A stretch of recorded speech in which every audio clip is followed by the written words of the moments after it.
You know, it's kind of amazing to me. I was just, oh, I forgot the pretty background lights. All right.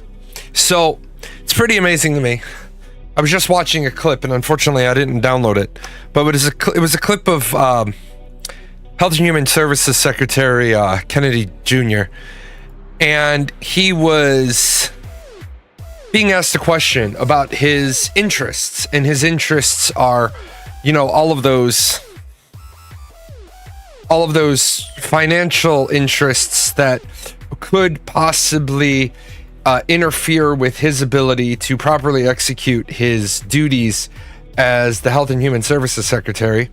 Basically, what they're asking is, do you have holdings in the medical field, the pharmaceutical field, the healthcare technology fields? Are you a partial owner of a hospital? Do you supervise this, that, or the other? I remember a case a while back of a politician who was the owner and operator of 4 rather large retirement homes. And then he ran for office. And it became an issue because he was advancing a dollar amount change in how much retirement homes can take from, like, people on Medicare and Medicaid and Social Security, and individuals that are in a private retirement home while they're waiting for a slot at a VA retirement home to open up. And this is probably 15 years ago. And I remember he got asked the question about how he was voting, and he says, well, I don't see a problem with it. And they said, but you stand to make tens of thousands of dollars, if not hundreds of thousands of dollars more a year. And then he said, yeah, I don't see a problem with it. You shouldn't be in office then. It's so difficult to even come up with a solution for how you would address that situation. Like what do you do? Like, do you tell political leadership that they can't have any financial holdings because by virtue of being the political leadership, they're not allowed to have any investments anywhere? And I don't think that's reasonable. Do I think that perhaps we need to have a change in how should we say, disclosure? Should we have a way to, because remember, if a politician recuses themselves from a vote, if they vote present, then their vote doesn't count. Their vote is removed from the total for purposes of majority, which is the right thing to do, because if I never had a chance to get you to change your vote, like if I'm voting because I want Reese's Take Fives to be the national snack, sure, just make it so they have to convert everything to cash and invest it all in treasury bonds. It's not the worst idea. It's not the worst idea. It's not a great idea. It's not the worst idea, because, and the reason why I say it's not a great idea, is because over the course of 4 years, there could be no legislative agenda that impacts Disney, but I have to sell all of my Disney stock, put it in treasury bills. But what if Disney opens a 5th park in Orlando and suddenly their stock jumps from 117 to 250? We haven't done anything to help that industry, and now I, as a person who wants to serve my country, have lost, we'll call it $125 a share. Well, that's significant. But I agree with you. I agree with you at face value that something has to be done. The rules are in place, then a condition of the position, you have to accept it. And I agree with that, except now we run into a problem. We already can't get enough qualified people who want to run for office. So now we're going to put a rule in place that prevents qualified people who want to run for office. Now, we would have to break down to get some numbers, because I don't think we have anybody who's actually trying to run for office. Like, as much as people hate her, Alexandra Ocasio-Cortez is a great example of a person we kind of need in office. She doesn't have the portfolio. She's a former bartender. She doesn't have the portfolio of money. So she's in there. She's trying to clean up the swamp. She's trying to clean it up. She's not very effective. She has a brain-mouth problem sometimes. She has I didn't prepare properly. But I don't want to put a rule in place that blocks potentially good people from serving their country. Like, if you told me I had to wrap up all of my money and put it into T-bills before I could serve in Congress, I wouldn't serve in Congress. She brings a different perspective, no matter if you agree with her or not. Now, you say, why am I saying how you feel? Why don't I show how you feel?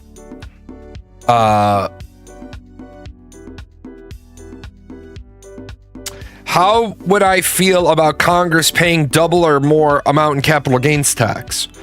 That would be illegal.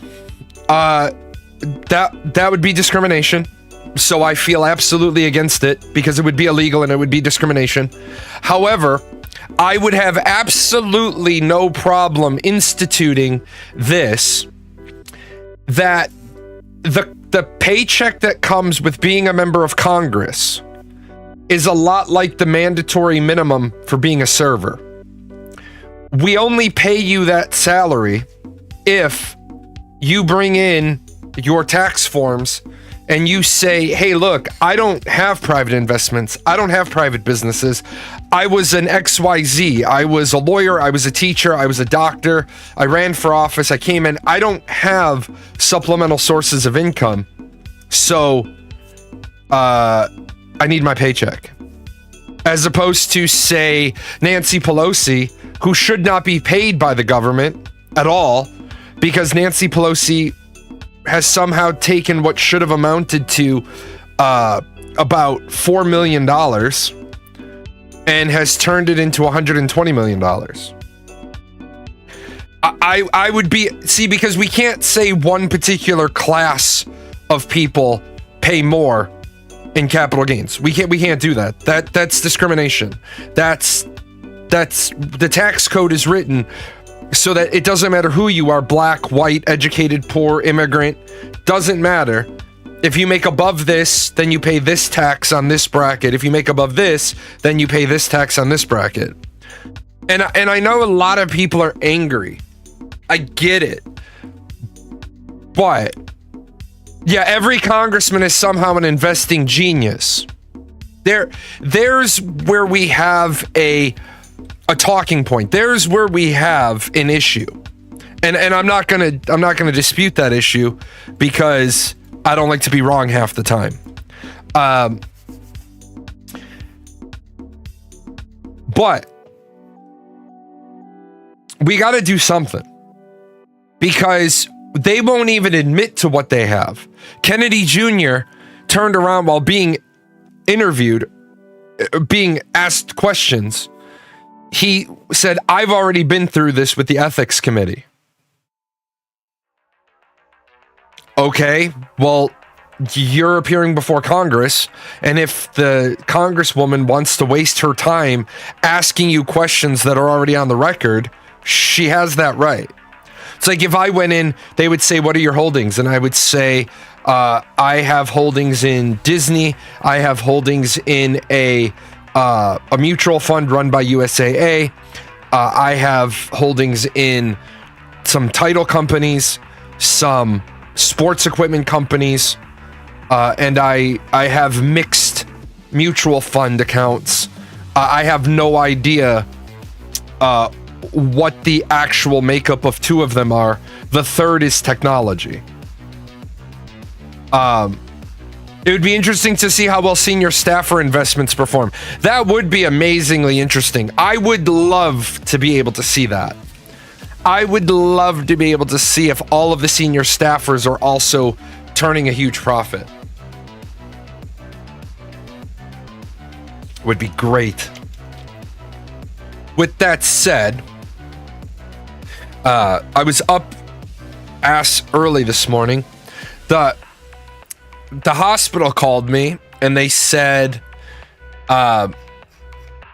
we need to get you in for your pulmonary test because we can't do these other tests until we do your pulmonary test, because your pulmonary test may result in you needing a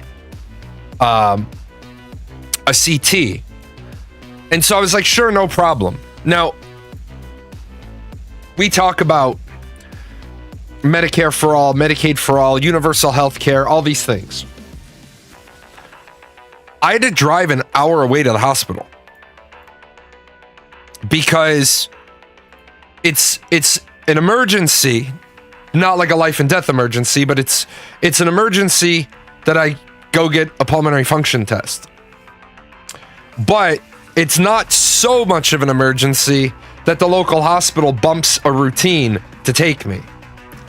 It's not so much of an emergency that they bring me in 90 minutes before the first patient of the day. See what I'm saying? Like, I think I have the clip. I'm still getting used to this new phone. This new phone doesn't do exactly what I want it to do.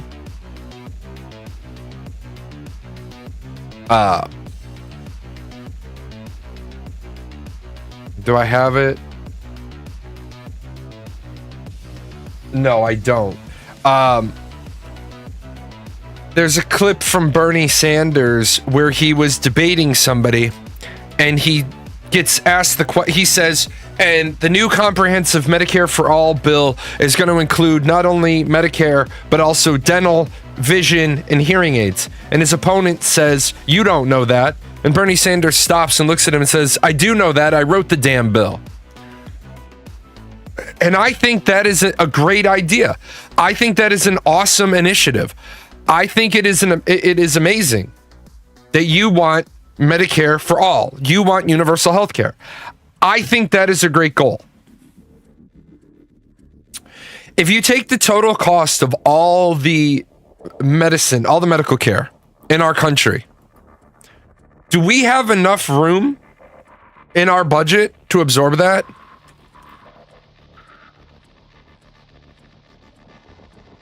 And the answer is no. We don't.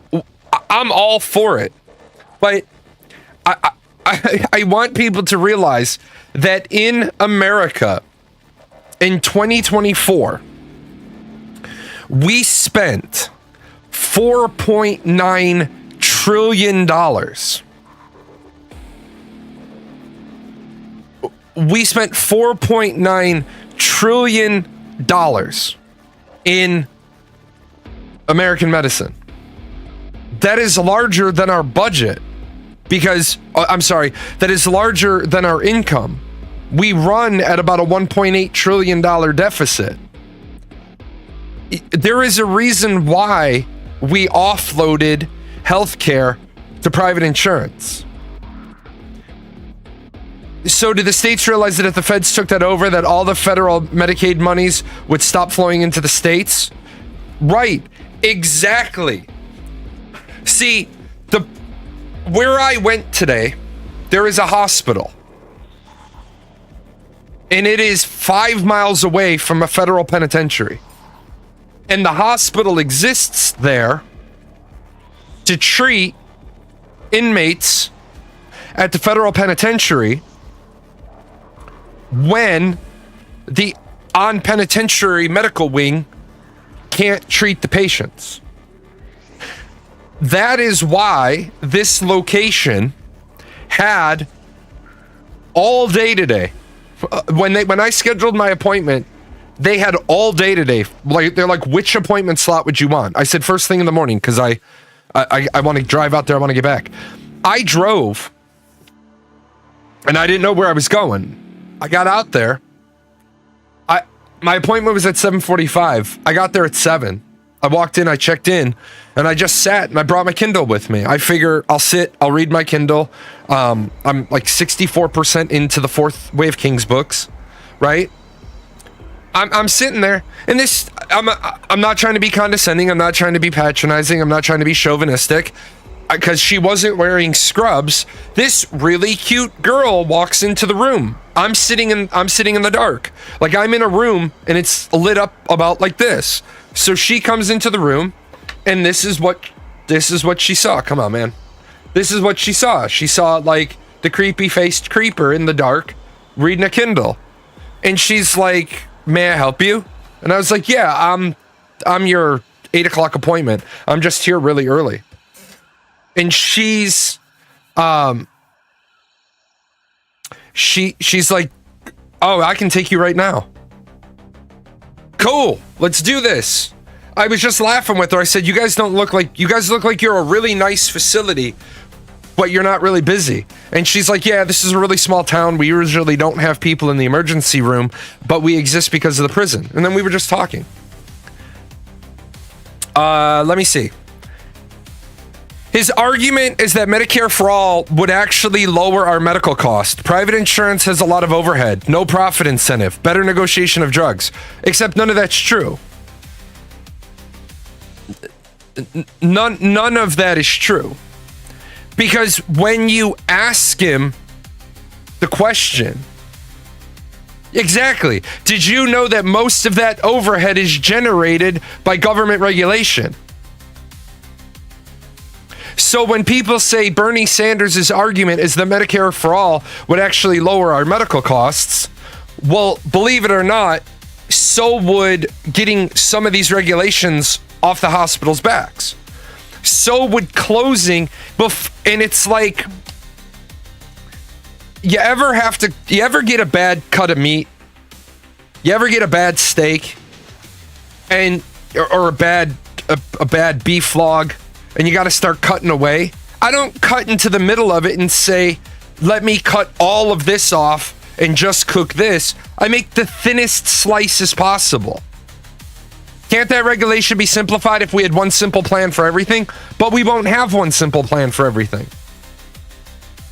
Because you can't take away one of my insurances. That is a lifelong guarantee. So you are going to have at least 2 insurances for the next 70 years. So it's not like you can cut the Medicare for All being passed doesn't automatically get rid of all of the regulation. And then you're going to run into the problem is you can't lower my standard of care because I've already completed my tour of service. I have my retirement paperwork. You owe me and my family that level of care for the rest of my life, and then the rest of my spouse's life. You owe it to my kids until they're 26 and out of college, or 21 if they don't go to college. So we're going to have 2 sets of regulations. Number 2, it's crazy to me that other countries can pay for Medicare for All, yet pay less per capita than the U.S. does on federal, but they don't. So why are you saying that they do? They don't. That statement right there is categorically false. They don't pay less per capita than the U.S. does. So where are you getting that piece? No, Chill Jazz, I'm not talking about VA healthcare. VA healthcare is a different discussion. I have TRICARE. I'm a retiree, not a veteran. I am a veteran, but I'm a higher class of veteran. So I get TRICARE for life. And TRICARE for life beats the dog shit out of every other insurance. Because they don't care. If I can't be seen on the base, then I have to be seen on the local economy. And if I can't, there is no such thing as somebody on TRICARE waiting months for something. That's the reason why they put TRICARE under Medicare. Because they try to throttle the people that have both. You know why hospitals want people with TRICARE? Because they know they're going to get paid inside 30 days. So one of those regulations that causes so many problems is you have a doctor that sees a patient in January that might not get paid till December. Because Medicare kicks back the billing 8 times. See, the regulation is that if the paperwork's not filled out perfectly, you can't have any of the money. Well, I just saw that Donald Trump is talking about we're going to get rid of pre-authorization. Everybody's like, yay, we're getting rid of pre-authorization. Why are you celebrating this? This is bad. This is bad. Because if you get rid of pre-authorization and the shit's not covered, the hospital's not going to eat that fee. Your doctor isn't going to eat that fee. Because what does the fucking billing agreement say? The billing agreement says you are the responsible party. Meaning, people are saying pre-authorization slows down medical care. It's a $5,000 procedure. Your insurance is going to pay $4,000 of it. Your out-of-pocket is $1,000. Except your insurance company says, oh, you did the first box, you did the third box, you didn't do the second box, so we're not paying that.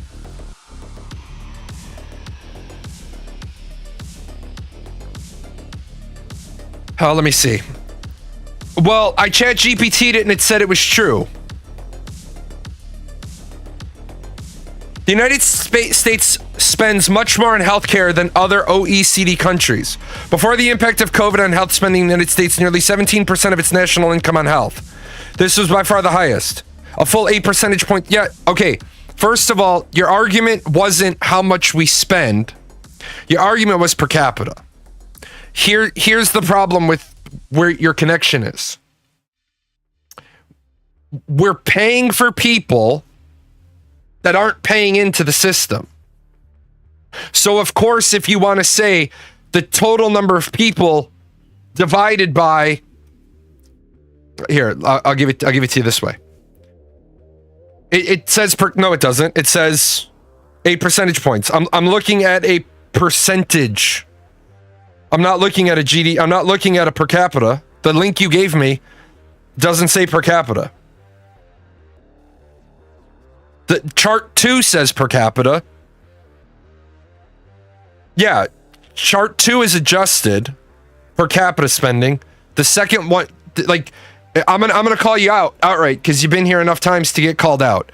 You gave me a link. You didn't vet the link. I looked at the link you gave me. The very first chart you gave me is percentage by GDP.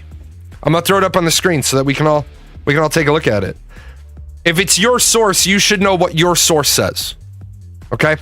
And that's just, you literally said I chat GPT'd it. Congratulations, you're one step above Googling it. But what you gave me, this is not per capita. This is percentage share of GDP. You didn't say second page. Right. You gave me something, I rolled into it. When you gave me the link, you didn't say second page. So I jumped in. Yes, we spend a full 8 percentage points above the next country.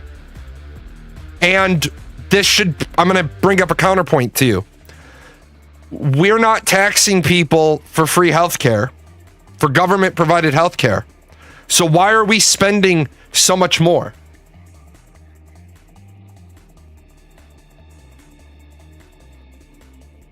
Let me look at your second page. That means that on an average per capita basis. So this right here, that means that on an average per capita basis, I can't trust this figure. Also, data refer to health spending in 2019 or latest available year. So I want you to look at this source material.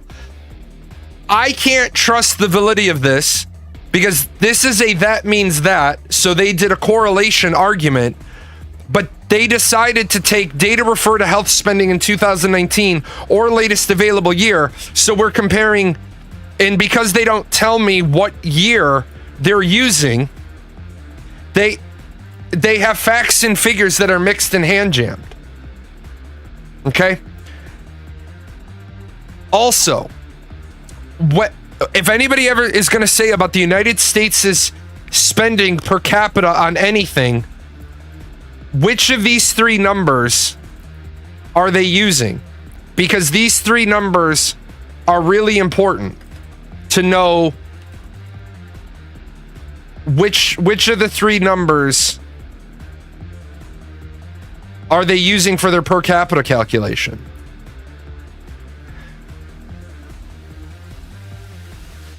Shit.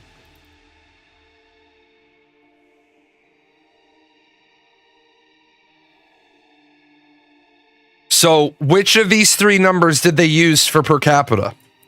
This is everyone in the country. This is citizens. This is citizens and lawful aliens. So which of the three are we referring to? Because I guarantee you that per capita spending is going to be a radically different number if you remove the 50 million lawful aliens and illegal aliens out of the mix. So I'm all for digging into the discussion. But when the chart literally says they're using inconsistent data, well, your child support should be $700 a month because in 2019 you had a job making 40 grand a year. Yeah, Your Honor, but I need that to be refigured because now I have a job making 28 grand a year and I can't afford that. Well, sorry, man. In 2019, you were making 40 grand a year. You're just going to have to live with it. We got to be accurate. What would happen if those socialized medicine countries were able to provide in a timely manner? Would people get more healthcare per year? Yeah, and that right there is a huge part of it. People are always saying, well, it's nice that these other countries have government-provided healthcare. Okay. The reason why people don't necessarily always go to the doctor, and this is bad, but they don't go to the doctor because they know there's going to be a cost associated with it. Some people I know don't pay for health insurance because their response is, well, I don't get sick. Yeah. Kids generally don't get sick either until they get leukemia. If you have the opportunity to be covered by health insurance and then you decide to not be covered by health insurance and then you get a big giant medical bill, I don't feel bad for you. Chris Rock in the 90s taught us what insurance means. It shouldn't be called insurance. It should be called in case shit. In case shit happens, you're covered.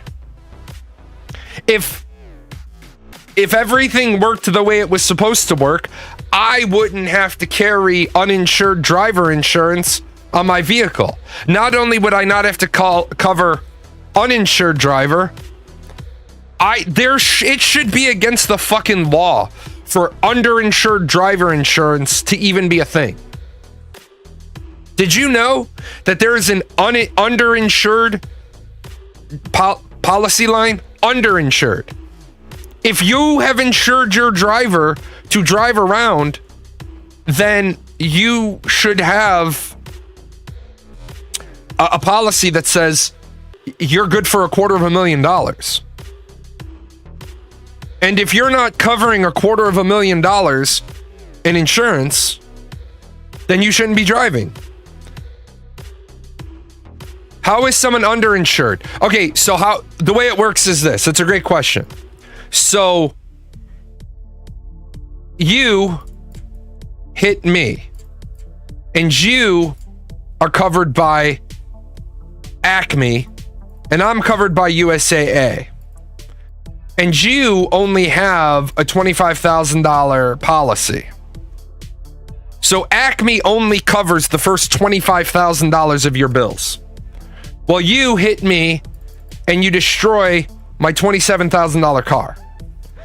And I incur $20,000 in medical fees. Well, $22,000 of this is going to come out of you. You're going to be liable for this $22,000. Well, I don't want to be out $22,000. So what happens is Acme gives me $25,000. USAA gives me $22,000, and then USAA goes after you for their $22,000 plus legal fees. And so it's not my problem. It's just like that car accident that my wife got in. State Farm said, we're not covering it. And USAA said, we've determined you're not at fault. We've determined their driver's at fault. So we're going to give you a check for $14,000, $15,000, and then we'll go after them.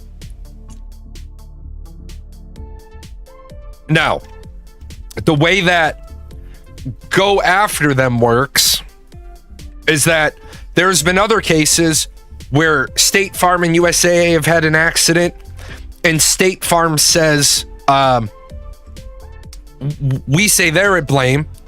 So then what happens is they'll just get into a room together on their quarterly meeting, and they'll say, you owe us $1.7 million. And the other guys will say, well, you owe us 1.5. Okay, well, you write us a check for $200K and we'll call it good. So you're suggesting having a larger coverage amount that covers a vast majority of situations. Well, you should. Again, any more people that are carrying $25,000 in car insurance, the problem is most cars nowadays are way more than $25,000 brand new off the lot. You got people driving around in minimum $35,000, $40,000 cars, $50,000 cars, $80,000 Escalades. Well, what does the law say? The law says you have to have this bare minimum of coverage in order to have a license. So what do people buy? Well, as we know, if it's the bare minimum you have to have, that's what some people will have. If the minimum wage was any lower, employers would try to pay you lower. If the age of consent was any lower, dirty perverts would be trying to go lower. A minimum is a minimum, and it's a terrible thing.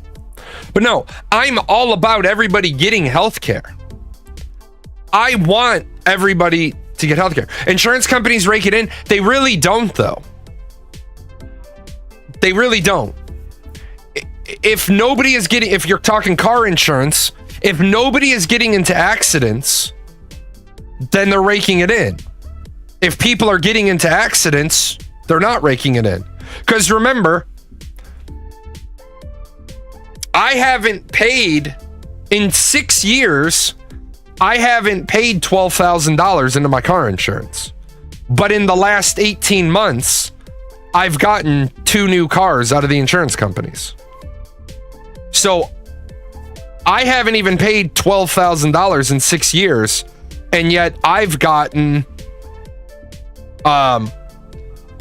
a $14,000 check and a $10,000 check. So I've gotten $24,000 since October from car accidents. When you're talking about homeowners insurance, the CEOs of insurance companies do. You're right, they do. They do. But insurance companies are more than just we take your money, we pay out. Remember, insurance companies are taking... Insurance company takes your premium. They put it in a big collective pot. And then they invest that big collective pot. Because insurance companies aren't insurance companies of only one type of thing. So you've got State Farm. And you've got the car insurance division. You've got the homeowners insurance division. And you've got all their other divisions. Well, they take this money, they go over here. They take this money, they go here. They take this money, they go here. They're making money. But I understand the argument. People are mad that insurance company CEOs are making money. Well, who do you want to lead that company? You want somebody with a requisite skill set to come in and lead that company. People wouldn't be mad. People aren't mad when the CEO of Walmart is walking off with a huge bonus until somebody else causes inflation and now Walmart is making too much money. Walmart's a company. The moment that it's not cost advantage for Walmart to have stores open, they close the stores and then they get accused of racism. Walmart closes 4 stores in Chicago because their shrink at those stores is approaching 20%. they're operating those stores at a loss due to theft, shoplifting, scams, whatever. But then when they close the store, they get accused of being racist. Walgreens closes pharmacies in poor areas of Boston, and then they get accused of being racist. No, we're not fucking racist. We're just not interested in operating a store in a place where you're gonna fucking rob from us blind. See, people want to say, well, the CEO of that company is making too much money. But then I'm the asshole when I say that $20 an hour to be a fast food worker is too much money. Well, why does that make me the asshole then? Is flipping a burger and fucking up the order and forgetting to put the sauce in and not giving me straws, is that worth $20 an hour? No. What do I think about insurance companies pulling out of California due to fires or Florida due to hurricanes? Seems kind of bullshit if they aren't there for you when things get bad. No, stop. That's not what they're doing. They're there for you. I didn't say all insurance companies cover more than one type of thing. I said State Farm does. That's not what the companies are doing, though. They're leaving California, they're leaving Florida because you give them $1,200 a year for your homeowner's insurance policy, and it's the second time they've had to give you $250,000 to rebuild the home that you have in the Tampa Bay Sound, and your house is flooded twice in 3 years. So you've given them $2,400, they've had to give you $500,000. Remember that thing where if they're not paying out, they're making money? And if they are paying out, they're losing money? They're losing money in Florida. So they said, fuck it, we're out. There's no money to be made here. We're bleeding. Why is my insurance going up in Montana? There's no natural disasters here. Well, because we have to hurt everybody a little bit because we've got to cover all this red we now have on our books. Well, the CEO could take less money. Yeah, he could. Sure. But that argument is the same argument about the national debt. You're mad about the CEO taking $6 million when they just paid out $1.9 billion in Florida. Yeah, sure. The $6 million bonus the CEO takes is $6 million, but it's pennies on the pennies of where they're bleeding the money from. There's wildfires in California. Don't build there. Don't build there. Don't build there. You built there anyway. We'll cover you. Shit, there was a wildfire. Well, we ain't gonna cover you again. Well, you can't deny people coverage, and this is why they're leaving California and Florida. You can't deny people coverage based on the threat assessment. I've never had my house burned down and paid in a house insurance every year, but now they're pulling out of covering fire. You're right. They're pulling out of covering fire because it has to be a statewide policy. Otherwise, it's discrimination. See, they have to say, we're not giving anybody coverage. We're not covering fire for anybody. If you want to blame somebody by that, blame California state government. Blame Florida state government. Blame the governments that put the regulation on the insurance companies that say, if your home is burned down in the last 5 years due to a wildfire, we will still write you the check because we're legally obligated to write you the check. But we're not going to cover that house again because it's right in the path of a fire. Then the government says, oh no, if you offer anybody in the state fire insurance, you have to offer everybody fire insurance. Okay, well, we'll cover your house for fire insurance at $30,000 a year. Oh, you can't do that. That's discrimination. The insurance companies look at the state and say, how do you want us to make money? And the state says, figure it out. So the state, they look at it and they say, like Grumpy Old Man said, they said, well, we're only going to take in $900 million in insurance premiums in the state of California, but this last payout was $3 billion. We don't want to roll the dice. We'll just leave. Thanks. I get it. It sucks, right? It sucks. It sucks that and this is where it really sucks. People fill up the ether with so much nonsense that then when you get real world no shit needs to address problems, there's no air left to speak that problem. For example, if you've ever had to try to get a roof replaced from a homeowner's insurance company, unless the roof has literally got fucking holes in it, the insurance company is going to basically say the roof isn't damaged enough for a complete replacement. Meanwhile, the roofing guy who came out said, you need a new roof desperately. The private insurance inspector has come out and said, you need a new roof desperately, but they want to spend a third of the price to do patchwork. That needs to be illegal.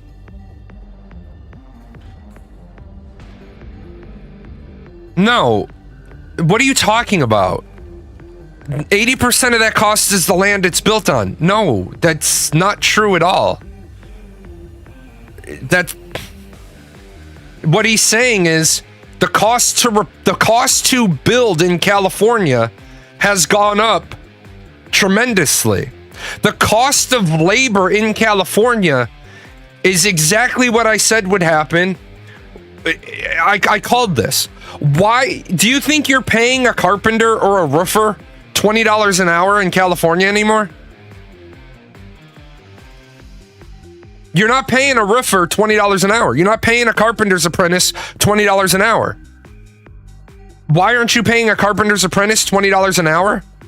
Because they can go to McDonald's and make $20 an hour. If you slide fast food workers up to 20, then all your skilled laborers are going to slide up as well. It's very expensive to do anything in California. The taxes are high, the labor is high, the cost of materials is high. California is it's like I said, if I was going to open a game studio, I would open it in Southern Illinois. Because if I opened a game studio in Southern Illinois, I could pay developers $150,000 a year and they'd live like fucking kings down here.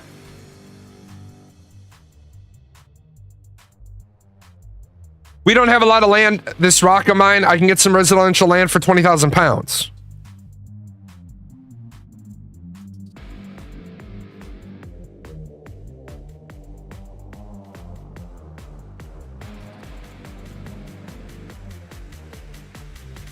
So I'm going to show you guys another one of those stupid ass things that nobody thinks about. My wife brought this to my attention and I thought she was jerking my chain because I didn't think anybody could be this stupid, but this is my state's stupidity. Right? This is my state's new stupid. Will Illinois institute mileage tax for drivers? Viral social media posts have claimed Illinois could soon impose a mileage tax of 30 cents per mile driven. The short answer is no. The measure that included a per mile tax stalled out in the General Assembly. What's more, 30 cents per mile is a claim not found within the text. But the proposed system would operate exactly like residents would think. Drivers would be assessed a specific tax rate for each mile they drive within the state they reside in. Illinois has one of the highest gas tax rates in the nation at 48 cents a gallon. The rate does not include taxes levied on retailers. Senate Bill 1938 would have created a statewide pilot program to assess user fees for the number of miles traveled on public roadways. The idea behind the pilot program was to evaluate the potential for mileage-based revenue as an alternative. Some critics of the mileage tax have argued that the requirements to use electronic tracking devices would violate the civil liberties of drivers. Illinois' system would have allowed drivers to use such electronic devices, but would also have allowed them to explore other tracking means, including taking photos of the odometers in their vehicle. Let me get this straight. You want me to track and tell you how many miles I drive so that you can tax me at 30 cents a mile? Go fuck yourself. You already have fucking toll roads in my state. You already charged me 50 cents a gallon on the gas. You already have, and I'm not shitting you, I'm not making this up. They have 63 consecutive miles of the road torn up and no work's being done on it. It's just a black box. I don't see it as a civil liberty infringement. Okay, let me help you out here. Insurance companies impose black boxes? No, they don't. Not in America, they don't. Not in America, they don't. The only thing that tracks you in your car in America is if you, the driver, elect to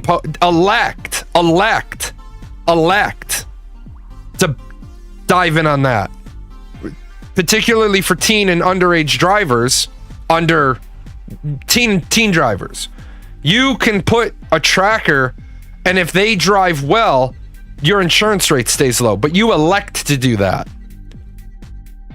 But let me tell you, yeah, your insurance checks your phone to keep track of miles, but I'm assuming you elected into that.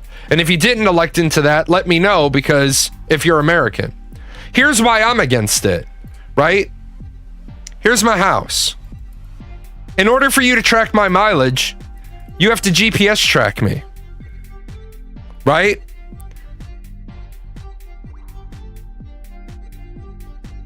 I don't want you to know I was at the hospital this morning. I don't want you to know that. That's none of your fucking business. Where I was this morning is not your business. But given the fact that it's a GPS monitoring system, you know where I was this morning.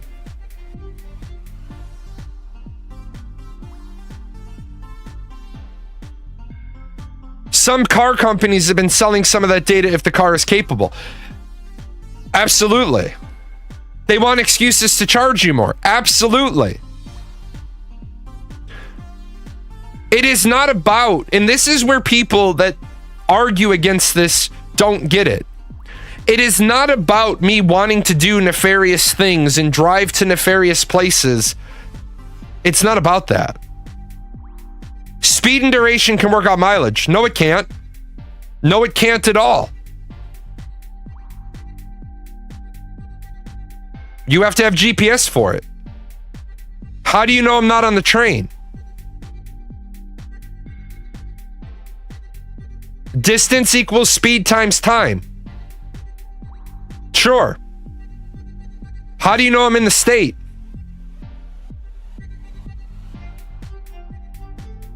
I drive 30 minutes, I'm in Missouri. Your tax doesn't apply there. But I have to have the GPS on it because I have to be able to say, yeah, I drove into St. Louis. I'm driving here, let me give you a real quick, they can go fuck themselves. No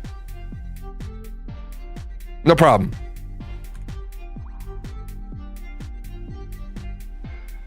Let me just see how much this.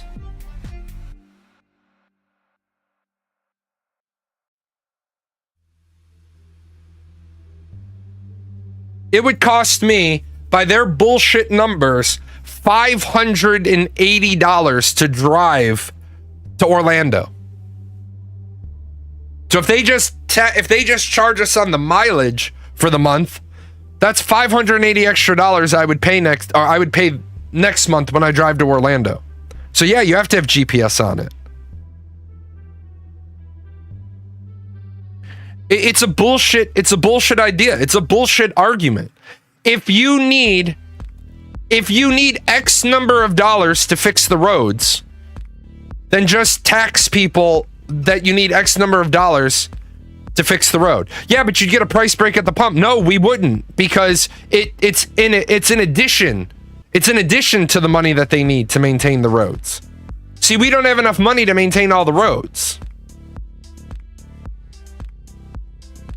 So, we don't, in this state, we don't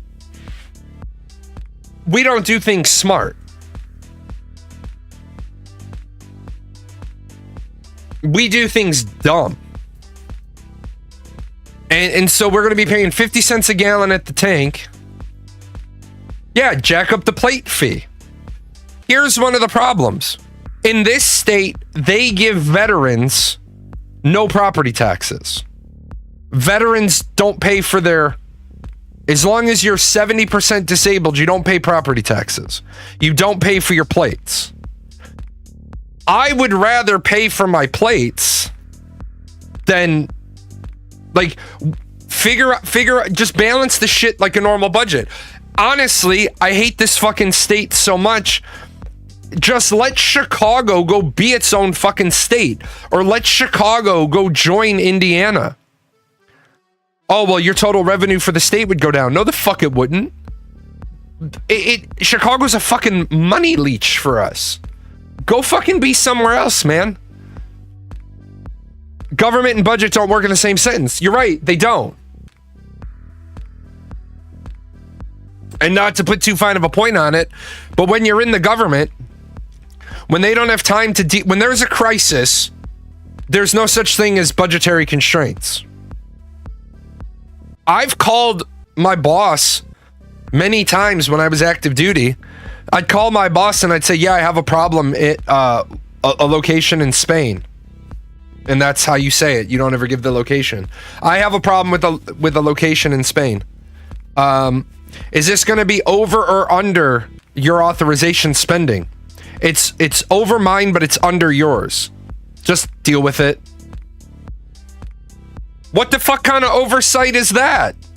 I have oversight to a certain dollar amount, but my boss doesn't have time on her agenda to take care of this. So it's like, oh yeah, you can sign for me.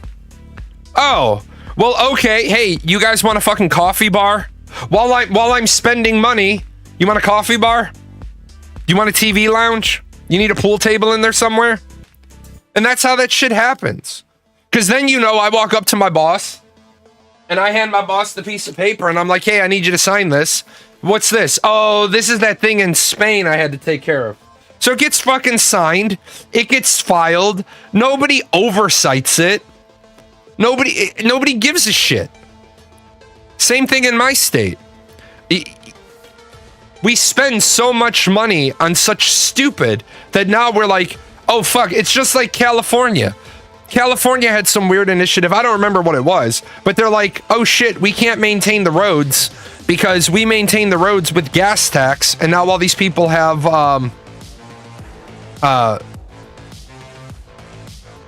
electric vehicles. Well, you better rearrange. You better rearrange how you do income then. You know what would be a great way? I bet you, without fucking about too much, if you just dropped the gas tax off of gas in California, but you hit everybody with a higher registration fee, then you'd still be getting the registration fee off the electric vehicles. So just figure out what you need, and if that becomes too much, if the plates become too expensive, then guess what? Get rid of the registration on the plates too. And then raise everybody's personal income tax in the state by 3%. What we're going to do is, because we have funding problems, we're going to hurt you over here, and we're going to take you out over here.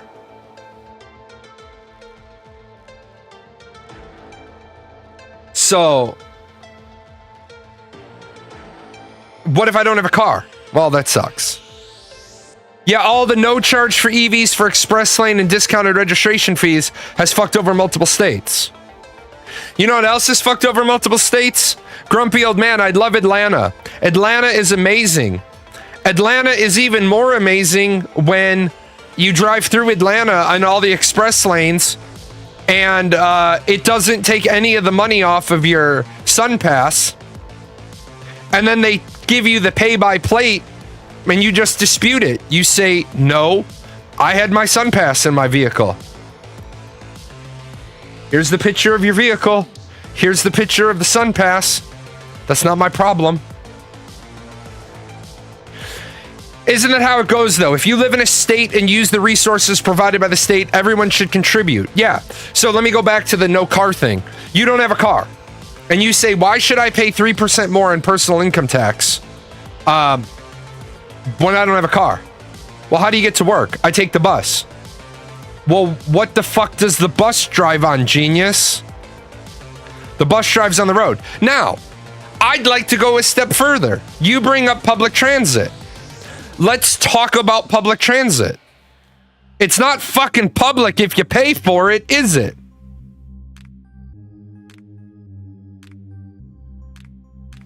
Let's make public transit free. Well, if it was free, more people would use it. Good. It's better for the fucking environment. But you know why we don't make public transit free? Does anybody know whose lobbies against free public transit?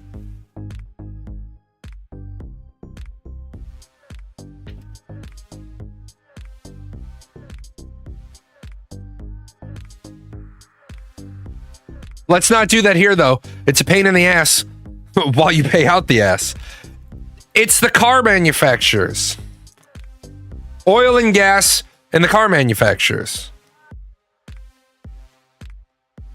Yeah, General Motors, Ford, Chevrolet. They don't want you to have accessible to good public transportation. Because if I could have gotten to the hospital this morning via any sort of reliable public transit that didn't add on more than 10 minutes to my trip, I would have used public transit. I would love to take public transit to the fucking airport. We have a fucking train that runs from right here, 10 minutes away, all the way to the airport. That would be fucking amazing. But they don't have a gun lockbox at the airport that I can keep my gun at while I fly to Orlando. And I don't need just one gun to get on that fucking train. I need 6 guns. I need to have 2 guns. My wife needs to have 2 guns. I need my fucking 12-year-old to cover me from behind a bulletproof suitcase. Like, you spend billions of dollars building a fucking train. You don't put fucking 2 cops on it all the time. And then you got gangbangers riding the fucking train. Yeah, what's in that other bag? Oh, that's 2,000 rounds of belt fed from Ma Deuce, just in case the fucking train ride gets like, oh, I can't believe you're saying it's that bad. It's that fucking bad. So many of our problems would be fixed without lobbying. You're right. So many of our problems would be fixed without lobbying. So many of our problems would be fixed if our fucking government knew the rules of the shit that they were doing. Let me see if I have it. Where the fuck are you? This is embarrassing. Europeans, please understand that Jalan is not responsible for my government. The Medicare changes don't meet the Senate rules in the big beautiful bill, says the parliamentarian. Senate Republicans hit a major setback in the race to pass a massive tax and spending package as a chamber official ruled against the key Medicaid provision, putting in doubt plans for a vote by the end of the week. The nonpartisan Senate parliamentarian, who plays a key role in determining what provisions can stay in a fast-track bill, said the Republicans' change to how states can tax Medicaid providers does not adhere to the rules for passing a bill with a simple majority. And the funny part is, I don't know if it says it in this story. The first thing, the Republicans' first fucking response is to fire the parliamentarian. A parliamentarian is the fucking umpire who says you can't do that. Do you have any fucking idea what would happen to every law you passed for the rest of this session if you fired the parliamentarian? Every single law passed would immediately be challenged in law. Oh, sir, I'm just reading the rules. You're fired. Little Vince McMahon for you. Like, how the fuck are you going to say we're going to fire the parliamentarian? Do you guys remember when the Democrats were the irrational party and the Republicans were able to rally behind messages like this?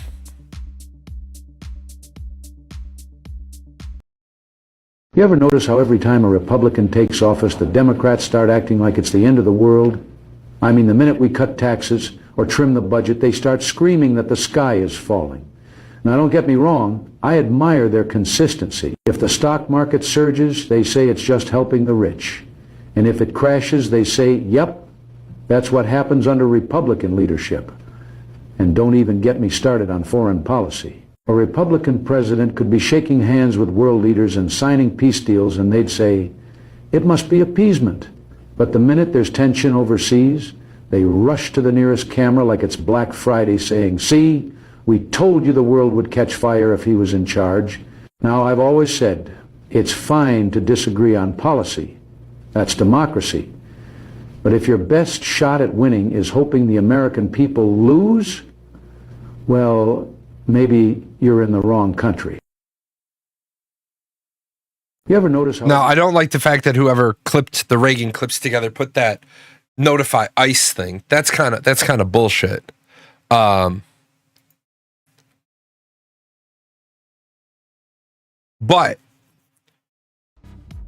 I'm tired of living in a country where one party goes after the other party goes after the first party, and everybody wants to change the rules when it's beneficial to them, but they want to use the rule book. It's both sides. I miss Reagan. It's both sides. That's why I'm currently an independent. I used to vote with the Republican Party, and under Donald Trump, I wasn't allowed to really not like Donald Trump. I wasn't allowed to talk about how I felt about Donald Trump, because I was still an active duty service member, and he was still El Presidente. I think Donald Trump was a good president in the first term, not because of anything he did, but because it showed the rest of the world what the fuck happens with the American people. I had people after, because I posted that War Powers article, I had people telling me that I must be stupid and I don't know how to read because I don't know how to read the Constitution because the president's the commander-in-chief and that gives him full authority over the military. Nowhere in the Constitution does it say that. In fact, as I've said many times, there is not a law on the books that gives Donald Trump the authority to issue an order to the Air Force. There's not a law. There's a lot of policies. There's a lot of inferment. There's a lot of derived. The United States Air Force is derived from the Army Air Corps. Thus, since it used to be part of the Army and it was administratively and procedurally spun off, it should be treated no differently than the Marine Corps. Okay.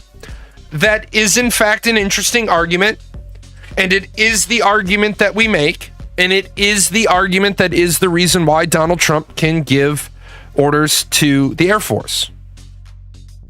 But the Constitution doesn't say that. So if you're making a constitutionalist argument, you are restricted to only those things that are in the original Constitution, the Bill of Rights, and the other 12 amendments. Or however many we have. Because you don't know.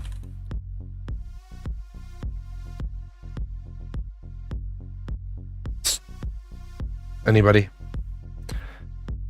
27. Just kidding. 28. Steve Hofstetter. He's an amazing comic. And I like to do this with people in person. I'll say to people, be like, yeah, we have to worry about our third, fifth, seventh amendments because those are our due process. And they're like, yeah, our due process amendments. So do you do a lot of quartering of soldiers in your home? What do you mean? Well, that's the third amendment. People look at you. They're like, have you ever been worried about suing somebody for a dollar amount less than $20? No. Well, that's your seventh amendment. But people don't know. Fourth, fifth, and sixth are your due process. If the politicians had to live like average citizens, that would change things would change pretty fucking quickly. You're right, they would. They would. But that's not going to happen. Let's talk about another let's talk about another. Let me see if I can get a good headline.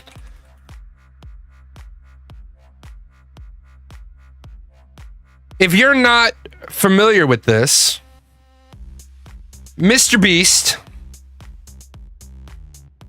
created a tool to make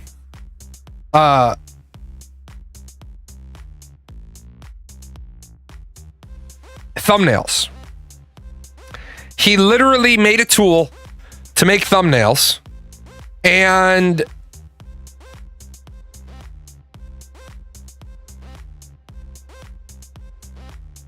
there was a lot of backlash to it. And then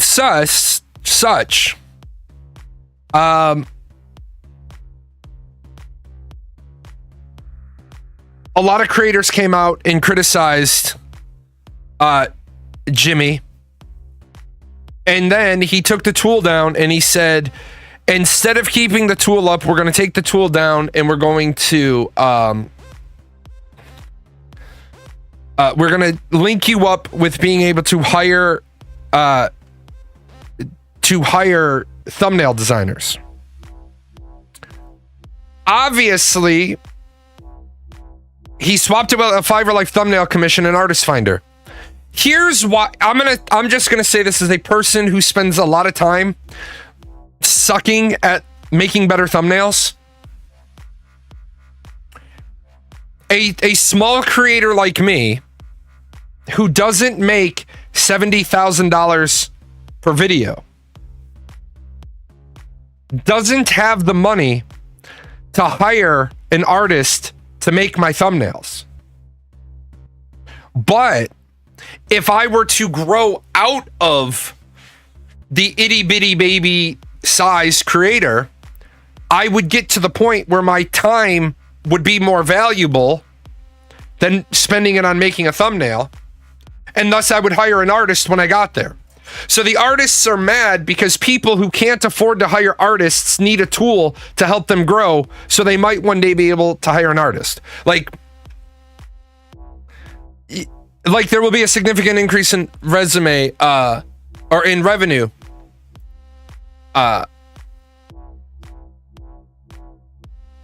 Exactly. Like I'm on a, where is it? One of the composers that I worked with a while ago doesn't take contracts anymore. But this is the number I wanted to focus on. That's what I've invested into PGN Music. $32,000. 32 grand is what I've put into PGN Music. Now, in case anybody wants to know what I can specifically say I've made back, I've made about $7,000 back. Not a good return on investment, but it takes time to have a large quantity of music, and now it's starting to grow. The first couple of years, if I got 100 plays a day, that was great. The next year, if I got 1,000 a day, that was great. Now I'm averaging about, give or take, 2,000 a day. And after this Christmas season, where Christmas we start doing about 9,000 a day, or 4,000 to 5,000 a day, and then right around Christmas we hit about 9,000 a day is what we were doing. If next year, due to people finding me on Christmas, if we can bump that up to 3,000 or 4,000 a day, then the money will start to roll in. I can't afford. I don't have the surplus money to pay a Fiverr artist to make album covers. If you remember when I first started PGN Music, I tried to do a custom piece of artwork for every cover. Well, what that would have done is that would have throttled down the music production. Because if the cost of a piece of cover art is 20% of what I pay the composer, well, then I make 20% less music. And if the piece of cover art would get me 40% more plays, then we would be breaking even. If it doesn't get me at least 100% more plays, it's not really worth it. It's kind of like the people on Spotify who don't want to give Spotify for Artists 30% of their money for them to promote their albums. Well, it only takes a 42% increase in airplay to break even. Everything after 42%, or it's 41% to break even, everything after 41% is more money in your pocket.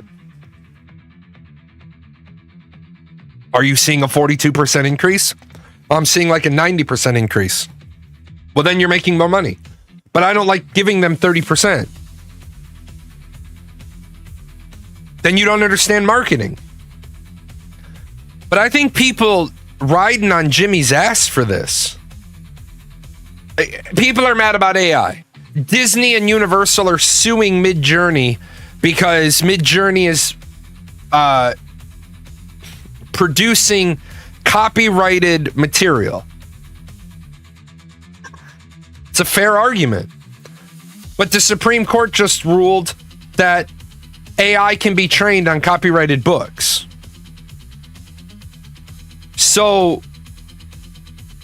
music, AI can't be trained on copyrighted music. But AI can be trained, and AI can't be trained on copyrighted art at the present. But AI can be trained on copyrighted books. How does that work? It makes no sense. And it's because we've got a bunch of old people that don't understand. The argument is that the argument has become, you can't stop people from learning from a book. Well, you can't stop people from learning from music either. You can't stop people from learning from art. But we're special. We're Disney. Well, and Disney's response isn't their response isn't necessarily, or their lawsuit isn't necessarily that you're training your AI model on our art.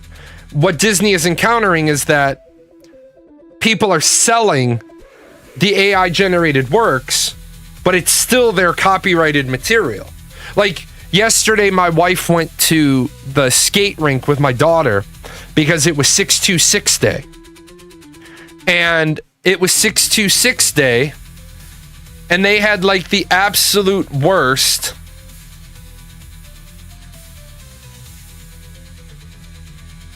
Temu stitch, right? That's a pretty Temu style stitch right there. That's not exactly an amazing outfit, but the reason why you knew it wasn't going to be an amazing outfit is because if you're the Temu version of the outfit, there's probably not going to be a problem. But if you have 100 kids skating and they get to meet Stitch, are you supposed to do it? No. Is Disney going to give a shit? Not unless you make it a big deal. But you still violated their copyright. You shouldn't have done it. You did. You shouldn't have. And it's not that Disney, and so that people are aware of this, it's not that Disney wants to be an asshole about their copyright. It's not that Universal wants to be an asshole about their copyright. But you saw, as soon as Mickey Mouse was no longer under copyright,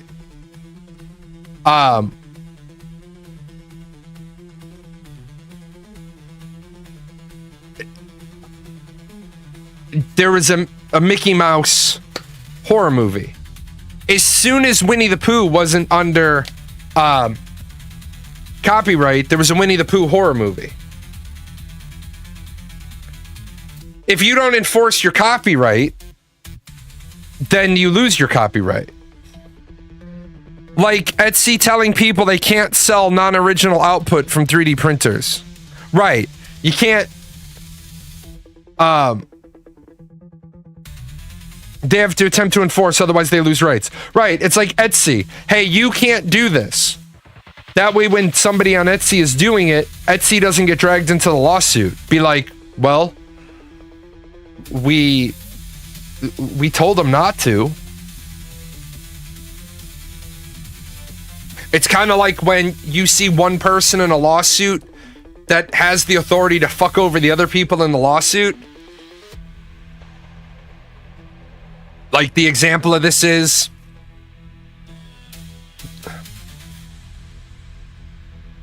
you have a person who gets abused by the police, and so then you have the two officers that abuse them, and then you have the city above that. And so what happens is the city puts up a wall and they say, well, we're going to fight this lawsuit. And then this person who doesn't want money, they want justice. They say to the city, hey, look, instead of me suing you for $5 million, we'll settle for $50K. But you'll admit that the police were wrong. So now what happens is the city takes that deal because they know their cops are wrong. So the city takes that deal. They say the cops were wrong. Then the police department looks around and they say, well, shit.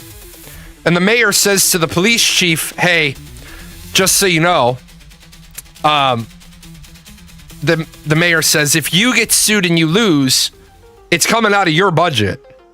We've already made a deal, so the city's not paying $5 million. But if you get sued, yeah, then you're going to be fucked. Raises are going to go out the door, overtime. So the police chief's like, well, fuck, my guys were fucking wrong. So we'll throw another $50K into the pot. We say these guys were wrong.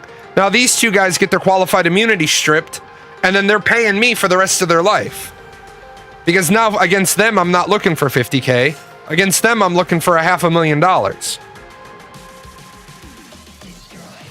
No, because Mickey Mouse has entered the public domain, Winnie the Pooh has entered the public domain, you cannot copyright something from the public domain or derived from the public domain. There was just a massive lawsuit against some stock image company. Some photographer introduced a ridiculous amount. I'm going to say 10,000 because I don't remember if it was 10, 15, or 50. She introduced like 10,000 images into the public domain. And one of these like film stock Adobe image banks took all of those images, put them into their library, and were charging people $129 to license them. Where they fucked up is she posted one of her pictures, and this image thing sent her a lawsuit and a bill saying you owe us $129. She says, I don't owe you $129 for using my work. Then she found out.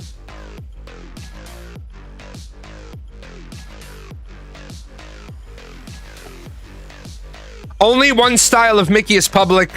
Most of Mickey, and especially more modern Mickey, is owned by Disney. Correct. It's the earliest version of Mickey Mouse that is public domain. That is correct. Everybody, all the other Disney characters in their earliest forms start going into the public domain. But the problem is, once the base form is in the public domain, the issue becomes derivative works. It's like I had one asshole run around with my music. I had done all of my music as Creative Commons -BY. You have to credit me by attrition, or sorry, by attribution. So it's Creative Commons by attribution. And this fuckwit used my music, gave me attribution, but made such a minor change to the music that then they loaded it into YouTube's library and were copyright striking people, including me. And I was like, they caught all of my original songs were all copyright struck. And I had to write up the verbiage, and I had to copy their claim, and I had to file them all against the federal government, because it's a $2,500 fine every time you claim copyright that isn't yours. And so, as I'm responding, I had over on this monitor the file complaint with the federal agency. On this screen, on half of this screen, it was the copy and paste message to them, letting them know that I had reported them. Well, I have 60 albums.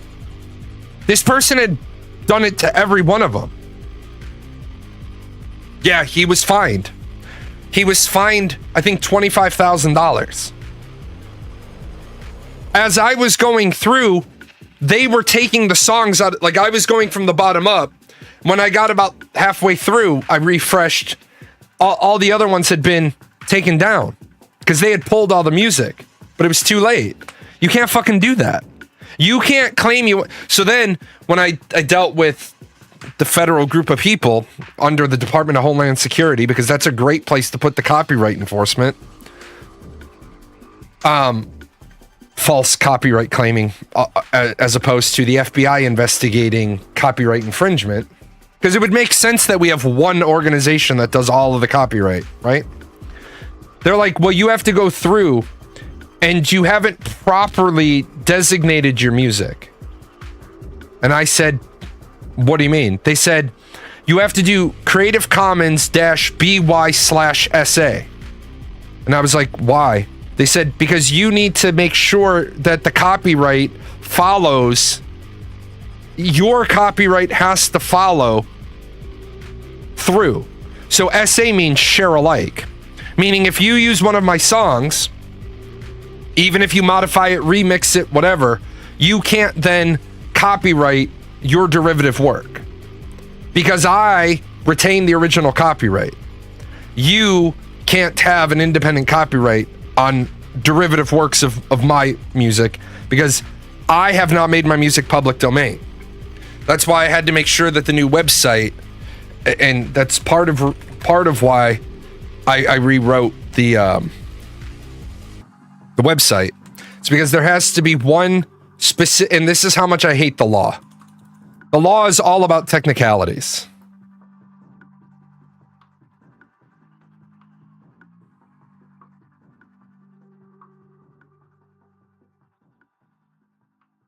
TGN is released under Creative Commons Attribution Share Alike. You may use the music for commercial purposes. You may remix it, even commercially. You must credit. If you create a derivative work, you must share it under the same license. Although this music is DMCA free, it is not public domain. I have to specifically say that. Right? This is the other line. While PGN music is DMCA free, we retain full copyright on every track. So it's a pain in the ass. But it was a learning experience. It was a good learning experience.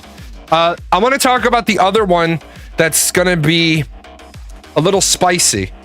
If you're familiar with what's going on with Pirate Software and Stop Killing Games, and if you're not familiar with it, then you've had your head under a rock for about a year. As you know, I'm big on consumer protections. I'm huge on consumer protections. I think consumer protections are one of our most important laws that are walked over all the time. The problem is, Stop Killing Games is working on an initiative that is going to hurt the effort more than it's going to help the effort. More drama than anything. Are you at all following the H3 copyright lawsuit? Nope, but I will, if you give me a link to an article, I'll look at it. So what's happening is, about a year ago, little over a year ago, Ross Scott launched the Stop Killing Games initiative. And it was aimed to ensure that publishers keep games alive even after the server shuts down. And now they haven't gotten their million signatures. Last year, Pirate Software, in I believe October, released a couple of videos about Stop Killing Games that he said, and to quote, Stop Killing Games is deeply destructive and possibly harmful to online game ecosystems.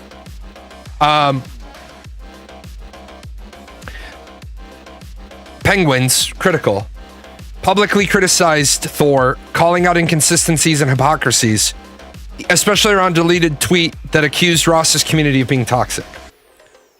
The problem is that Thor admitted he let his emotions get the better of him. He admitted he apologized for making it personal. He urged his viewers to independently review the goals. Oh yeah, this I do want to talk about that. That's a great one. Yeah, we'll bring that up as well.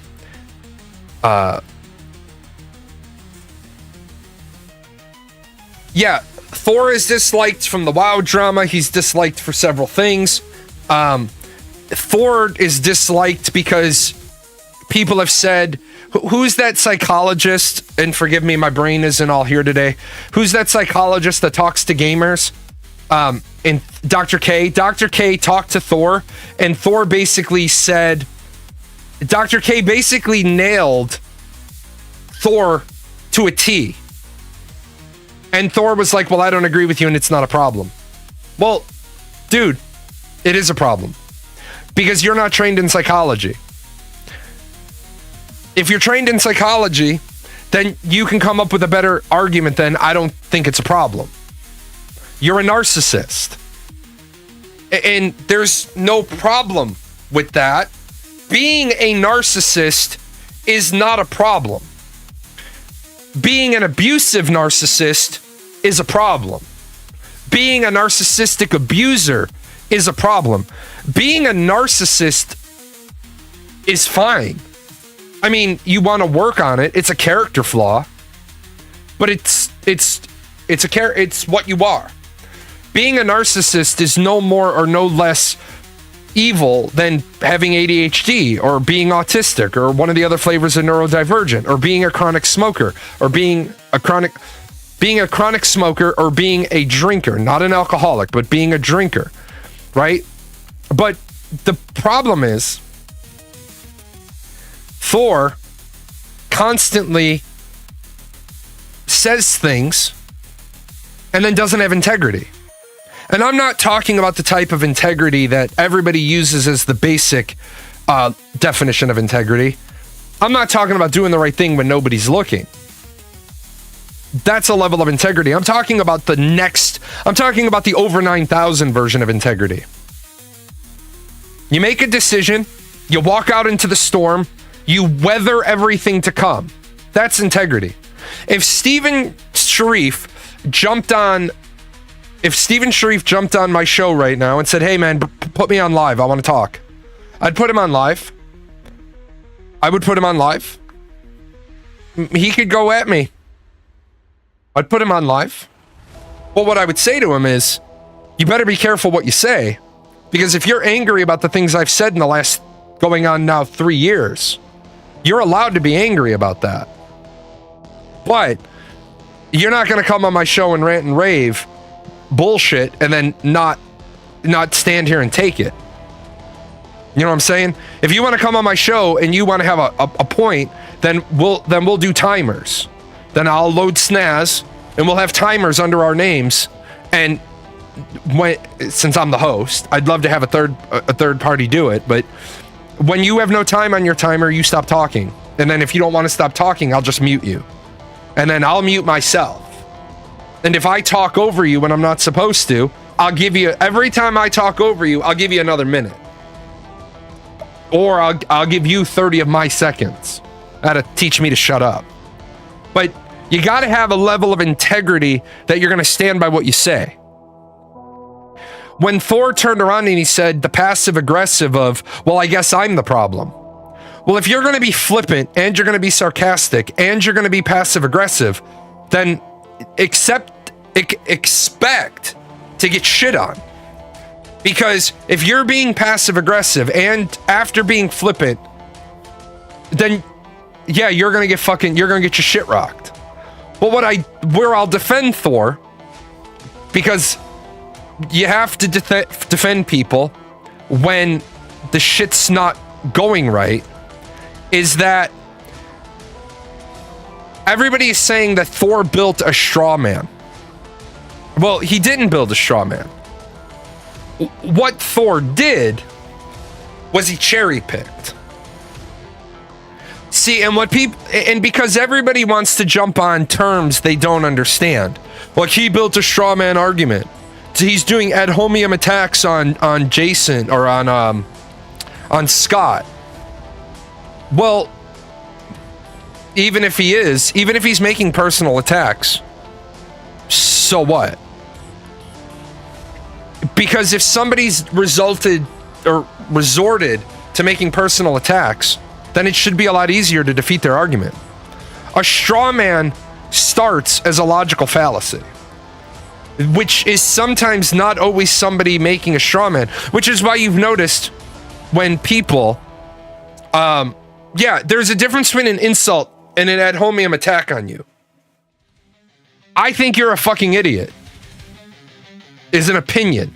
You are a fucking idiot is an insult. Only an idiot would make this kind of argument. Is a trap. It's bad. But the straw man argument is where you're doing something to misrepresent or oversimplify another person's position. What Thor did was not build a straw man and knock down the straw man. What Thor did was cherry pick.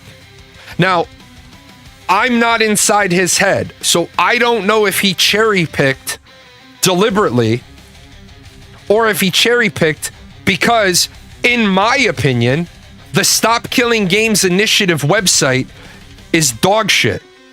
Because I have to go to multiple places to try to figure out what your argument is. And I'll show you what I mean. So this is, somebody brought this to me a while ago, and I jumped on it. And here's the website. Stop Killing Games is a consumer movement started to challenge the legality of publishers destroying video games they have sold to consumers.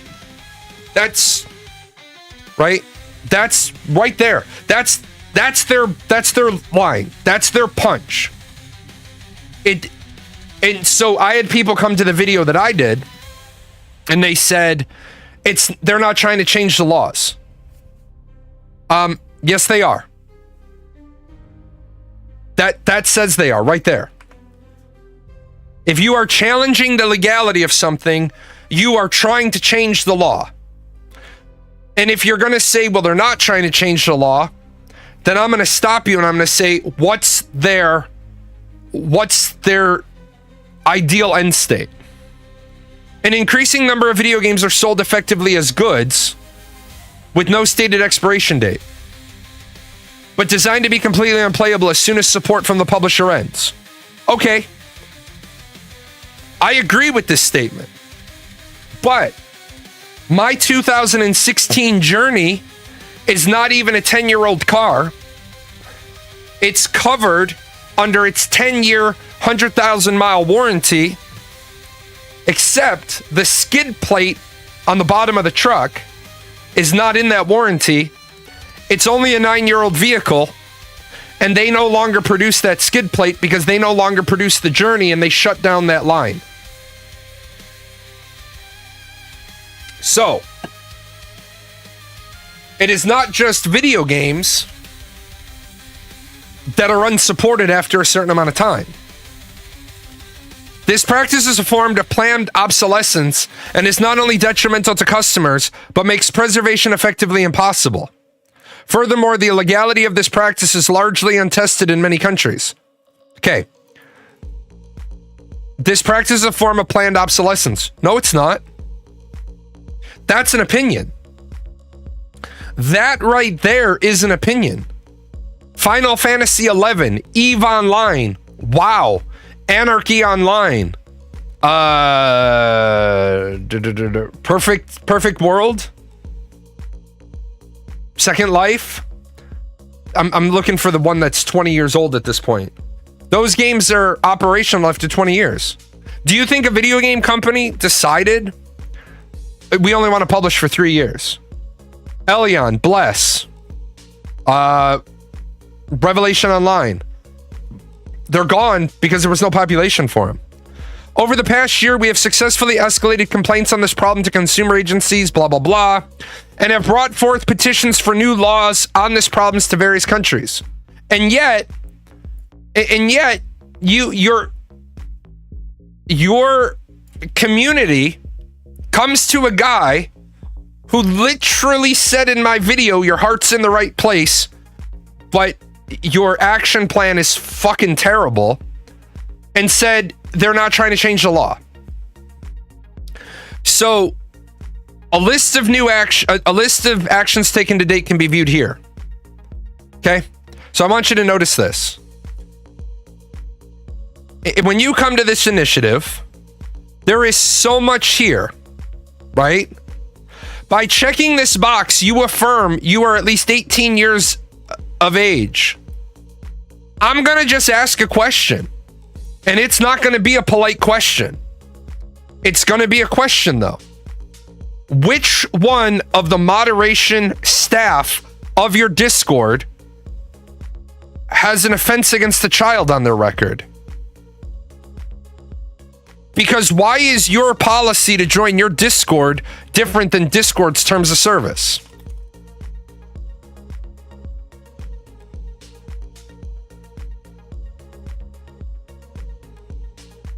Because Discord does not require you to be 18 years old. Discord only requires you to be 13 years old, right? So why is it you have to be 18 to join that server? Not that it matters if one of the leadership of the server has some sort of... You don't need to be 18. Don't you need to be 18 to sign the petition? I don't know. Do you? Let's find out.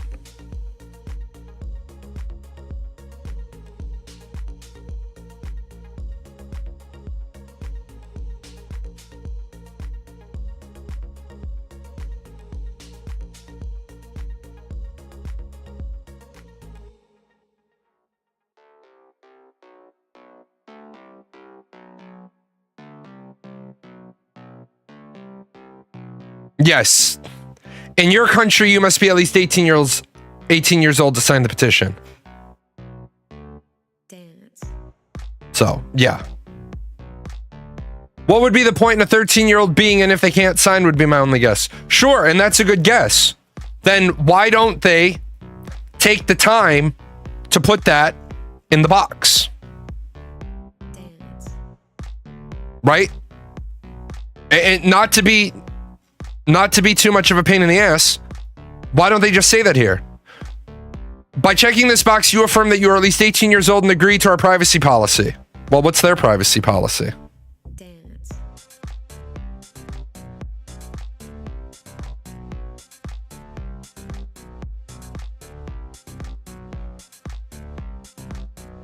So, we have a privacy policy, and you must adhere to 1, 2, 3, 4, 5, 6, 7 other privacy policies.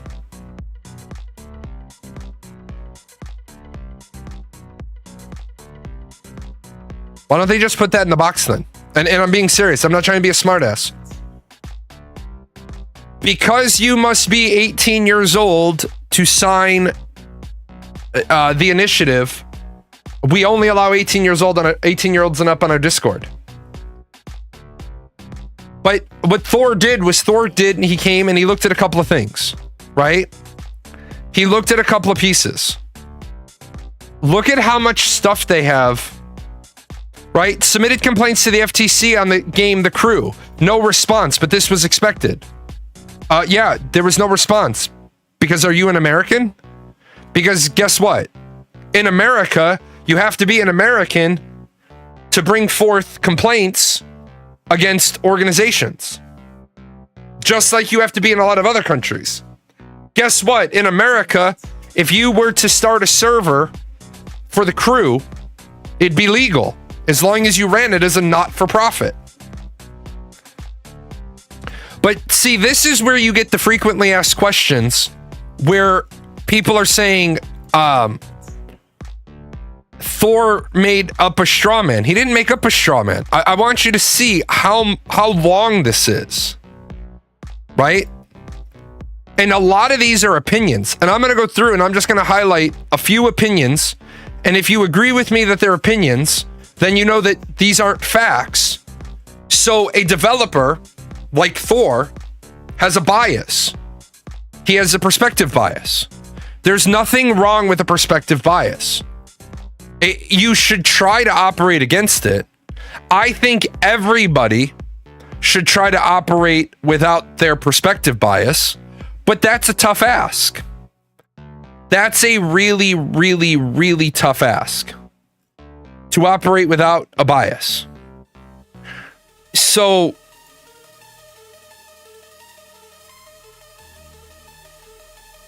I said the problem with your take is that it's both self-serving. It's both self-serving bias and confirmation bias, which is neither good nor bad as expected. You have a stake in this. As a game developer, Thor has a stake in it. So what that means is when you have a stake in something, you shouldn't give your opinion on it. If you have a stake in it, unless some governmental branch calls you and asks you to testify as an expert individual, keep your mouth shut. People blame you for cherry picking, which in ways is on you as the creator, but on more, it's on SKG because you have to dig through multiple pages to get a real sense of everything. I've watched your content on this. I've read the Stop Killing Games. I've watched other people's content, and in the end, has its heart in the right place. But the 50-foot goal is great, but all the sub goals are bad.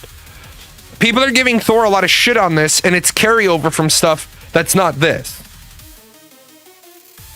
An increasing number of video games are designed to rely on a server the publisher controls in order for the game to function. Okay? True. This acts as a lifeline to the game. False. It doesn't act as a lifeline to the game. It acts as the game. When the publisher decides to turn this off, it is essentially cutting off life support to the game, making it completely inoperable for customers. All of this right here is like 50 or more words that should be condensed down to one sentence. Companies that do this often intentionally prevent people from repairing the game, also by withholding vital components. Companies that do this often intentionally. This is going to make me sound like an academic feat, but who the fuck wrote this and didn't proofread it? Companies that do this often. Is that where the comma goes? Companies that do this often intentionally prevent people from repairing the game. Also by withholding vital components. Okay. Also is then referring to what?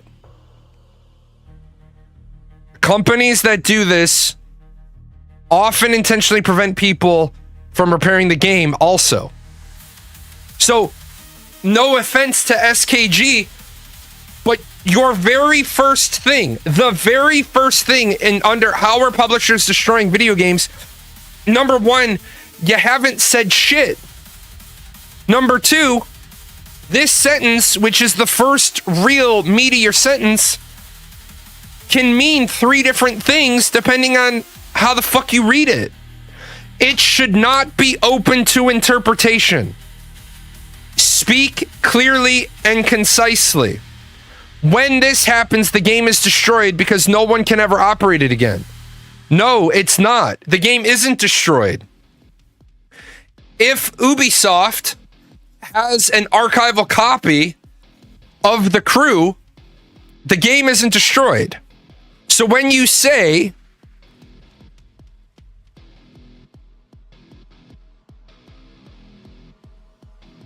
the game is also I don't even know what they're trying to say, but by withholding vital components, they're not withholding vital components of the game. They're withholding vital components in the form of server code, which you never agreed to buy. So right off the bat, if you're not gonna rein in your fucking community and tell them to behave, then you're a shit stick community. And what you're doing now is you're gonna radicalize people on the left and the right, and you're gonna lose the message. You started off with the idea of consumer protections, but this has to be completely rewritten. This is opinion, and the only factual statement you have in here is shittily written, and you didn't get me there. You gave me the first 10 words. What are the next 10? So let's see if the next entry gets me there. Why should people care about publishers destroying games? While video games are primarily just for entertainment and not of much consequence. Oh, so let me stop you right here. You think a lawmaker... Let me just help you. If a lawmaker gets to this, while video games are primarily just for entertainment and not of much consequence, half of your lawmakers are done with this sentence. What do you mean not of much consequence? Chuck it in the fuck it bucket. I'm done with this. The practice of a seller destroying a product someone has already paid for represents a radical assault on consumer rights and even the concept of ownership itself. Holy shit, right?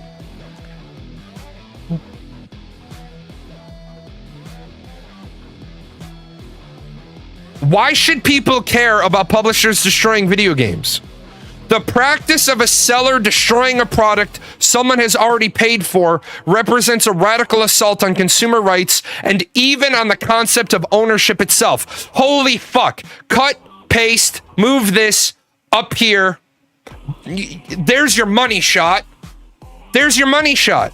If you make this one change to your website, you're not only going to bring in video game signers, you're going to bring in other people because you're going to say, look, I understand your complaint is that Stanley won't sell you a solid steel straw or a replacement or a lid or whatever, or the little rubber thing or whatever have you. Come join our cause because our cause is all about consumer rights. Holy fuck. If this practice does not stop, it may be codified in the law and spread to other products of more importance over time, such as agricultural equipment, educational products, medical devices. Holy shit, you get my fucking vote right here. Why? Because one of my pieces of medical equipment does not work anymore, and because I missed the recall window, I'm having to fight with the company to get it fixed, and they say, well, we sent you letters. And I said, yeah, motherfucker, did you send it certified? And they said, no. I said, I never got it. And they said, well, we're sure you got it. Well, that's the only way you can be sure somebody got something is if you send it certified or signed for. Do you have my signature? No. Well, then I never got it.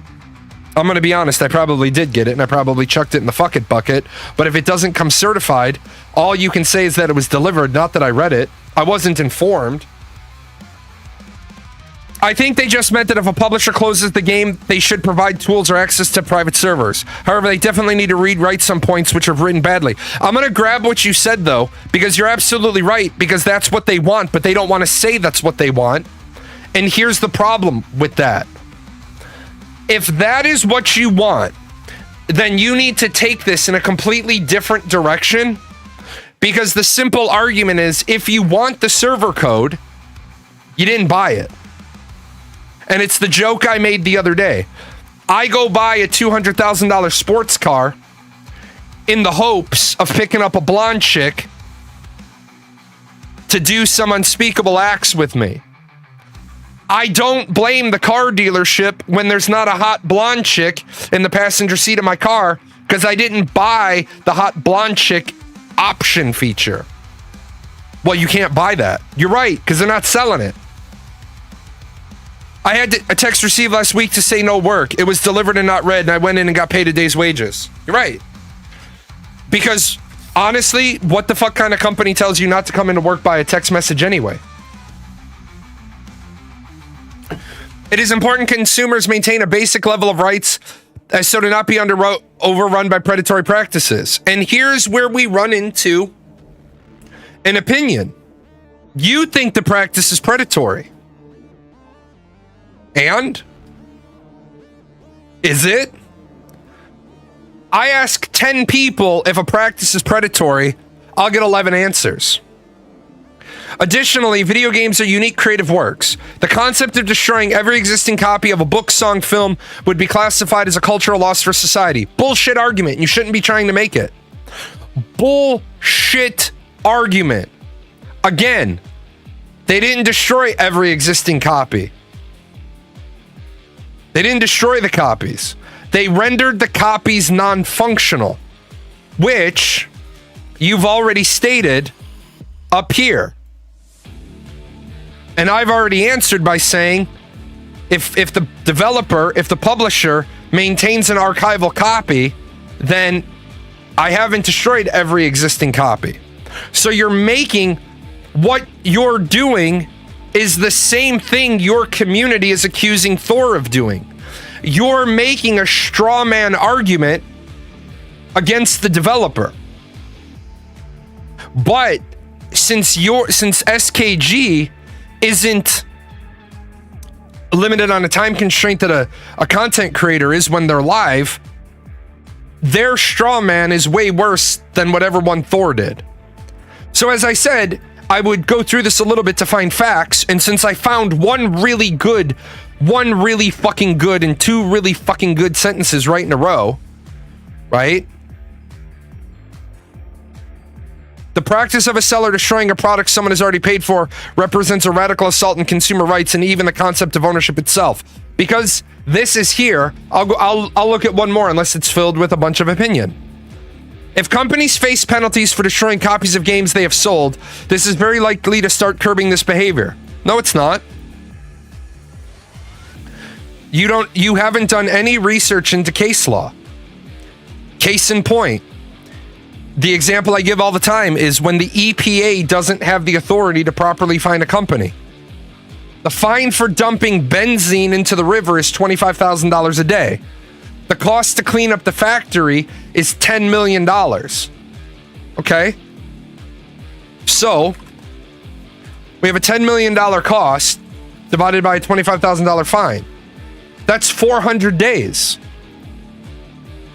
If I can pollute for 400 days before I'm forced to clean it up, and I'm never going to be forced to clean it up. If I can pollute for 280 days, but it gets me past a benchmark where I can online some extra capacity at a couple other facilities and not lose money. Did this suit cover the fact that we don't own digital copies of games? No, and that's a really, really important point. You think that a petition written by a guy who doesn't know where commas go, and I'm not trying to be insulting or condescending, but as we all know, a comma in the Second Amendment has caused decades of debate. Do you think that these companies don't have lawyers? We should be addressing your point before we try to address anything else. Because if they turn around and they try to keep pushing this, and companies have been allowed to say, you don't own your games, you only have a license to them. Well, guess what a license is? It's revocable. If a company is forced to allow consumers to retain their games in even one country, implementing those fixes worldwide becomes a trivial issue for them. Sure. Or I don't think EA Sports gives a fucking shit that Belgium and the Netherlands said you can't sell DLC team RNG packs. What they do, they stop selling them there. If a small country like Belgium were to say you have to maintain this, guess what happens? What's the cost to do this? How much do we make in that country? Fuck it. Stop selling to that country. So if destroying a game you paid for became illegal in France, companies that patch the game would likely apply the same patch for games worldwide.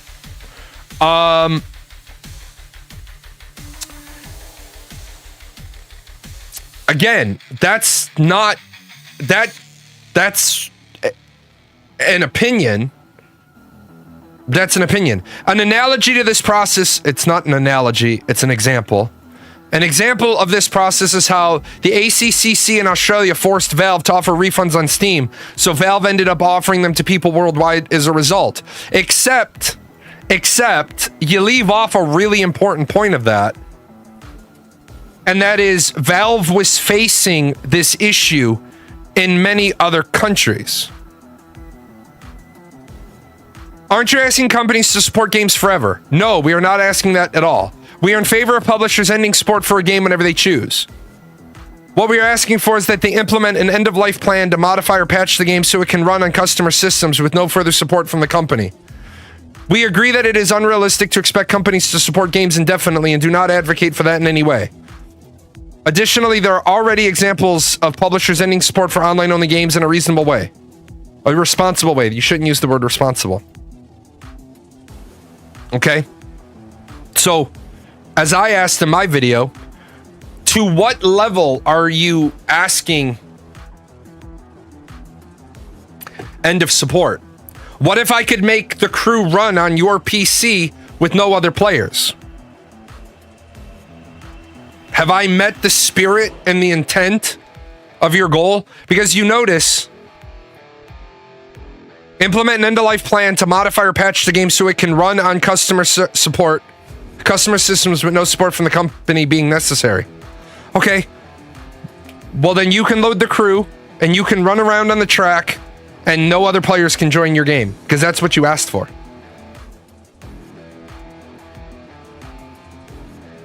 Aren't games licensed, not sold to customers? The short answer is this is largely legal gray area depending on the country. In the United States, this is not generally the case. In other countries, the law is not clear at all since license agreements cannot override national laws.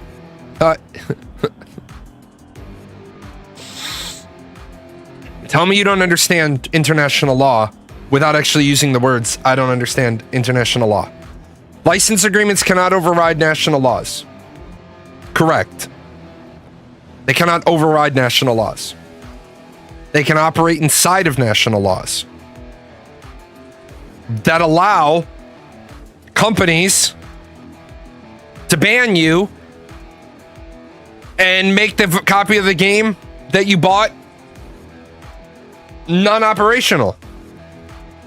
Those laws often consider video games as goods, which have many consumer protection laws that apply to them. So despite what the license agreement may say, in some countries you are indeed sold your copy of the game license.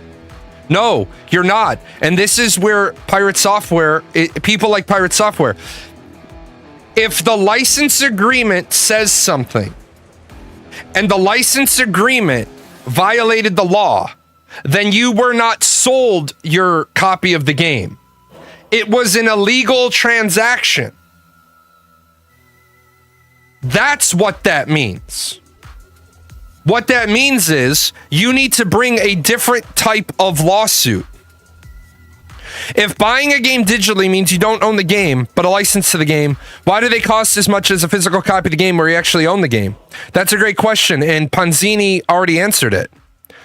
And Panzini said, we used to own games when we bought physical discs, but it was inconvenience, so we all bought digitally. We did this to ourselves. And that's the problem. People wanted convenience. People didn't want to have to go to the store to buy the DLC. They wanted to be able to download it.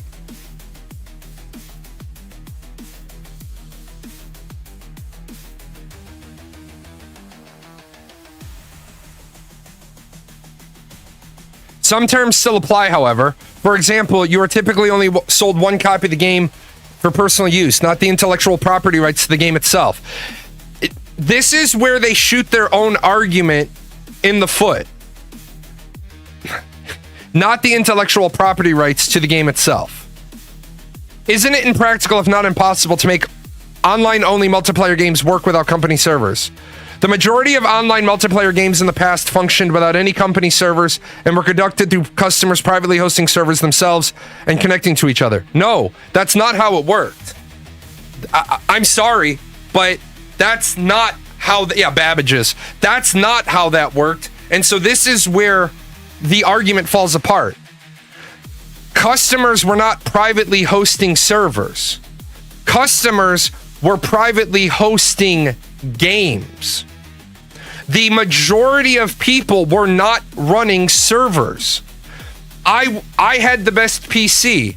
Therefore, I was acting as the host. And people joined my machine. Not, I have my server over there, and I'm connecting to my server, and everybody else is connecting to my server. Even now, right? Even now, when I want to have people play, I own 2 copies of some games.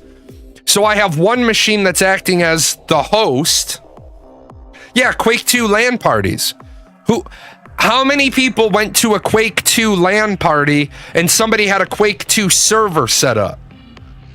Or how many people were coming and you're playing on your machine, they're playing on their machine, and you're all connecting to each other? Games that were designed this way are still playable today. You're right, they are, because they're locally hosted. As to the practicality, this can vary significantly. If a company has designed a game with no thought given towards the possibility of letting the users run without their support, then yes, that can be a challenging goal. If a game has been designed with that as an eventual requirement, then this process can be trivial. I really wish that if this movement wants to gain traction, stop saying something is trivial. Because you're going to get your teeth kicked in when this moves forward with litigation. Because they're going to be able to walk in and they're going to say, in order to do this, it's going to represent 11% of our development budget, and we don't consider 11% of our development budget trivial. And then you're going to be standing there and you're going to have your dick in your hand because they've literally just made the point that what you're asking for isn't trivial.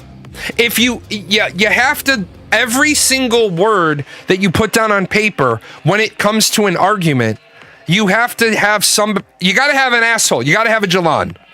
You got to have a Jalan that knows how to advocacy brief backwards and forwards, pro or con. Should I be using the word trivial? Give me the sentence. Then this process can be trivial and simple to... Stop. Don't say it that way. Well, it could be relatively simple to implement. Define simple. Well, easy. Define easy. If you don't know project management, then you're going to get killed because they're going to say, well, in order for us to implement this, it's going to represent more than a 5% increase in manpower and development time and resource cost. We don't consider that to be simple. And then the legislators are going to say, well, yeah, that's valid. You're going to look at SKG and going to say, you're asking us to impose an unrealistic expectation onto development companies. So what are you going to do there, Ross? Because eventually Ross is going to have to go in front of European lawmaking bodies and defend this. What about large-scale MMOs? Isn't it impossible for customers to run those when servers are shut down? Not at all. However, limitations can apply. Several MMORPGs that have been shut down have seen server emulators emerge that are capable of hosting thousands of players just on a single user system. I'd like to see this. I would like to see this. I would like to see thousands of players on a large-scale MMO being run on a single user's system. Does anybody know anybody doing this so that I can go get smart? Because I know people that run private servers. And I know that they're running large amounts of hardware to do this. I know people that run small WoW servers. I know people that run WoW servers for ultimately like 60 people max online at a time. But I'm interested to know, because this is where I get to the point where I don't believe you. And so you need to not say several MMORPGs that have been shut down have seen server emulators. And here's why. And this is just as a person this is what I did in CPI work. You have enough information up here to give me chapter and verse. So you say up here, there are already real world examples of publishers ending support for online only games in a responsible way, such as 1, 2, 3, 4, 5. And then when I get down here, where's your 1, 2, 3, 4, 5? Because you've said several. So you have at least 4 examples. I heard about a private EQ server. I've heard about lots of private EQ servers, but they're not running on a single user system. Unless you're trying to play cutesy with words and you don't mean the same thing as you meant up here, where you meant somewhere else, were conducted by customers privately hosting servers themselves and connecting to each other. So you say up here, and this is where I'm a dickhead and I'm going to catch the hate. And I'm not trying to defend Thor, because I think that the way he did it, he should be able to do this infinitely better than me, because he's a fucking developer. And again, I'm in the meat of this saying, I think your heart's in the right place, but you got to rewrite your whole fucking website. Because right now, as you can see, I'm just going through it and I'm kicking the shit out of this argument, not because I want to.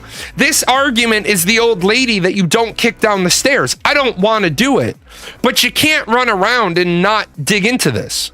So you say up here, and are conducted by the customer privately hosting servers themselves. And then down here, you say, on a single user system. Well, everybody's common understanding of nomenclature is that the PC I'm on right now is my system. And I'm not running a private server.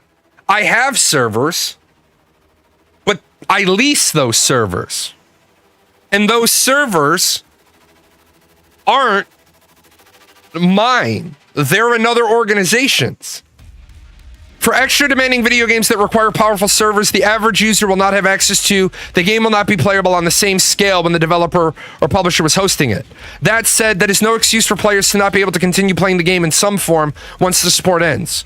So if a server could originally support 5,000 people, but the end user version can only support 500, that's still a massive improvement from no one being able to play the game ever again.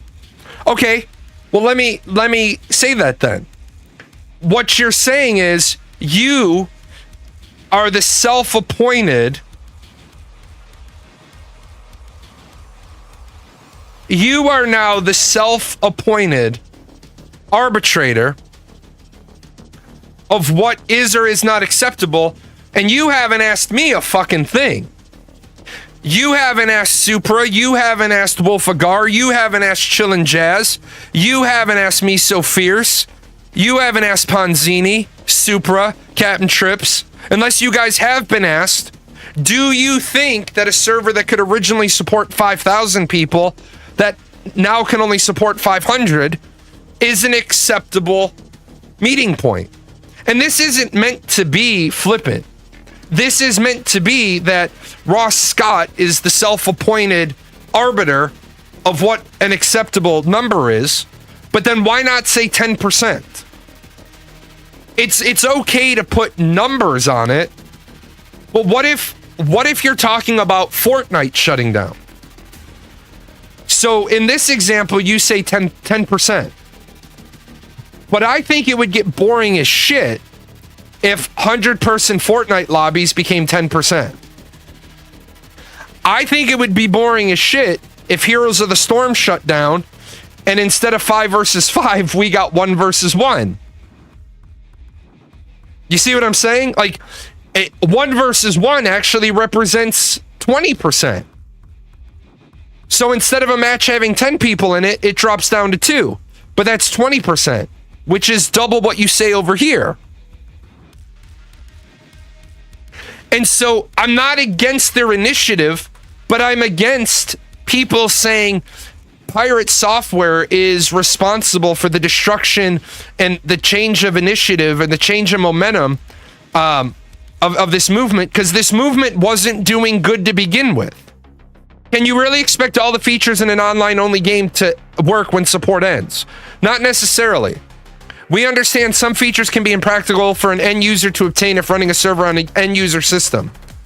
That said, we also see the ability to continue playing the game in some form as a reasonable demand from the companies that customers have given money to. There is a large difference between a game missing some features versus being completely unplayable in any form. You're right. There is. There is. But are you going to leave it to the company to decide how much feature they give you? Because up here you had no problem. See, you're not telling me what you stand for. Up here you tell me 10% is okay. So 10% of the features are okay. And then they're going to say, well, that's not what we said. It's exactly what you said. Because you didn't think about this the way a lawyer thinks about it. You didn't think about this the way... Why don't we rewrite it and give it to Ross? Let me give you 2 examples. Number 1, I have my own shit to work on. And number 2, they're not going to want to pay me my fee. Because to take this on, this is a full CPI project. This is a full... To rewrite this initiative is a full CPI project.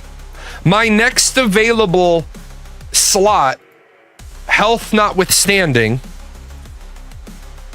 for a full CPI project would be beginning 5 August is my next available contracting slot, and I don't think they have my fee to pay me, because this is a full CPI thing. Like, this all needs to be rewritten. This needs to be redesigned. And then it's going to be a lot of back and forth. What's your end goal? Because you notice that's here. There's no problem. The problem is defined a little bit over here. No, this isn't to the studs, man. This isn't to the studs. This is the foundation is fucked. We're ripping everything out, including the concrete. The only thing staying the same is the name. That's it. Wouldn't what you're asking for ban online only video games? Not at all. In fact, nothing we are seeking would interfere with any business activity whatsoever while the game was actively being supported. Bullshit statement. Yes, it would. Absolutely bullshit statement. The very core of what you're asking for interferes with the business activity. Apparently this is a version that tells what the problem is, and eventually lawyers and competent people will rewrite it again. No, that's bullshit. That's not true at all. That's absolutely not true. And I don't even know where you got that, because here's their initiative that they're collecting signatures for.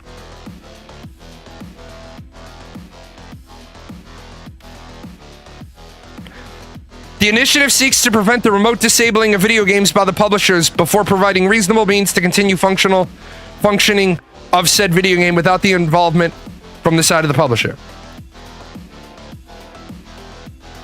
Specifically, the initiative seeks to prevent the remote disabling of video games by the publisher. Well, the publisher didn't do that, so somebody should have told them not to word it that way, because this initiative, as signed, is bullshit, because the publisher is not remotely disabling the video game. Remotely disabling the video game means when I click on it on my PC, it doesn't load at all. And that's what's going to happen after they get this initiative to 1 million signatures.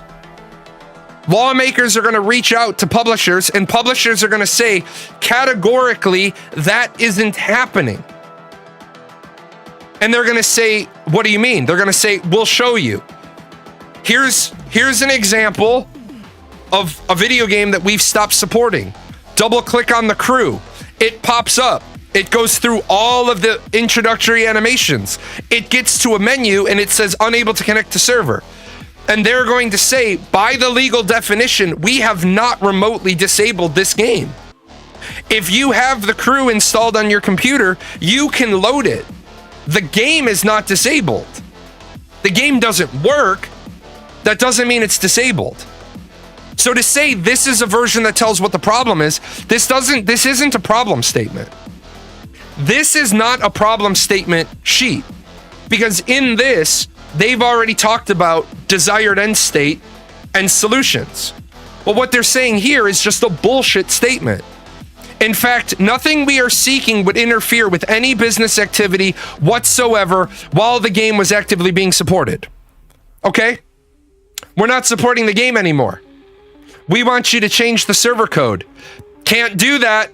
We're not actively supporting the game anymore. And to actively support the game, or to change the server code, we'd have to be actively supporting the game. But your argument earlier was if they decide to shutter, which is no longer actively supporting the game, then they'd have to change the server code.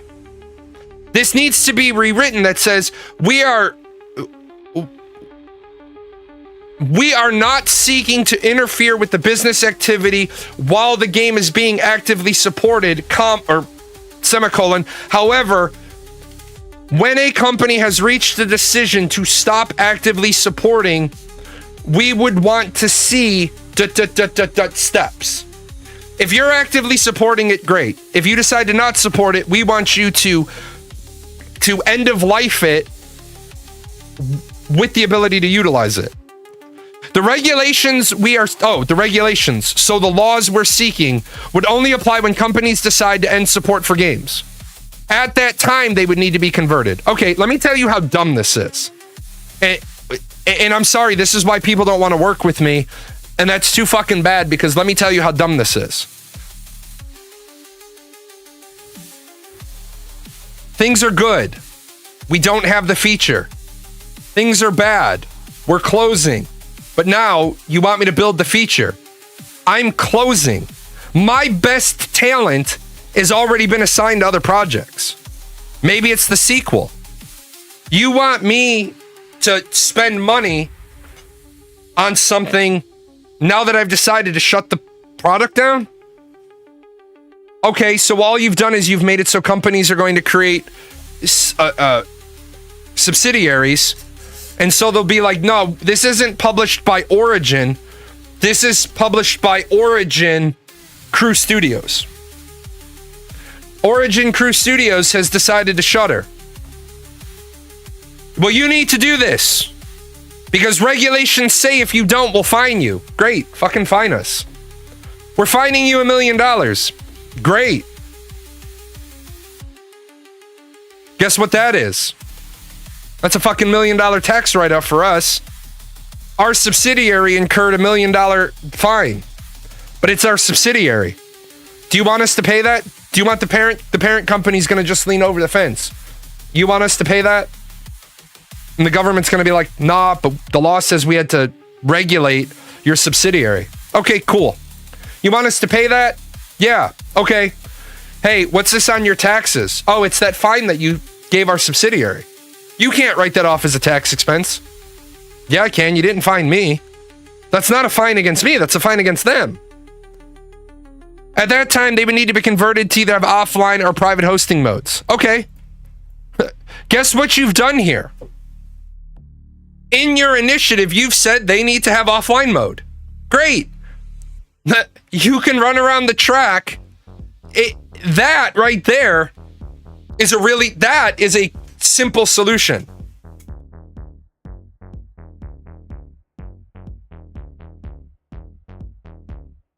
When unable to connect to the server, you will be able to race around in the last car that you had, but you will be able to earn no progression.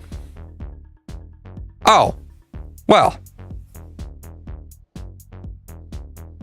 Isn't it unreasonable to ask of this for free-to-play games? While free-to-play games are free for users to try, they are supported by microtransactions with customers spend money on.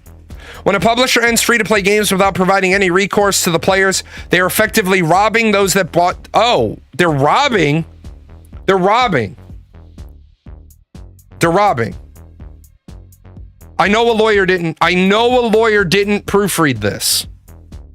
How do I know a lawyer didn't proofread this? Because you do not accuse people of a crime.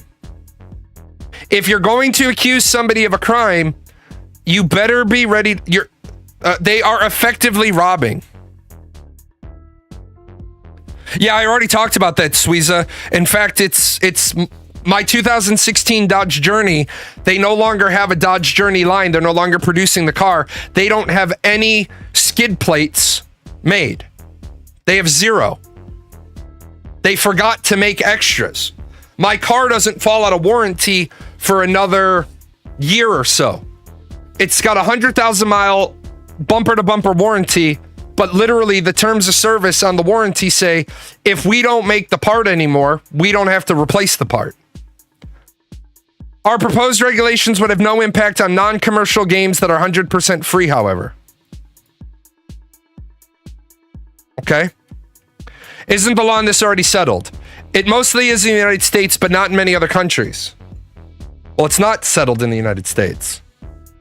Wouldn't what you're asking for force the company to give up its intellectual property rights? No, we would not require the company to give up any of its intellectual property rights, only allow players to continue running the game they purchased. In no way would that involve the publisher forfeiting any intellectual property rights. Oh, really? So how are you going to run servers without the server code? The server code can't be encrypted for you to use it. It has to be de-encrypted, or decrypted. Sorry, wrong word. It has to be decrypted for the server to employ it. Once you can see my server code, that's my IP that you never paid for. That's IP that I wrote, and maybe I'm using that IP on other products. Aren't companies unable to do this to license agreements that they make with other companies that expire? No.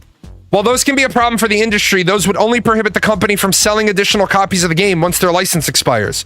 That would not prevent existing buyers from continuing to use the game they already paid for. And right here is where the creator of this entire movement has just shown they don't know what the fuck they're talking about. That is not how licensing works. If you license my music for a fee, at the end of the term of the fee, my music must be removed from your game. If you buy a license until December 31st, 2029, on 1 January, if I log into your game and I hear 6 bars of my music, you're going to be writing me a big fat fucking check. Guess what happens to the private server owner who doesn't have a license with me? Yeah, nothing is 100% free. Nothing. If you don't have a license from me, then this is where, and again, I don't want to be nasty, but this is where you need to not guess. Ross Scott needs to not be guessing here. My licenses are non-transferable. I never, ever, ever, ever issue a transferable license. Ever. Ever. I will never issue a transferable license because I don't, for example, there have been people that want to use my music, and in order to use my music, they need an actual written agreement, because there's a TV show that's in a pilot right now that's using one of my tracks, and I can't stop. I can't stop the studio from using my music. However, I could also, at any given time, yoink that track out of my rotational library, and I could make that track. I could have Steampunk Studios. I could create a second music studio. And then that track, I could move over to Steampunk Studios, and you can no longer use it DMCA royalty free. Because you'll notice when I showed you the website, it doesn't say in perpetuity. Nowhere on any of my licensing agreements does it say this track is available in perpetuity. Now, I've already made the pledge. I will never do that. But I could. I don't get, if my music gets used on a TV show, that'd be fucking cool as shit, man. Because number one, if they want to sell that, that's where I'd make the money. If they wanted to sell an OST, or if they wanted to load it to Spotify, or they wanted to load it to YouTube. What if people made money with your music? They're allowed to make money with my music. As you saw in the licensing agreement, my music is available for commercial purposes, but they have to credit me. They must give attribution back to me. So they can make money. That's the whole point. But people have taken it to a level I didn't think they were going to. They're using it for a TV show pilot. That's fucking cool as shit. But the studio sent a bunch of legal paperwork. And so the studio sent it to the people sent it to me, and I was like, hey, I gotta be honest with you, you gotta send me $250. And they got kind of mad. They're like, why? I said, because I make the music available, but I don't agree to review 50-page documents for free. I kicked it to my lawyer. My lawyer says to review it, it's $250. So I need $250 from you. They're like, well, we're not going to send you that. I said, okay. Well, then I can't give you permission and I can't sign this. Have any examples? Examples of what? The track in particular is 2 tracks off of the Fantasy Tavern album. Coins First and Embers in the Wind. It's those 2 tracks they want to use. One's in their credits, one's in their one's in the introductory, one's in the credits. So like 3 days go by, and I get it. Like they're mad. They're like fucking mad at me, and they're like, "Well, we can't believe that we did all this work and you won't sign this document." And I was like, "I can't sign a legal binding I can't sign a legally binding document. I can't give you an example of a TV show because it's all under NDA. It's in development. I can tell you the track names. That's why it's called a pilot. I can't sign this because there's verbiage in here I don't understand.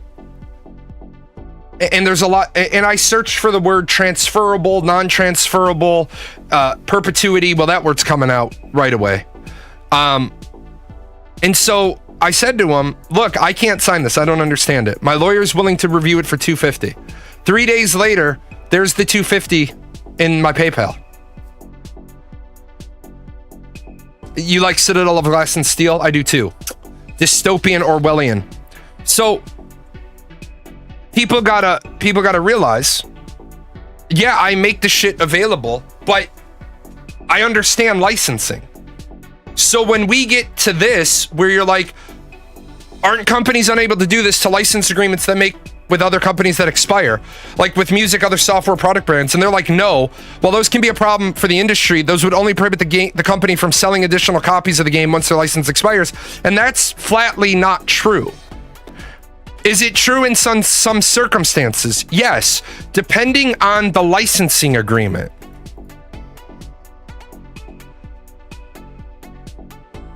If I remember correctly, there are 6 main types of licensing agreements for music.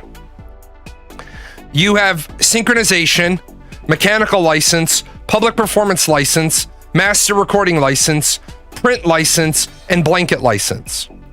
If anybody remembers Soundtrack by Twitch, Soundtrack by Twitch had a really big problem. Soundtrack by Twitch only secured a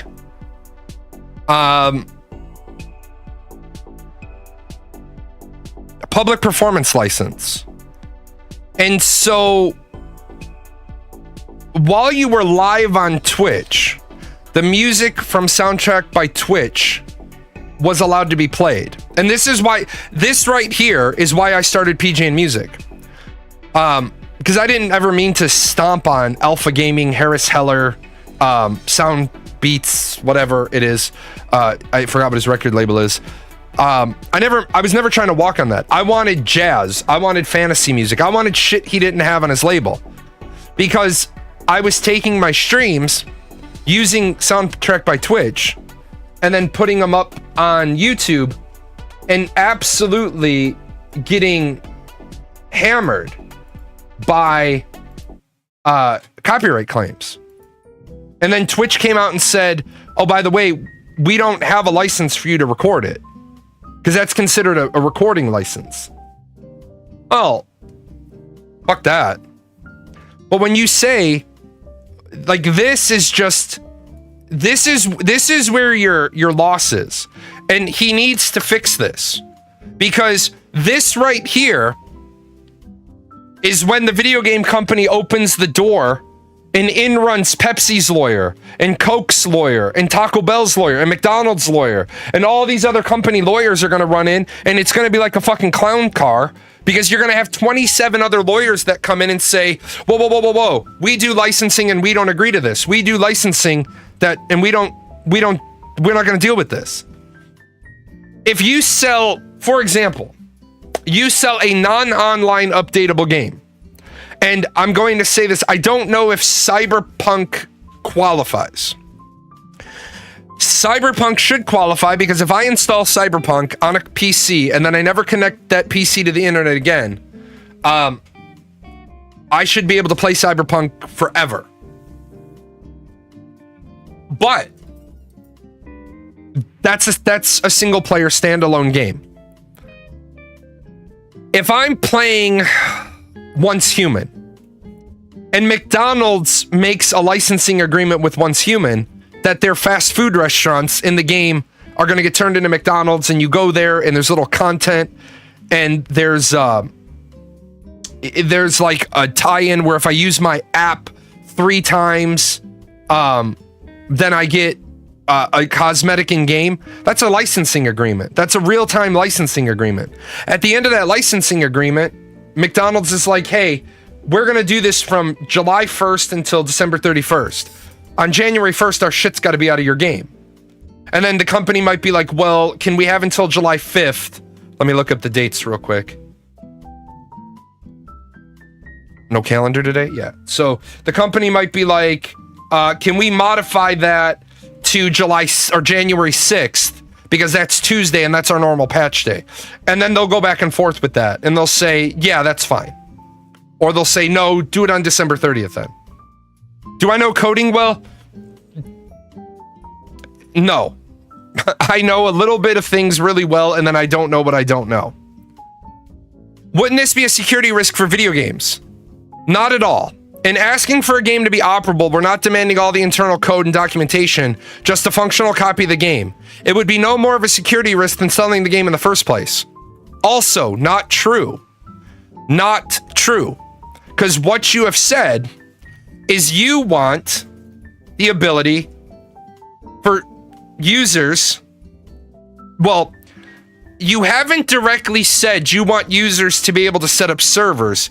You've said you want users to be able to run servers on their own system. So what you're trying to get around, yeah, if the company has to do something, they're going to ask who's paying because they don't want to. The problem here is, if it takes a server to run the game, then it takes server code to run the game, whether or not that is on a server or hosted on your machine. We want to be able to reverse engineer the code. The moment, and here's where people can't reverse engineer the code. Dude, motherfuckers, people have reverse engineered the code that they were never given. But can people charge players for being on their private server? Yes, they can. In America, on abandonware property, even abandonware MMOs, you are allowed to run your server as a not-for-profit, which means, say it was me and 3 other guys. I'm charging $50,000 a year to be the marketer, the face, the organization, the manager, the payroll department, all those things. And then I have 3 guys that work for me, and they're each going to draw a salary of $50,000.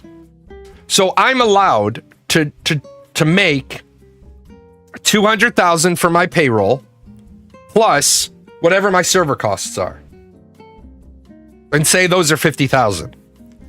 So I'm allowed to generate $250,000 in money a year, and I believe, and I'm shooting from the hip on this one, I believe I would be allowed to fundraise until I had 3 years operational, 3 future years operational budget.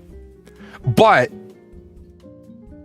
if I do that, I've just committed to keeping the game open for 3 additional years. If I pre-raise money under that restriction, I'm committing to it being on for that amount of time. Now, don't ask me what I do with the money if I'm forced to close it. Do I call the IRS? Do I call the USPTO? I don't know, because I haven't looked into it. It's be like, hey, I was running a not-for-profit and I have $125,000 that's supposed to go to this, but one of my developers got into a car accident. I can't do the project without him. So at some point the code's going to break and I don't know what the fuck to do. What do I do with this money? Won't asking for this harm developers? It is very unlikely. It is far more likely to benefit them. Many video game developers have voiced their dissatisfaction with having a game they spent years of their lives working on destroyed by their publisher, being powerless to stop it. Okay, great. It's not a donor. But maybe. Because remember, only 503Cs can take donations. That's why you're a not-for-profit, not a charitable organization. They operate under different sections of the IRS tax code. If you give me a donation, you're not giving me a donation. It's called a donation. What you're really, like, here, not that I'm asking anybody to do this, but if you click on that, you'll see 2 links. You'll see donations for me, go through Stream Elements, donation for Extra Life. Is that even the right link? Yeah. Donations to Extra Life. I should really change that. In fact, I'm going to. I'm going to change that right now. Because it's a typo and I don't like typos.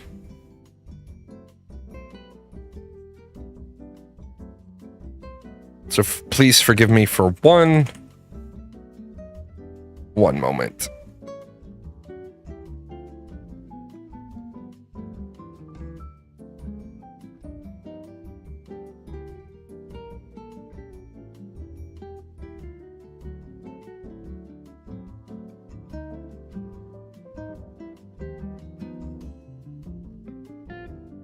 Okay, let me make sure that went through. It should have. Because I want to make sure that we call them the right things, and I didn't realize there were... No, you're not gonna... Tips for PGN Music or PGN should go through here. Donations for Extra Life should go through there. Extra Life can accept donations. They're a 503c charitable organization. I can't accept donations. What you're giving me is a tip, which is what hemmed up a lot of streamers in 2020.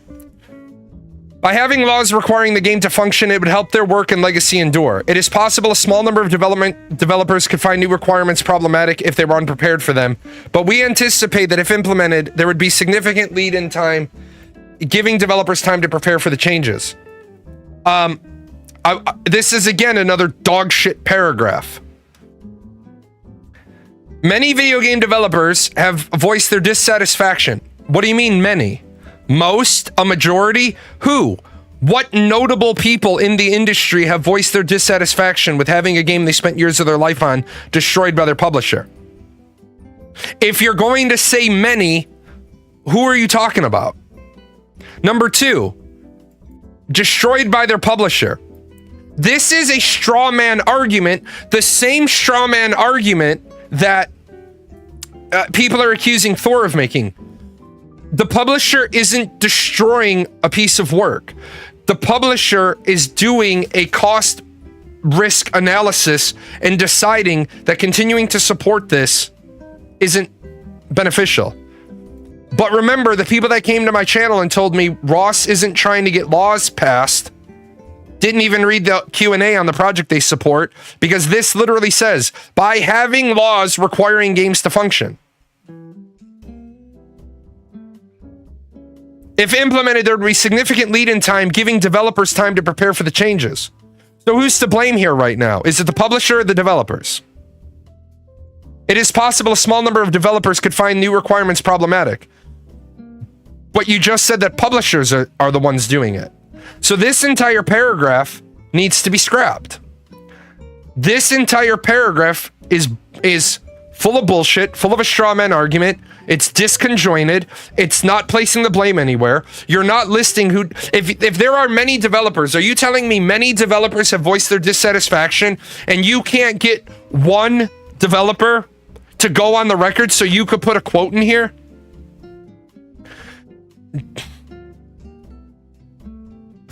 Jack Skellington, senior artist on the crew, said, it really sucked that after years of my life, they shuttered my game. I don't understand how the developers are ever to blame. They're just doing what someone's telling them to do. That's a great point. Here's why the developers are sometimes to blame. Because sometimes the developer and the publisher are the same person. Not every game has an independent publisher. Some games, Tryon Worlds was the publisher for ArcAge and the developer for Defiance and Trove and Rift. So they and Atlas Reactor. So they were the publisher for Develian. So 2 of the 6 games they had, they were the publisher for. 4 of the 6 games they had, they were developer and publisher for. I will be right back.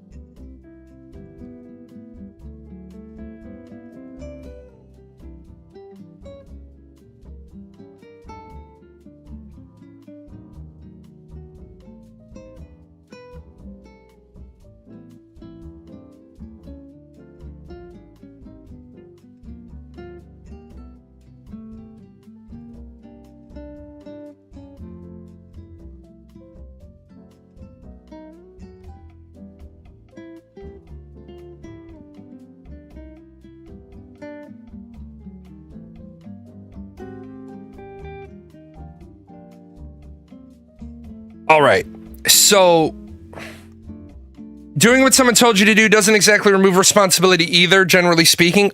Sometimes it does, sometimes it doesn't. That's a dealer's choice. That really depends on the situation and the scenario, the environment, the niche. It's Pokey. Hi, buddy. Can I show you off? Ugh. They got some Orange Cat produce. Oh, okay, easy. He said no show off today. Won't this bankrupt video game companies? It is extremely unlikely. The costs associated with implementing this requirement can be very small, if not trivial. Again, how do you know? Give me numbers. Give me actual numbers. The word small. Epic Games only takes a small cut of your money. It's 5%. Many gamers say Steam only takes a small cut of your money because they take less than a third.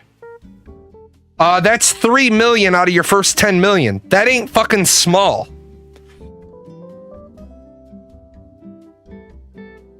If the cost is so small, then if you really love the game, why don't you call the developer and license the game?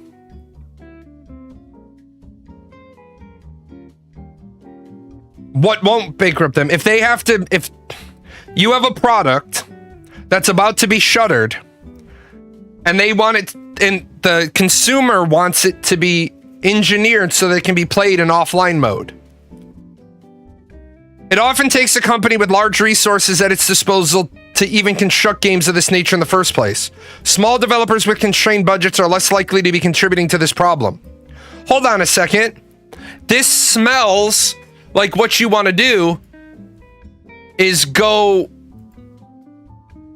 into the rich company's pockets. So I thought it was a problem with games. This is a terrible line, because this line right here now is saying you're looking to impose, and again, if you disagree with what I've read, because I've just read their FAQ going down, this reads like small developers with constrained budgets are less likely to be contributing to this problem. So small developers with constrained budgets aren't running server-based games? Is that what you're saying?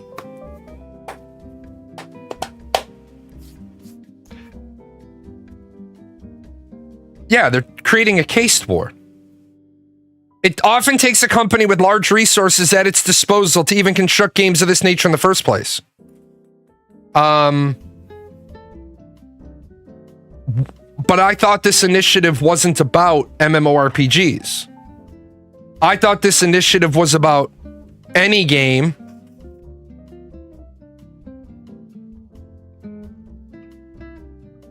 An increasing number of video games are designed to rely on a server that publishers control in order for the game to function.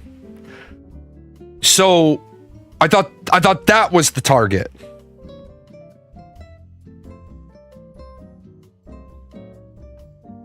I thought when we talked about here, if companies face penalties for destroying copies of the game they've sold, it is very likely to start curbing that behavior. So, in the middle of your FAQ, you've not only changed the goal, you've changed the sport. We started playing soccer, now we're playing hockey, and nobody knows what net we're supposed to be hitting into. Does this mean the publishers will have to release copies of the game to ban players? Not while the game is being supported. All of our measures are forced on what happens to the game once support ends. So if disruptive players in an online-only game become banned, but regular players may continue playing with active support, then they would not be entitled to run the game offline until support officially ended. Hold on a second. Well, what the fuck is that? I thought you said this was a consumer protection movement. And this is where I am way better at this than Pirate Software is, because I'm way better in the legal part of it. You literally have said this is a consumer protection law, but not those consumers.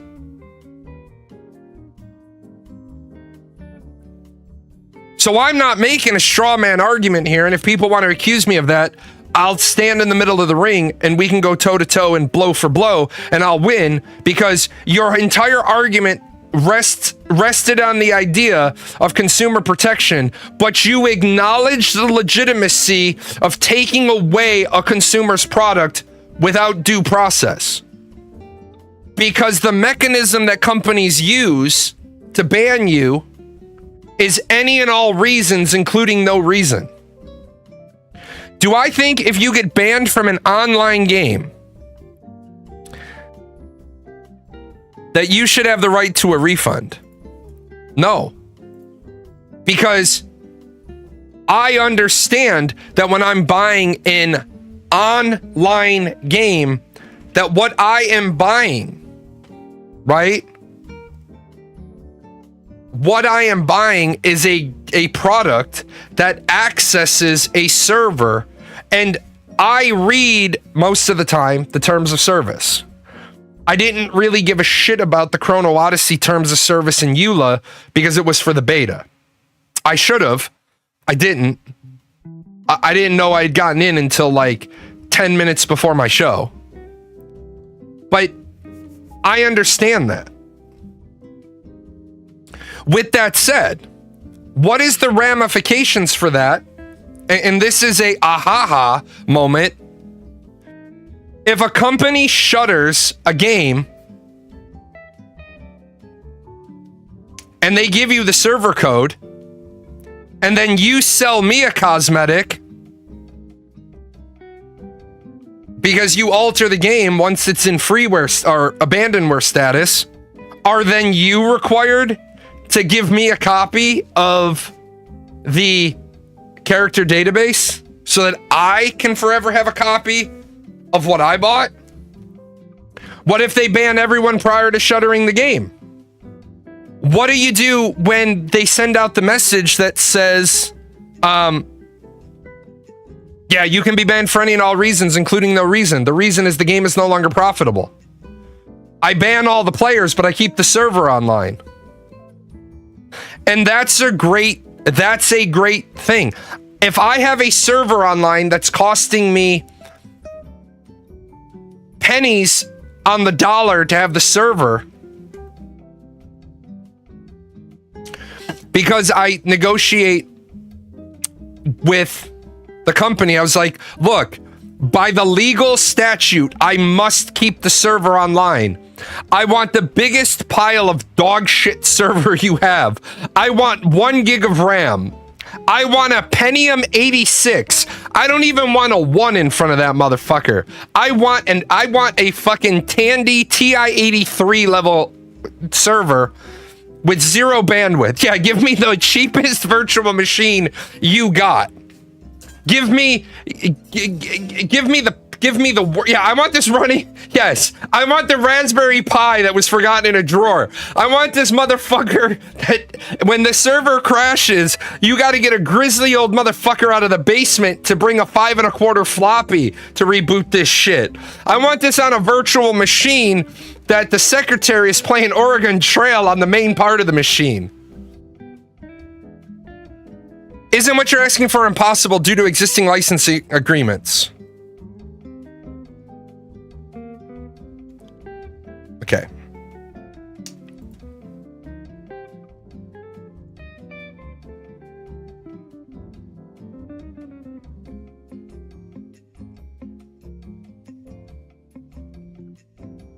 So, I'm not trying to be a douchebag here.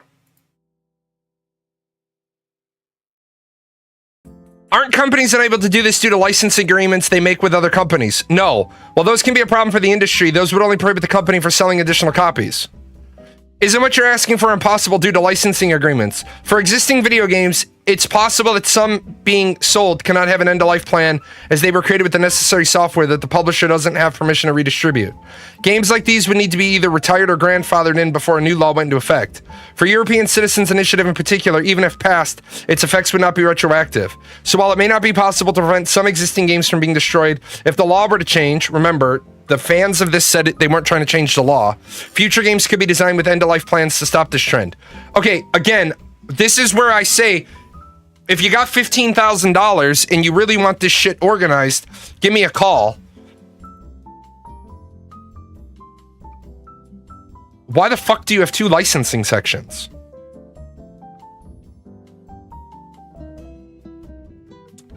Also, there's a really big problem. Let me go back in so that I can have the piece on the screen. There is a really, really fucking big problem with just naturally assuming, right? You're gonna have to give me a much better link for that. You're gonna have to go to like tinyURL for that shit.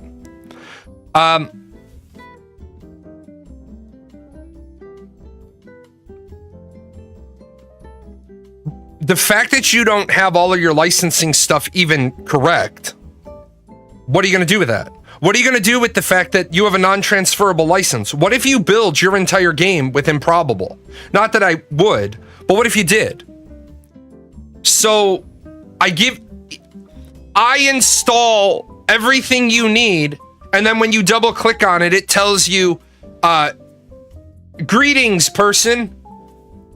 This is to let you know that we have given you all of the server code that you need. However, you will need to contact Improbable, and you will, You will need to license your own copy of Improbable or Spatial OS.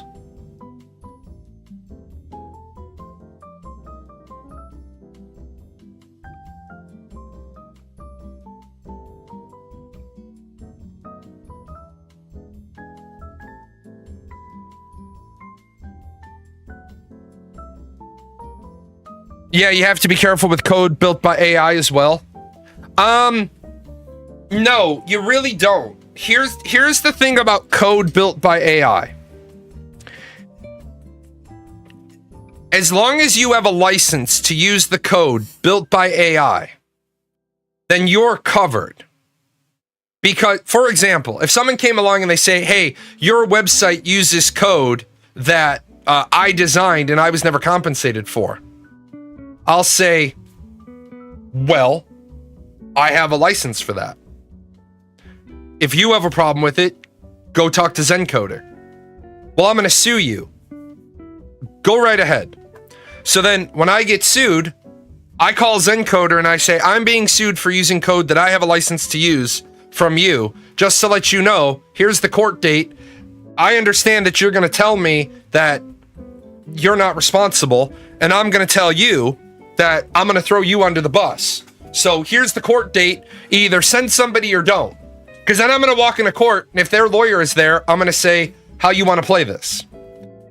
And if their lawyer is there and says, I'm just here for the inevitable, I'll be like, okay, no problem. Your Honor, I'm petitioning for dismissal because motion to dismiss because I have a license to use that code. They want that guy in the back with the ugly purple tie. And then the judge will be like, get up here. And the guy will be like, yeah, I represent this, and they'll have to sue us. And be like, okay, yours is dismissed. File a lawsuit against them. And then the lawyer will be like, yeah, and remember, don't do it here because you can't sue us here. You have to sue us in XYZ location. But for some licenses, they can use your code. And you're right. And therein, you also run into another problem. And this is where Ross hasn't thought about this. And this is where companies will simply get around the initiative for 30 fucking years. Hey, Jay, we'd like to use your music. Yep. And you're going to provide all of the music. Yep. And you've given us a non-transferable license. Yep. Then the game goes offline. Or they shutter the game. And then people log in and they're like, hey, I want to play my,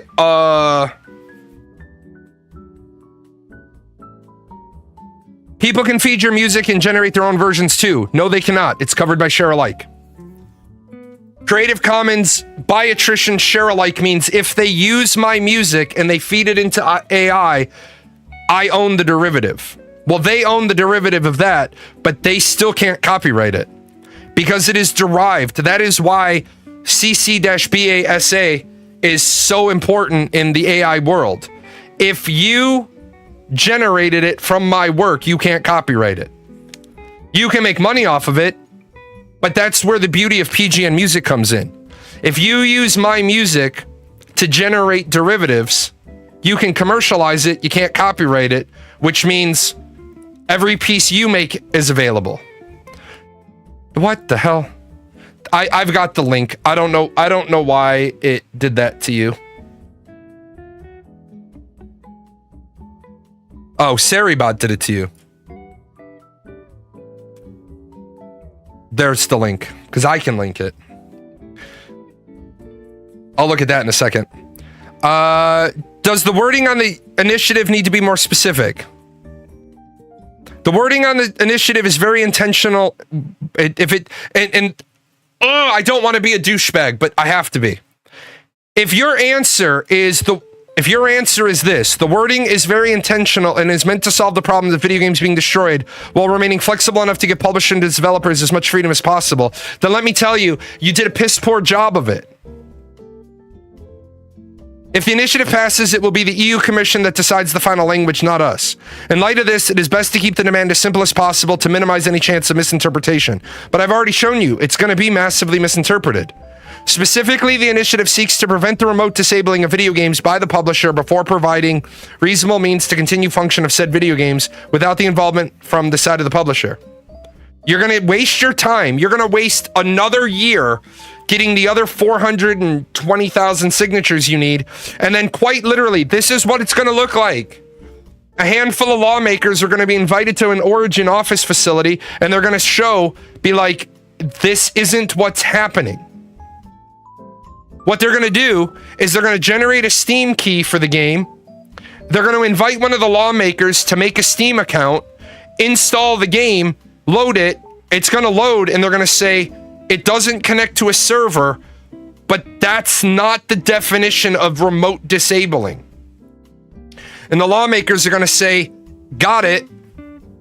Now, whether or not the lawmakers are holding a fat sack of cash when they walk out the door, I don't know if that's how Origin does business. I don't know if it's not how they do business.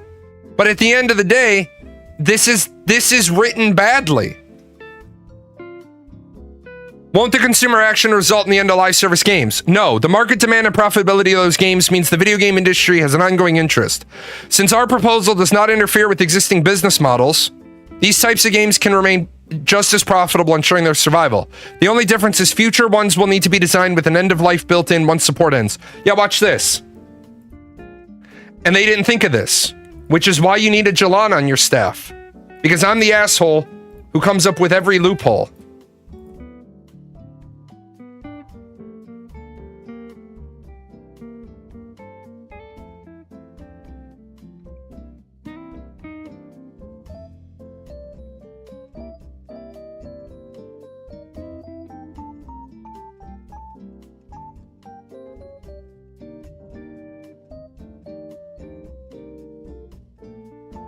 There you go.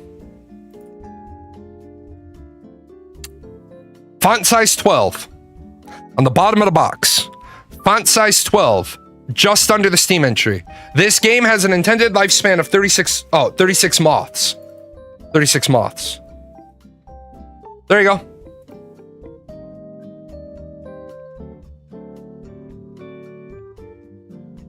Click this button to create an end-of-life version of the game. Deletes installed files. No, all they got to do is that. It's that fucking simple for how game companies are going to get around this. I buy a season pass to Disney. I bought a season pass. What's a season? Windows and other software have end of life. And that's what Ross doesn't understand. Well, hold on. Let me address that. Windows 10 is not about to end. Windows 10 is not about to end. Windows 10 is about to no longer be supported. Shit, I know a guy that's still running Windows 95. Yeah, there's security updates and stuff. They're no longer yes, but you can still use Windows 10. When it becomes an unsupported product, they just don't do any more add-ons to it. Like my phone, the guy at the Verizon store was at least honest about it.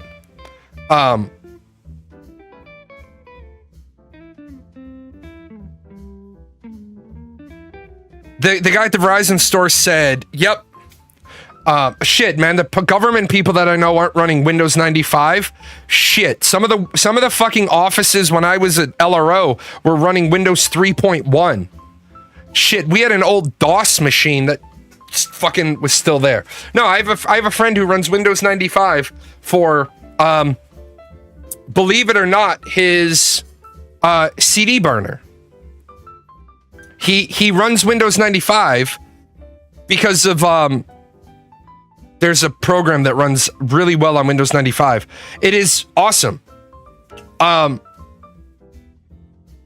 You drop your CD in, it rips it to the library, and then when you want to make a CD, and I was like, dude, why don't you just get Spotify? He doesn't want it. But since our proposals does not interfere with existing business models, but it does. It does interfere with existing business models. Because what you're missing, what you're failing to realize is that what companies are going to do then is they're going to get around your initiative by putting a lifespan. This is no longer a game that you will own. This is a game that has, we plan on supporting this game until we're launching today. We plan on supporting the game until 26, 27, 28. We plan on supporting the game until December 31st, 2028. And guess what now? Do you think gamers are going to give a shit? Let's be honest. And I'm not trying to be a condescending prick. I know I come off that way. In a year, you've only gotten 587,000 people to stop killing games. It's their FAQ. In a year, you haven't even been able to get 1 million valid signatures.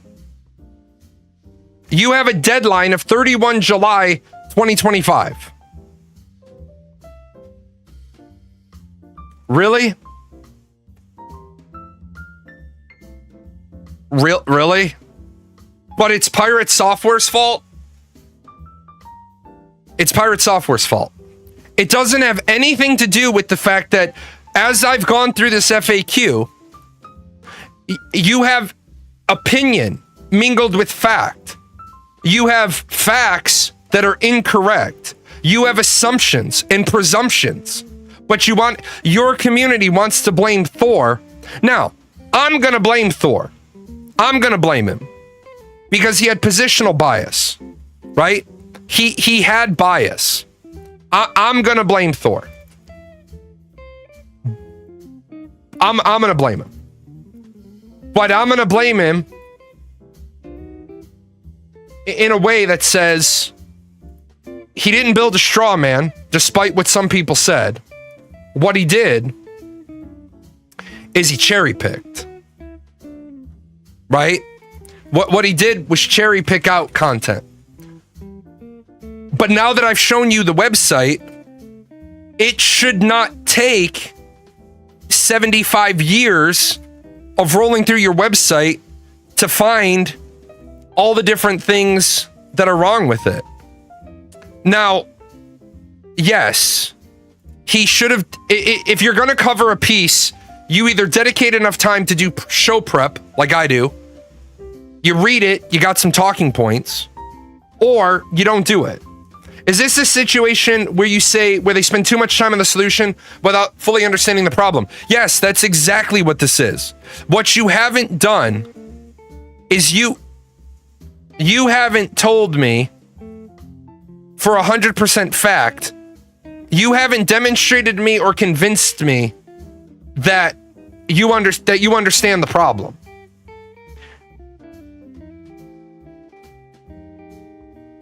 "51% of the time in continuous process improvement needs to be understanding the problem." 51%.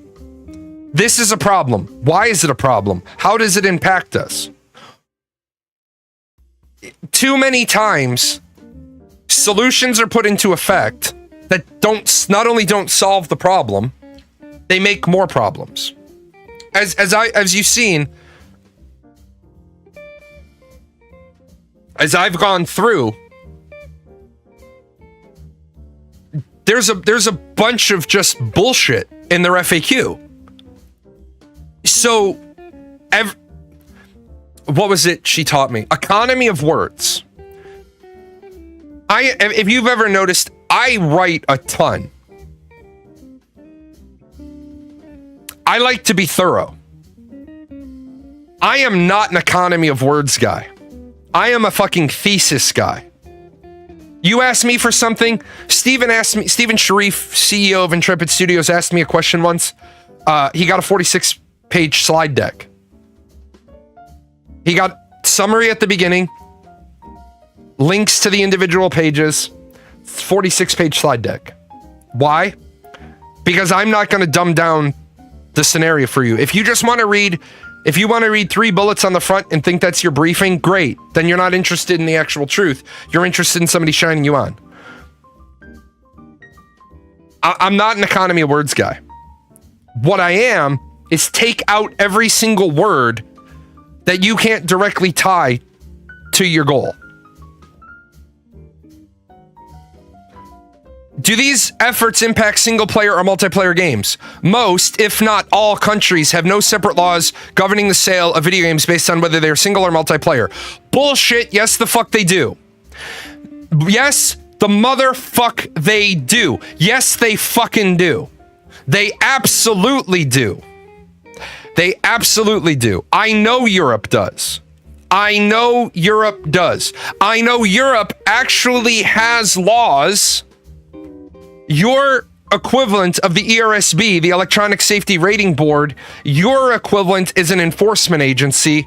Ours is an advisory agency. My 12-year-old can walk in to certain video game vendors and buy an M for Mature game. Because those video game vendors do not give a shit about adhering to the ERSB. Walmart does. Walmart adheres to the ERSB. I remember it was years ago. Why are you, Amateur Tech, why are you globally muted? Hold on.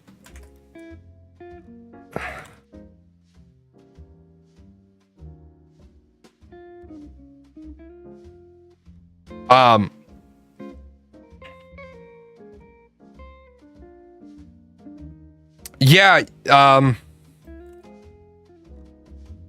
wait, you're banned? Hold on.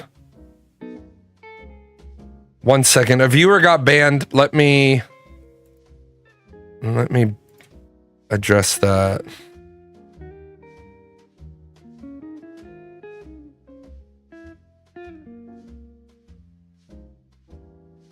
Amateur Tech TTV is unbanned. I didn't realize Seribot had banned you. Thank you for letting me know. I didn't see some of the ones come in because I'm monitoring chat on this screen. And yeah, it was from the link. I manually unbanned the account. You can't put in a ban request because if Seribot bans you, you can't put in a ban request because it's a bot moderator. But no, that account is unbanned. Thank you for letting me know that. That other account that you have is shadow banned. I only happened to catch it over on this side. I was like, what the fuck? But most, not if all countries. First of all, let me stop you. When you are talking about a quantifiable piece of information, most, if not all. Well, which one is it? When you're talking about a yes or no question, this right here, and I'm not trying to shit on Ross. I respect what he's trying to do. I'm shitting on how he's trying to do it. You cannot, this is shit work. This is shit work right here. First of all, the phrase most if not all should never be used in formal writing. Because if you have a number, it's a quantifiable number.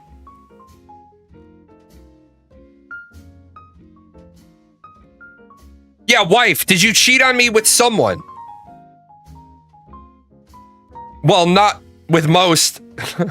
Not with most, but not all. Or more specifically, to take that another way, right? To take your example where words matter. Did you cheat on me with anyone? No. But I did with someone. Because I knew who the person was. They weren't an anyone to me, they were a someone to me.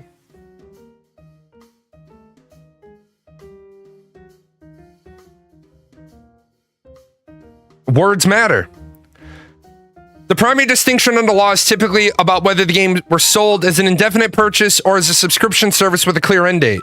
We do not see it as productive to introduce new laws on this distinction where none currently exist. Thus, this would impact both game types. From a technical standpoint, multiplayer games can also be preserved with comparable amount of effort as single-player ones. It's a deliberate decision by publishers when they choose not to. No, it's not. So this right here is another one of those, no, it's not. It's not a deliberate decision by publishers when they choose not to. We assumed we were going to continue making money. And now we were expecting, remember I talk about the 50% by 50% by 50%? So And let me use New World as an example. They're a really great example of this.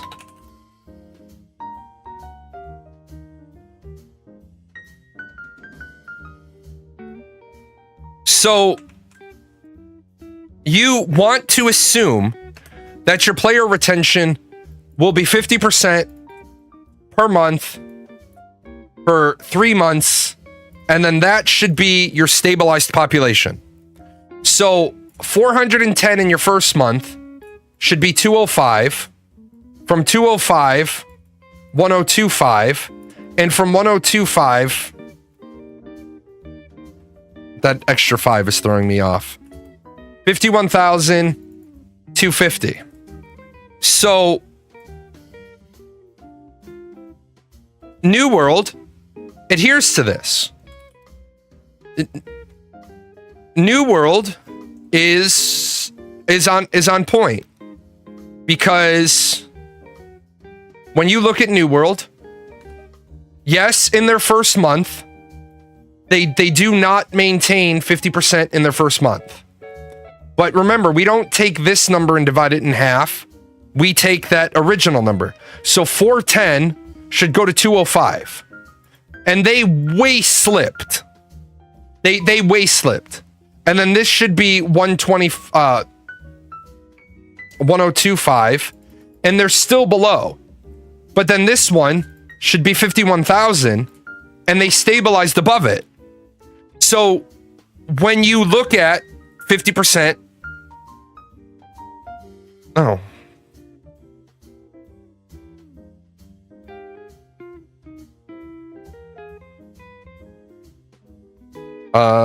Let me do this.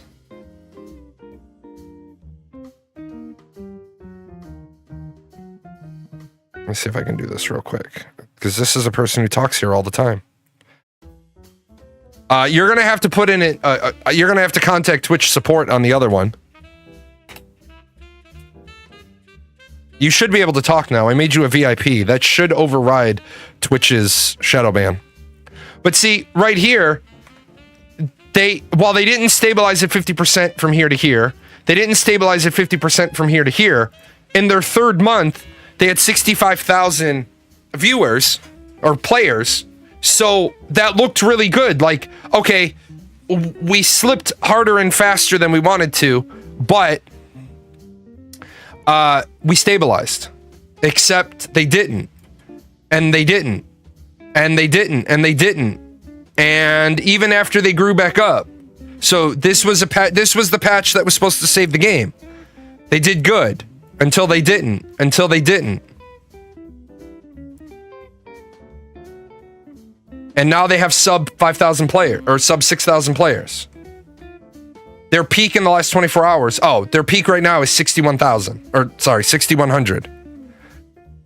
To turn around and say multiplayer games can be preserved with a comparable amount of effort as single-player ones. It's a deliberate decision by the publishers when they choose not to. Well, if I lost too much of my population, I thought that I was going to stabilize at 50,000 players, and I have 5,000.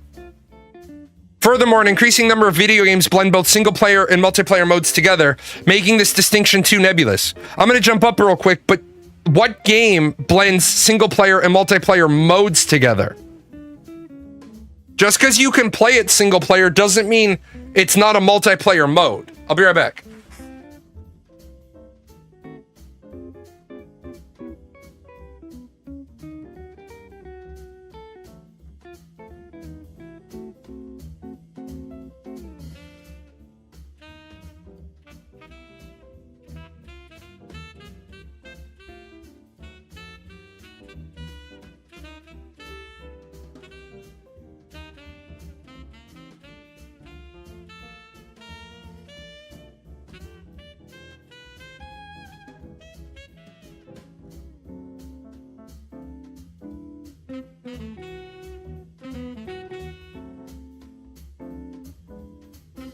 All right.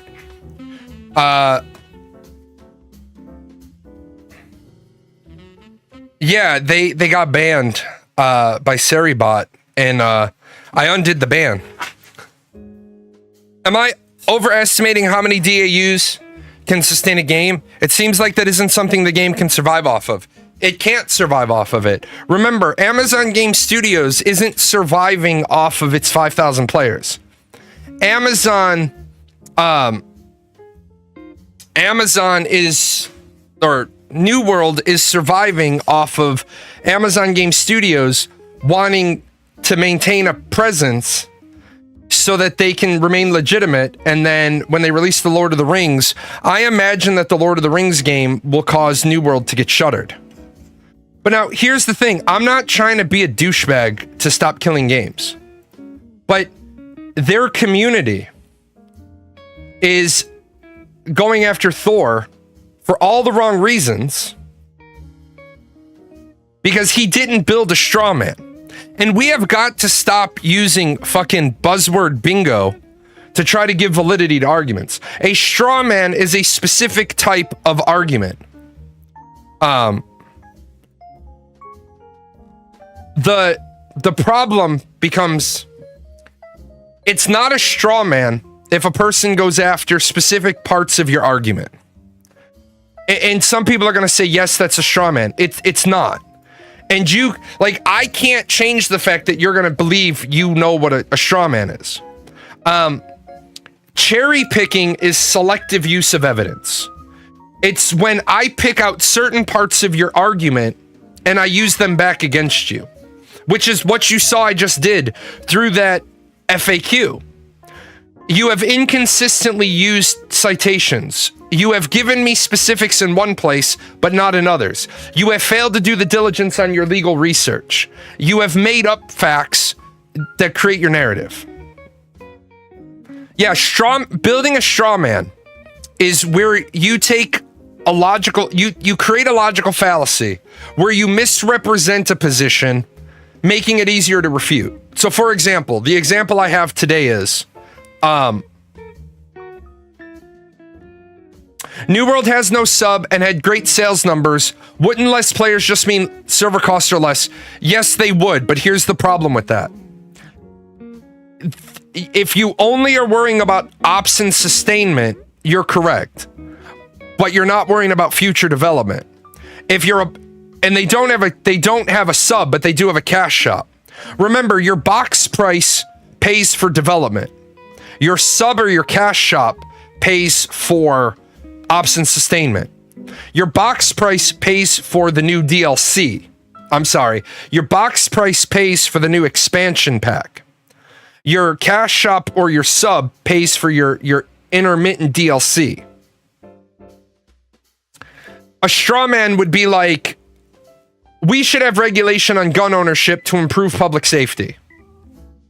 So I say we should have some regulation on guns to improve public safety. And my opponent says, Jalon wants to take away everyone's guns and leave law-abiding citizens defenseless. Well, I didn't say that. I said we should have some regulations. Oh, there you go, Amateur Tech. I want to have some regulation on gun control. I think that there should be a national database of gun owners, which there already kind of is. Not exactly, but kind of.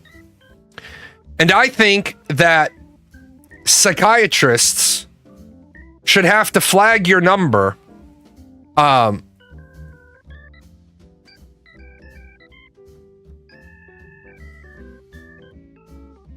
psychiatrists should have to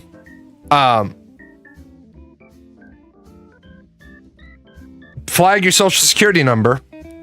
And then when you apply for a gun, if your psychiatrist says this person is currently designated as mentally unstable, they are on these prescription medications, they should not own a gun. They ban with phone numbers if the channel requires you to have a phone number. And yes, they ban phone numbers. It's a bad thing. That's why I took in order to allow more people to chat during the politics shows, I removed the requirement to have a linked phone number. If I go back to having a bunch of Muppets, you'll need to have a phone number, and then I don't know what I'll do with Amateur Tech. I don't trust the government to keep any database secure. Well, I don't trust Google to do it either, because what, 14 billion passwords were just leaked? The problem is, people don't understand the difference between a straw man and cherry picking. Cherry picking is that I agree with your initiative, but these things are wrong. As you saw, I went down through the FAQ, and the things that were in the FAQ that were really good, I said, this is really good. In fact, in their second bullet should be the first one. Because their second bullet is rock solid. But you can't have a debate with people about straw man arguments when the other person has heard straw man argument and they don't understand it. The best way to insulate yourself from a straw man argument is to write a good advocacy. It's to defeat your own argument. I believe that consumer protection laws are important.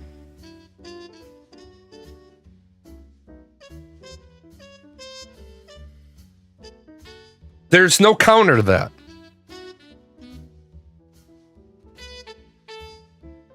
I see a lot of these tactics in theological debates. They use the other person's holy book to argue, but completely misrepresent it. You're right. And I'm not going to go down that rabbit hole right now. I will more than happily go down that rabbit hole on another occasion. But very few people have read the scriptures, the New Testament, and the Quran. Is the Quran full of mistakes?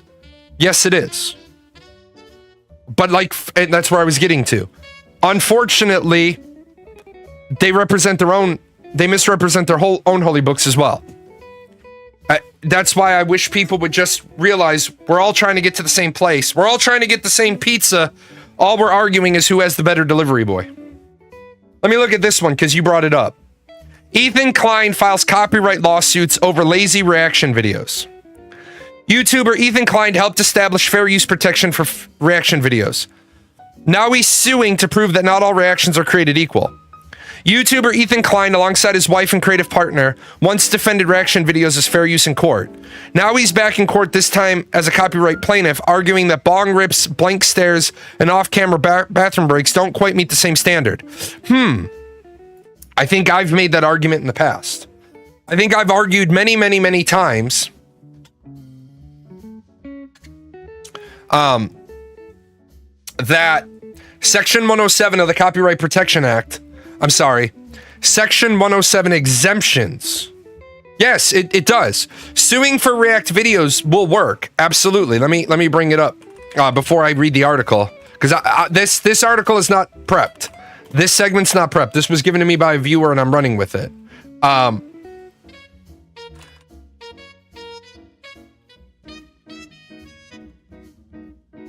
So, you can use copyrighted material, notwithstanding the provisions of 106 and 106A, the fair use of and this is Code 107, limited use of exclusive rights. The fair use of copyrighted work, including such use by replication and copies of phono records, or by any means sanctified by that section for purposes such as criticism, comment, news reporting, teaching, scholarship, or research, is not an infringement of copyright. In determining whether the use of a work in any particular case is fair use, the factors shall include the purpose and character of use, including whether such use is of a commercial nature or is for non-profit educational use. The nature of copyrighted work, the amount of substantiality of the portion used in relation to the copyright work, the effect of the use upon the potential market for the value of the copyrighted work. Now, as a person who has personally had my content reacted to, I will tell you that having your content reacted to by a big creator absolutely fucking sucks. It abso-fucking-lutely sucks. It is not good for your content. It is not good for your content in the slightest. And I'll tell you why. So, what I need the date on this.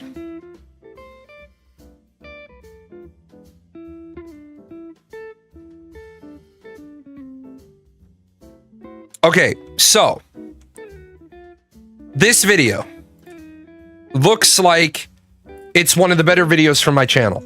Let me throw this. Let me throw this over here. I'll take off feature chat.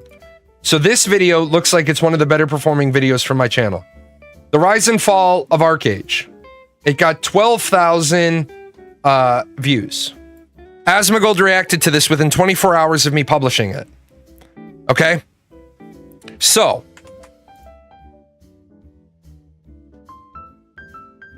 in the first...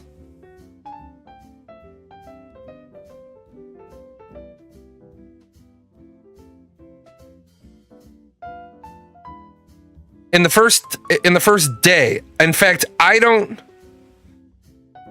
even think this video was out for a full day before he reacted to it. But you can see that the video took off and then continued to get traction for a while and then kind of died. But, and I got 115 subscribers out of the video. And that seems like it might be good, right? The problem is none of those viewers, because I can go into my analytics, none of those viewers from that video watched any other video. Those viewers have never viewed anything else.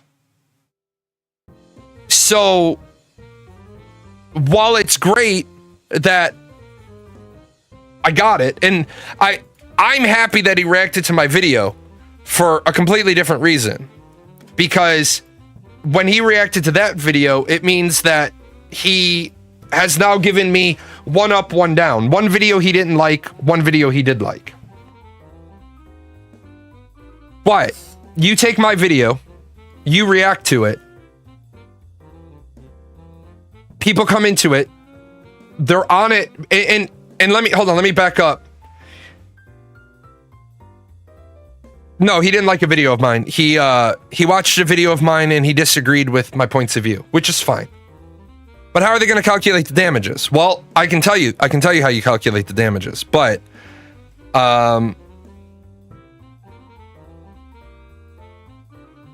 April 24th of last year.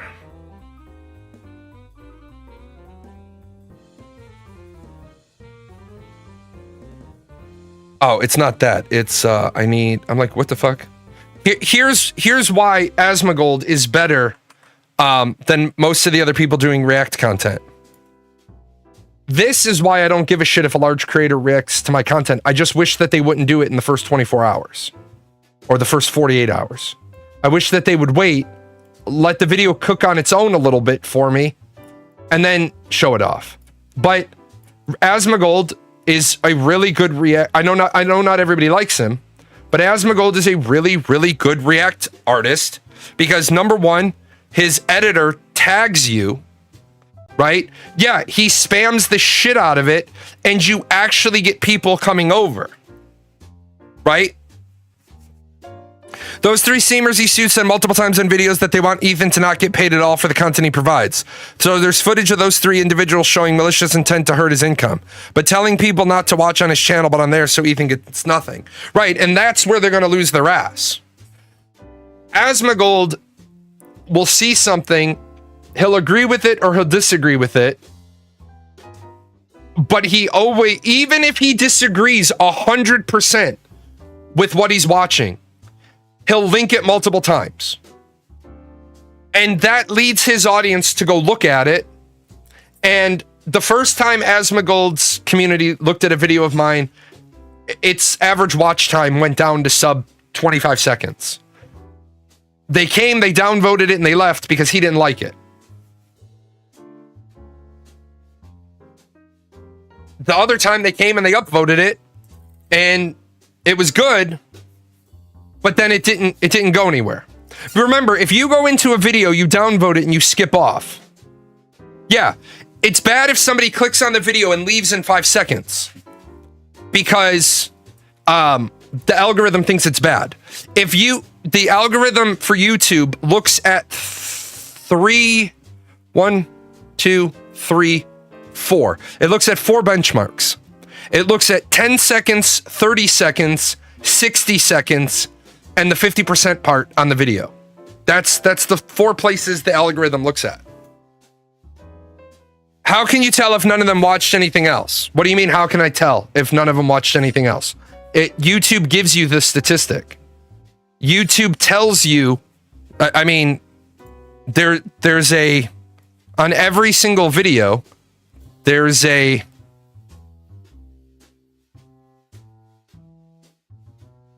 are you doing this to me today, YouTube? Hold on. What? Oh, it's because I'm on another page. Yeah, if you know anything about your YouTube analytics, no, you do get some usernames. You get the referring. Yeah, you get a lot of things. Like, I don't know. That's a bad example. Let me see. Let me look at a video. Yeah, let me look at Dune Awakening. So you can see on Dune Awakening, right?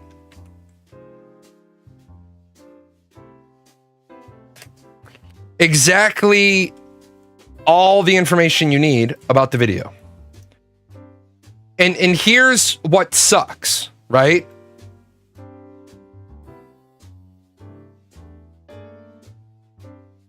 At 13 seconds into that video, you said none of those people watched anything else. Right, because it shows you all that information is in your analytics.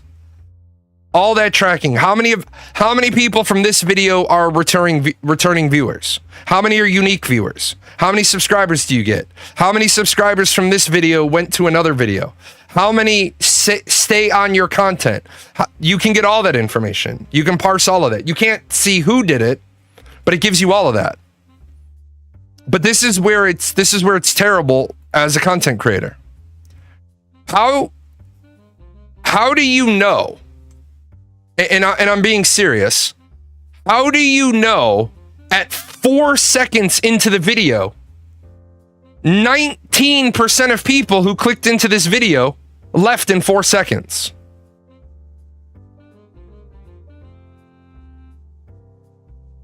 This is, I'm not going to pop up the video, but this is literally what the introduction about Dune. Just listen. This is what they heard in the first 4 seconds. Welcome to the unforgiving sands of Arrakis. This weekend. That's it. Welcome to the unforgiving sands of Arrakis. Apparently cost me 19% of the people watching my video. I didn't say welcome to the land of big titty hookers. By the time the end of that, yeah, accidental clicks or I fucking hate your voice. At the end of that red bar is the 31 second, or I guess that bar is that bar blue for you guys? At the end of that bar, at 30 seconds in, I'm down to 65%. But that's okay, because at the halfway point in the video, I'm still at 44% retention. 6 points lower than you want. When you have a video that you've been told to go hate, you have a video that is literally in the toilet at the 10-second mark. Because people load, click, leave. They load, they downvote, they leave. They peace out. So, what do you do with that? Well,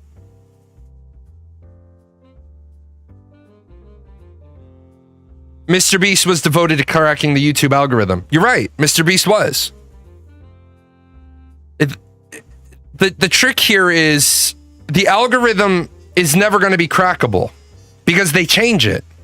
As soon as people figure out how to exploit it, they change it. A couple of years ago, it was the community posts. Because the community posts got pushed the same way videos did, but you could post up to 3 of them in, well, now you can post 3 of them in a 48-hour period and have them count. All the other ones don't.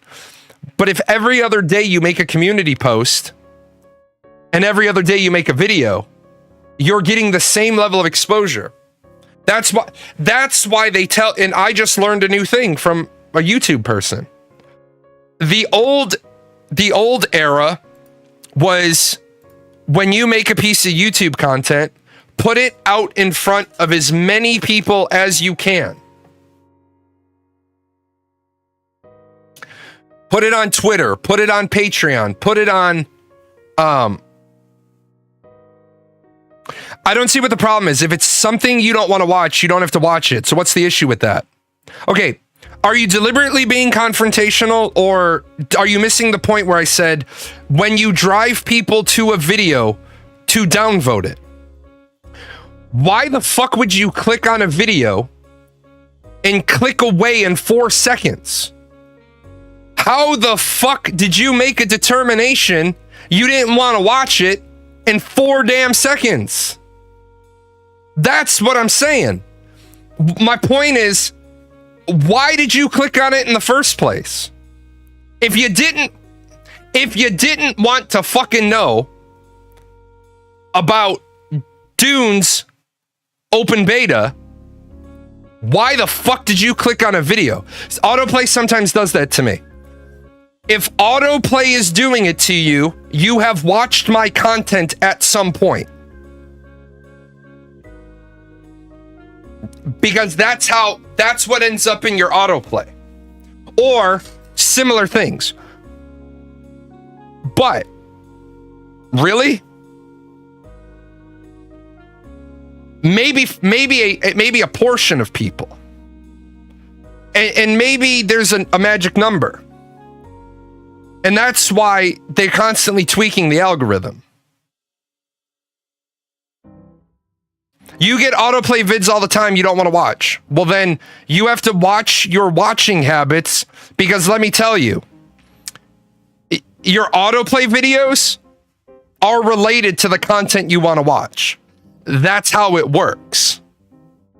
Your autoplay is giving you what the algorithm says is stuff that you have watched, similar, or is recommended to you. Now, yeah, autoplay is sent to you from recommended videos, which is largely from creators that you've watched in the past. That's exactly what it does. But now they're understanding that there's some issues with it. So now the first 10% isn't weighted as heavily, because yeah, sometimes there's a misclick, sometimes there's autoplay. But now they're telling you not to put your video in front of everybody in the world. They're saying, let the video cook for a bit, and then after the video is cooked for a bit, then try to push it out. Because what they're telling you is happening is that,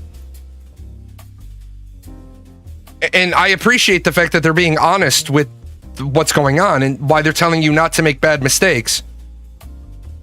You put out the video, and this person watches it because they give a shit about Dune Awakening. But this person also gives a shit about mixed martial arts. But the problem becomes is that because this person watched it and this person cares about mixed martial arts, the algorithm is trying to throw my video out to these people because it's based on this person's viewing history. Well, people have eclectic tastes.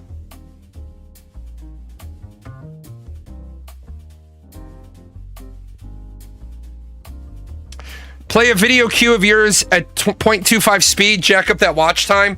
Unfortunately, watch time is based on the length of time the length of the content, not the speed you watch it at. If you watch a minute's worth of content at normal speed, it's a minute worth of credit. If you watch a minute worth of content at ×2, it only took you 30 seconds to watch it, but it's still a minute's worth of view because you watched a minute's worth of content. Now, in the past, it was different. In the past, it was absolutely different. That's just like which music group was it that released an album that had like 8 songs in it and then like 22 31-second tracks of just silence to fuck with Spotify? Anyway, back to the article. On June 19th, Klein's company 10 Entertainment filed copyright infringement lawsuits against 3 streamers, Denims, Frogan, and Casey Tron, for airing his content nuke Hassan Piker video in nearly full while alleging adding little more than their presence. The complaints take express aim at what Klein calls lazy reaction videos, streams that replay copyrighted content with minimal interruption and even less analysis. Think vacant looks, vape clouds, and the sound of loud intestinal emissions. One streamer allegedly showed 70 minutes of Klein's 100-minute video without speaking. Another asked her in chat, "Can I use the bathroom, please? I'll leave it playing." A third, according to complaint, smoked more than she spoke. Well, right. And here is the problem with that. That doesn't adhere to Section 107 exemption, because what you're doing is you're showing the whole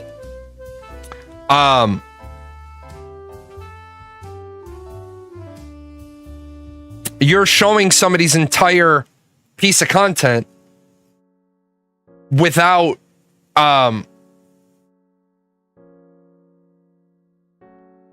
any analysis. Like, this is a problem, right? Because you're showing a 70-minute segment. Now, do I use the opportunity when I'm showing a 1-minute TikTok? No, it's not all they had to do. They had to do more than that. It's not just attribute it. That's absolutely categorically false.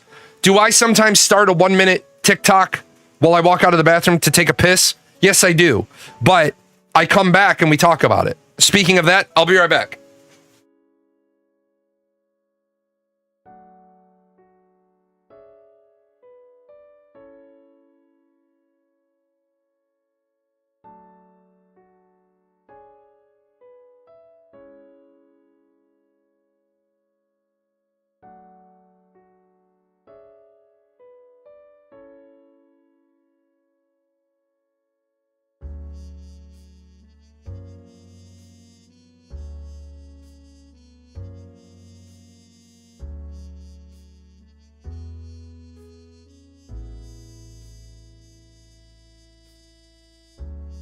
So, yeah, do I start a 1-minute TikTok, walks away? Yeah, where's my TikTok?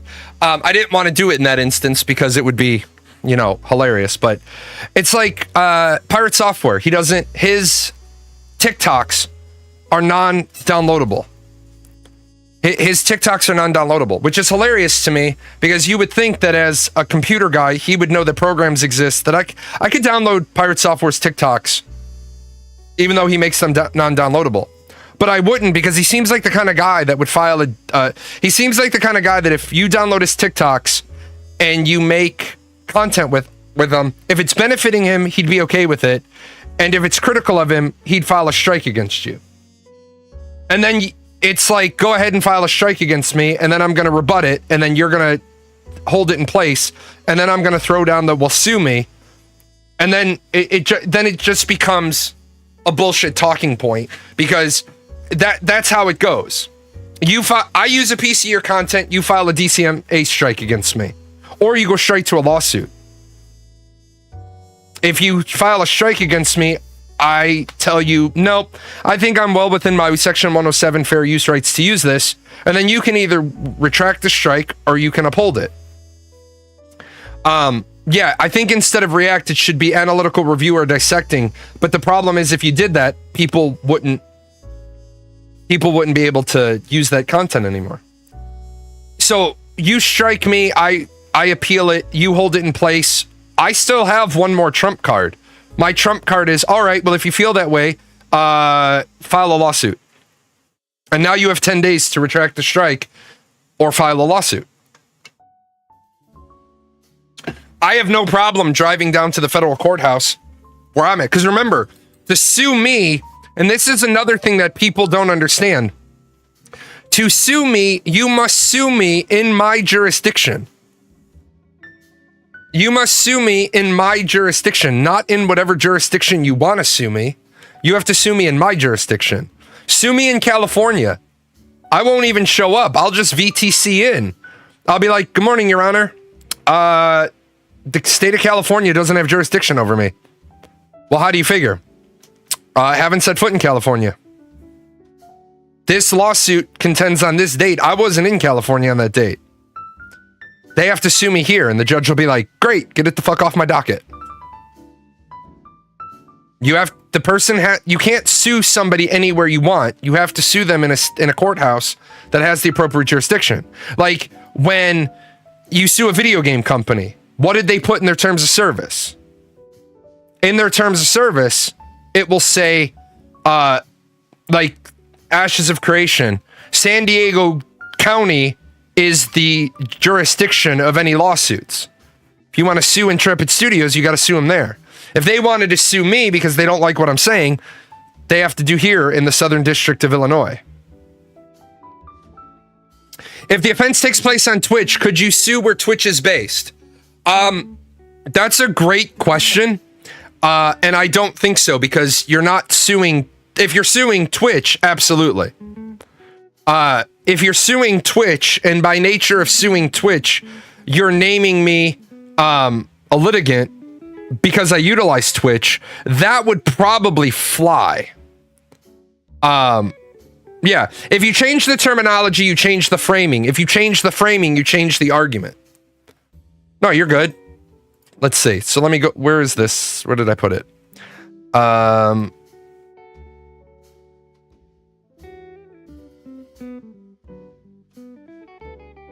So it looks like this. It looks like they filed all three in the Central District of Cal. Oh, wait. No, it doesn't. Hold on.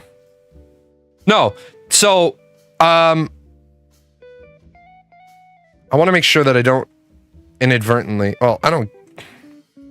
I'm trying to debate. So what I'm going to say is that I have in fact looked at the three lawsuits.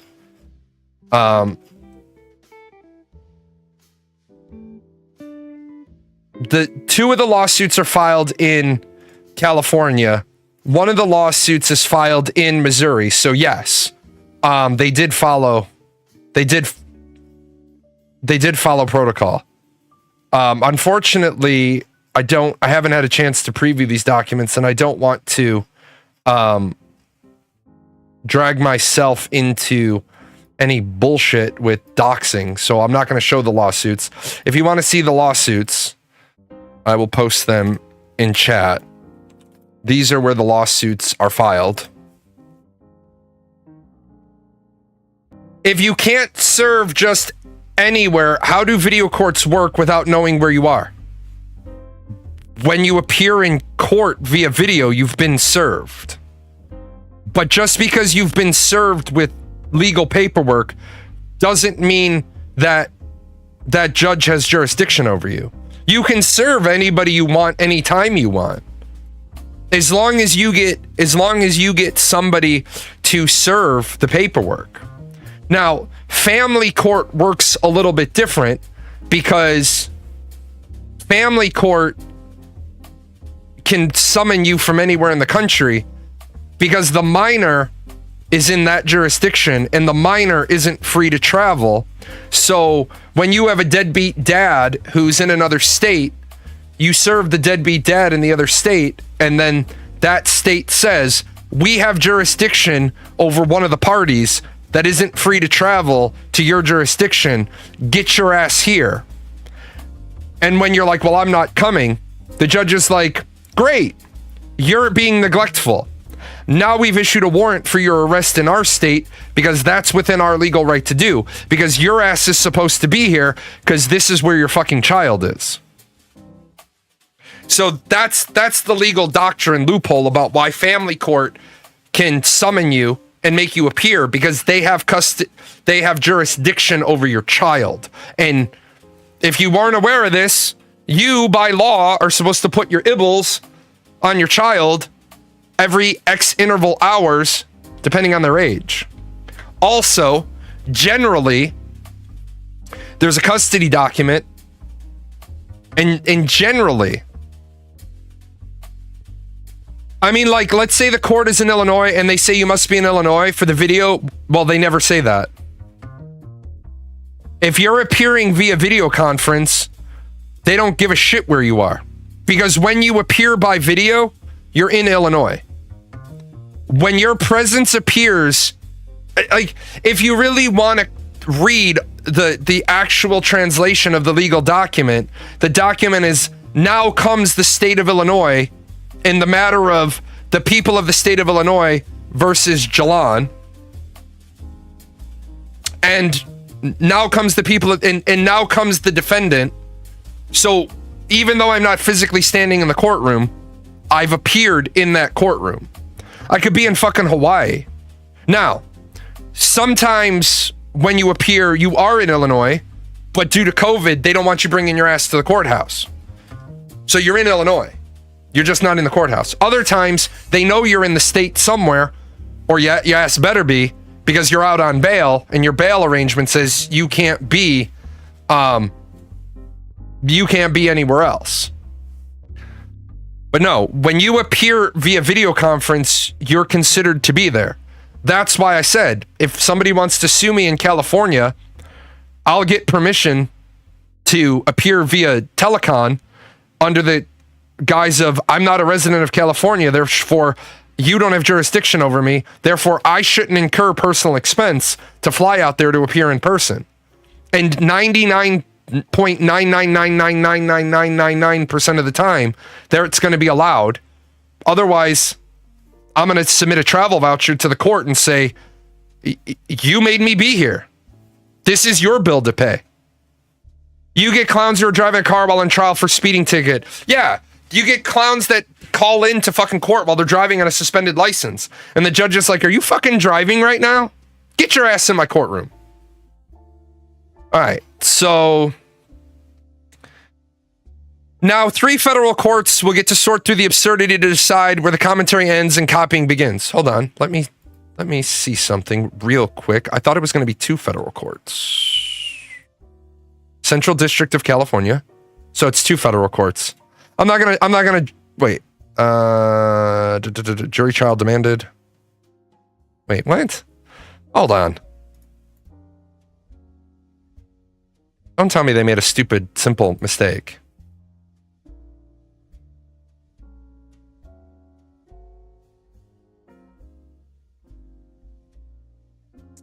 This is a stupid, simple mistake. That shouldn't be there. I'm gonna now I'm intrigued and I'm gonna have to dig into this. This is the filing. This is the filing from 619. I don't see the response. I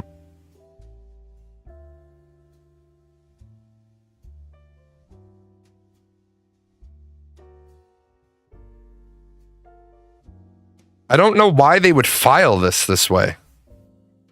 TEI demands a jury trial on all issues so triable pursuant to Federal Rules Civil Procedure 38 and some. Hold on a second. Let me look up something.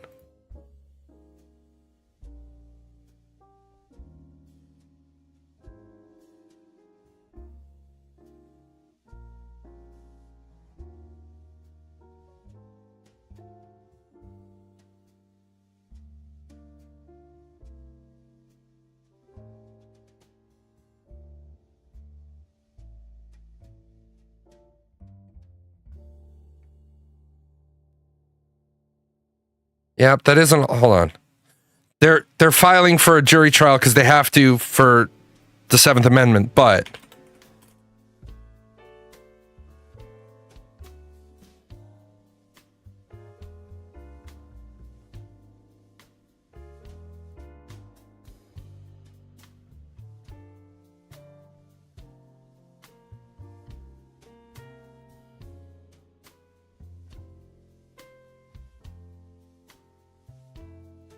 oh, yeah.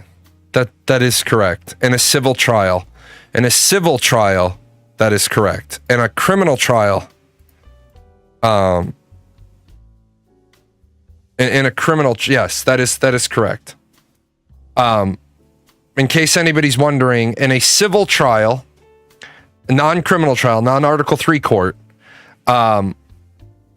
either side can ask for a jury trial. If the plaintiff asks for a jury trial and the defendant does not, it's going to go in front of a jury. In a criminal trial, the defendant decides if they want a jury trial or a bench trial. Just as the punchline of the joke, it's almost Article 3 courts. No. Well, yes and no. An Article 3 judge can hear non-criminal, but it becomes a non-Article 3 court. When it's an Article 3 court, it means that you've been charged with a criminal offense and jail time is a possibility, as opposed to some civil infractions where jail time is not a possibility. It can be the same judge, it can be the same courtroom, but it is not considered an Article 3 court for that proceeding. It's just like I saw a guy once at the courthouse. He was really, really smart. Really, really, really smart guy. He was supposed to be in courtroom 305, but courtroom 305 had over 100 cases on the docket that day, and they sent a bunch of cases upstairs. The stuff that the judge didn't need to be involved in, like continuances and stuff. And one guy from the doorway of courtroom 408, which is the felony courtroom, he spoke from the hallway to the judge. He was really, really smart. He said, I enter this courtroom only on the assumption or only on the fact that this is not currently a felony courtroom, because I have not been charged with a felony. And the judge said, get in here. No, Article 3 courts deal with, it's Article 3 of the Constitution. That's what they're referencing, that they're criminal courts as opposed to civil courts. Like, for example, you can't,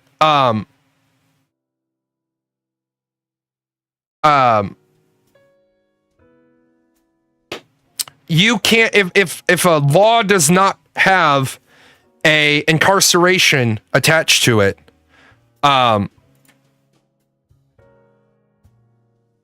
then you can't, they can't suddenly incarcerate you for it. All right, I banned you, but you should be able to message me manually and tell me when you've sorted out your stuff. So let me roll through the rest of this.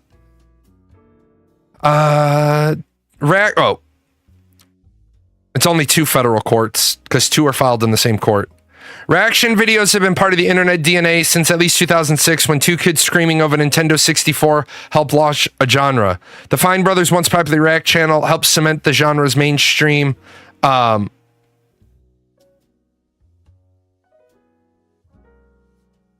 Status, garnering over 13 billion views. According to Klein's lawsuit, these streamers didn't just offer weak commentary, they engineered its absence in what the complaints describes as a calculated effort to siphon viewers away from Klein's original video. Yeah, and I think this is where they're fucked. And I think they're fucked. And they're not going to be interested. I don't think anybody is going to be interested in fixing the problem, because later on it's going to say that they did this specifically in order to hurt, in order to hurt his income. And we've seen this before in the form of, they also specifically asked for money to do it. Yeah. Denim's allegedly launched her stream 1 minute after Content Nuke premiered, telling viewers they could watch with her instead of giving the nuke views. The complaint meticulously documents her silence. 70 minutes of his 100-minute documentary played without commentary, spread across 74 segments of 30 seconds or longer. Her closing pitch: well, guys, if you enjoyed not giving any views to that terrible video, follow, subscribe, and throw a prime. That right there, Denims is fucked. That right there, they're fucked.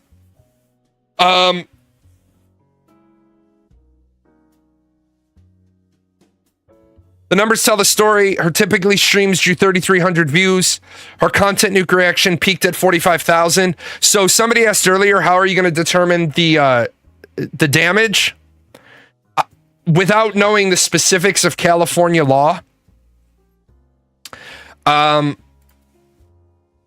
me do this. 45,800 divided by 1,000 times 3. So times, no. 45,800 divided by 1,000 times 3 times 3. So his damages are going to be approximately $5,000 because it's 300% of what you earned. So that's just on the advertising. So because she asked for Prime subs, she asked for subscriptions, they will no doubt subpoena Twitch and get her revenue from that day. And then she will be punitively fined approximately 300% of what she earned that day. Froggen allegedly treated the documentary as background noise, scrolling Reddit, chatting off topic, and at one point say, "Can I use the bathroom, please? I'll leave it playing." Moderators allegedly promoted her stream as a way to watch without supporting Klein, with pinned posts directing users to the alternate viewing parties. Then there's Casey Tron. The complaint alleged that she was in a highly inebriated state, offering only blank stares, occasional profanity, and those aforementioned emissions. At times, the complaint alleges she's not even conscious. Okay, so this is where all three of them are fucked. All three of them are ultimately fucked. You cannot... there is no Section 107 exemption to steal somebody's content. You don't have to like that somebody is reacting to your content. You don't have to like it. I don't necessarily always like it when people react to my content because they do a shit job of it. So, like, some people are doing... There's no honor among thieves, and there's less among streamers.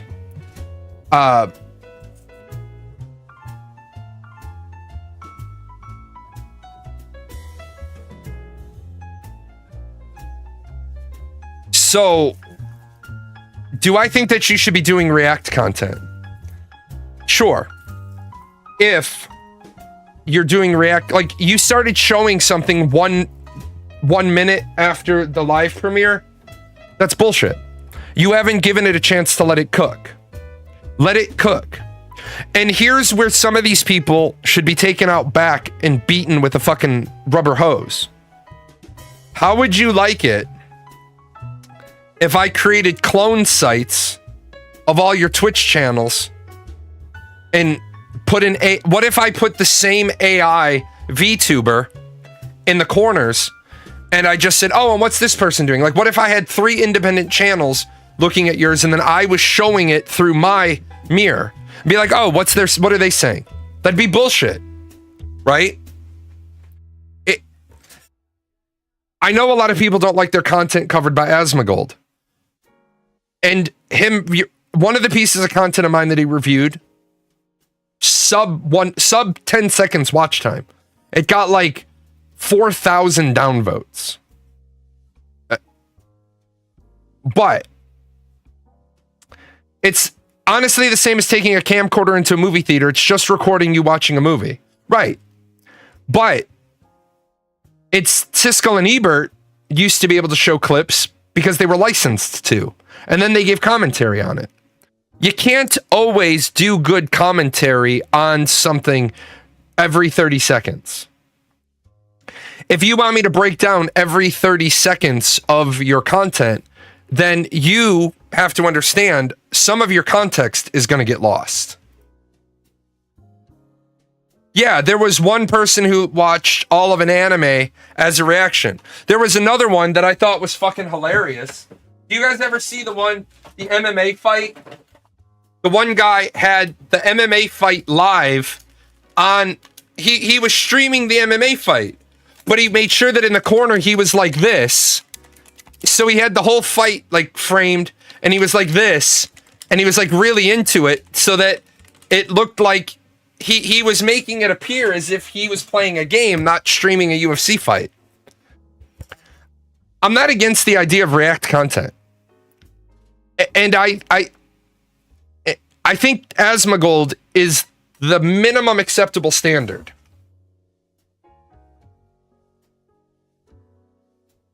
I think the way Asmongold does it,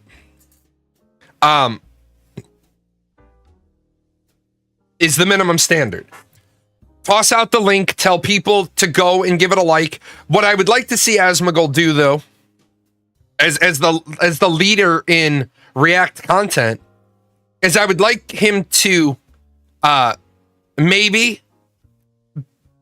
and I know this is a big ask, maybe not hate brigade things that he doesn't agree with. I'm not trying to censor his opinion, but what would be great is if when he showed something that he didn't agree with, if he just said to people, hey, don't go hate brigade it. I'm not going to give you the link. Don't go out of your way to go hate on it. You find that, since I don't agree with it, I'm acknowledging who the creator is, but I'm not going to give you the link so that you can go hate brigade on it. If you want to go have an intellectual discussion on it, go do that. If he likes the content, then say, hey, here's the link to it. If you agree with it, go watch it. Let it roll in the background for a minute so you don't trash the guys or girls. Watch time metric. Throw it on. Leave it at volume 1. Let it cook in the background. Give the person like half of the length of the video, because that's such an important metric. And this isn't like, I would love to go to like a TwitchCon and buy Asmongold a Dr. Pepper just so that I could talk to him about, honestly, what the fuck I'm doing wrong, because I would love his feedback. Because he is one of the leading, like, let me look him up real quick so I don't speak out of turn. I don't, because it's important. What is it? Zach Rar is the channel you gotta look up.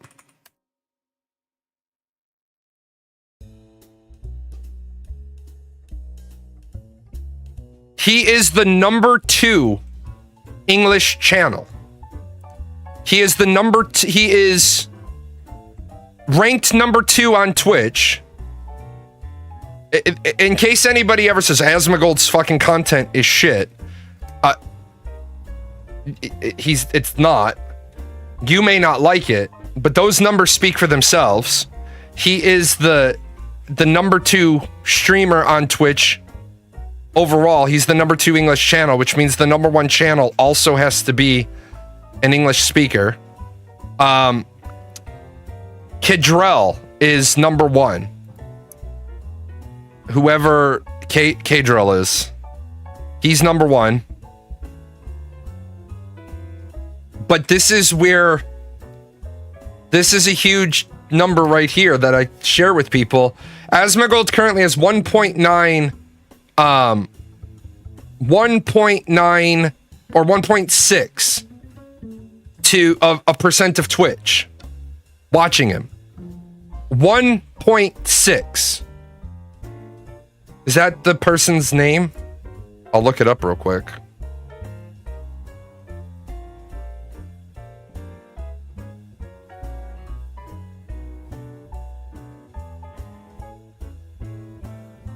iSenet is number 5 overall, 4 on English channels. Yeah, that's his current number right now.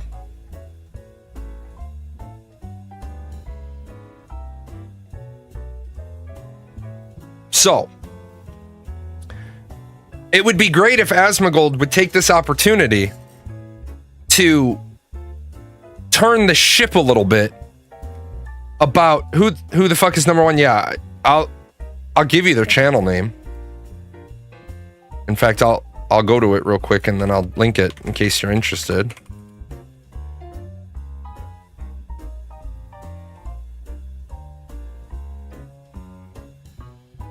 That's the person. They're currently in League of Legends. But that's also like, I think Asmongold has an opportunity if he chose to, if he wanted to. He could steer the direction of React content profoundly.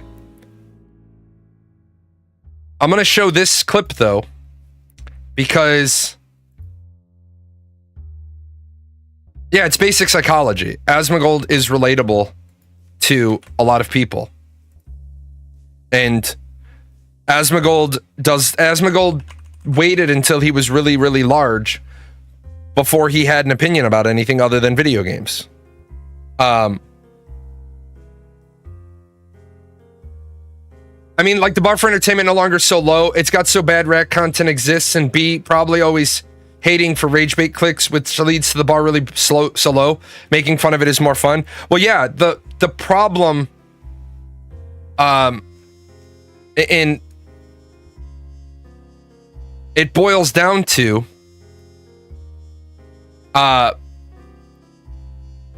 it's so hard to get started.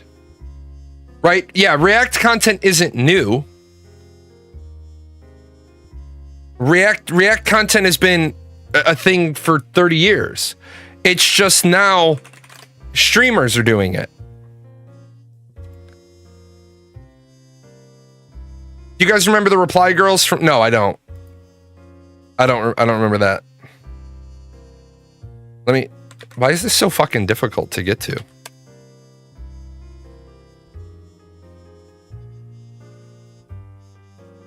You ever notice how every time a Republican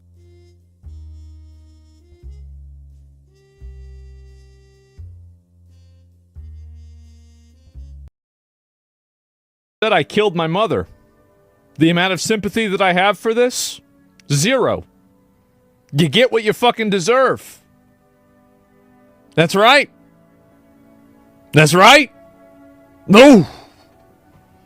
Oh. Ethan W. Huge Ethan W. You love to see it. It's me like so freaked out. It's That's right. Like how emotional my dad got about it. I know. It must be so sad. Like, this is the same girl that said I killed my mother. Like, can I just say, the girl is one of the 3 people who is being sued and who's going to lose a fuck ton of money. And then as soon as they lose that fuck ton of money, what's going to happen is they're going to get banned off of Twitch. Because I imagine that when Klein wins his lawsuit, he'll go to Twitch and say, your partner agreement. Yeah, she said that Asmongold killed his mom. If I can remember the context, killed his mom due to not taking time off of streaming to properly care for her. Are we going to talk about the fact that he basically let her do this to herself and did nothing to help? Which is just unacceptable. That's unacceptable dog shit behavior. And the problem is, I'm a nobody. I'm an absolute nobody. But I'll call out the absolute dog shit behavior because somebody needs to, and he can't. He can't defend himself in that one because every word he says about it gets dissected. So I'll say that. she exhibits dog shit behavior for making any it doesn't even fucking matter. Like, I don't like Talents from the Ashes of Creation community. I don't particularly like him. But I respect him. And I don't have to like you to respect you. And just because I respect you doesn't mean I like you. But if I don't respect you, I probably won't like you. And what he did once was, I was emotional. You guys know that twice in my streaming career, once I had to stop a stream entirely. I could not emotionally recover from finding out that my kitten was dying. I was streaming, I got a phone call, I stepped out, I came back, I was upset. I said, guys, I have to stop the stream. I had to stop. My little kitten they thought that he just had a solid mass in his abdomen. They thought they were going to go into it and they were going to clean up his abdomen and he was going to be fine. And while I was streaming, like keeping myself distracted from his surgery, they called me and said they've opened him up and it's not in his abdomen, it's in his bladder. And they can't fix it. And this is my little guy. This is the guy. This is little Warface. This is my Toga. And Toga didn't even make it to his first birthday. And the reason why I respect Talents is because I was emotional on my stream. I was having a shitty day. And people started dogpiling on me in the Ashes of Creation Discord. And Talents was like, all these people were expecting Talents to jump in because he normally says derogatory shit about me. And Talents says, guys, his pet is dying. Leave him the fuck alone. Kick him another day. He's already having a shitty enough day and he's not even here. Leave him the fuck alone. And I was like, you know what? I can respect that. I don't have to like you, but I can respect that. Talents is also the guy that said your dog should drown. Well, then I don't know what to do with that. I draw, but Twitch doesn't allow it. Twitch absolutely allows drawing. I don't know what you mean Twitch doesn't allow drawing. I don't think he made fun of me the next day for my cat dying. But then again, I don't particularly give a shit what happens on that Discord. But, and again, if he made fun of me the next day for my cat dying,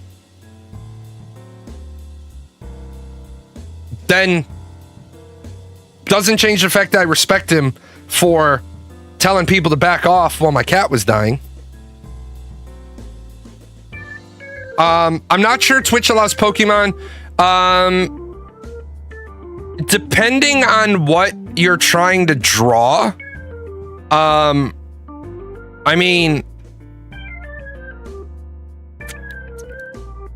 you can draw gore, violence, extreme injury, death. You just can't draw. You just can't draw tits and ass. But horror, as long as you properly mark your channel, you're good.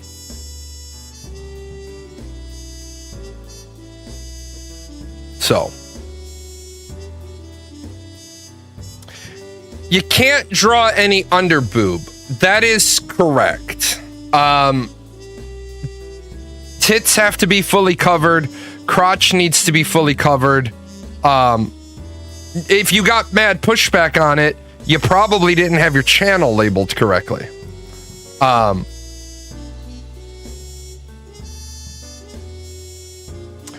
No, you can have body mutilation. You can have that. You can have that stuff. You just have to make sure that your channel is properly marked.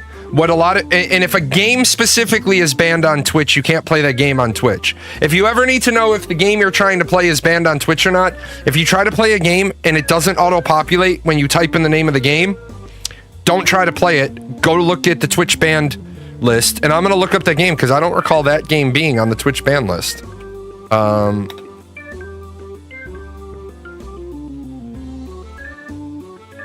What's the name of it? Hatred? No, it's not on the... Hatred's not on the list of banned games. The list of banned games are... well, hold on, let me back that up. What's the name of the game? Hatred? Stop. What's a rated A game?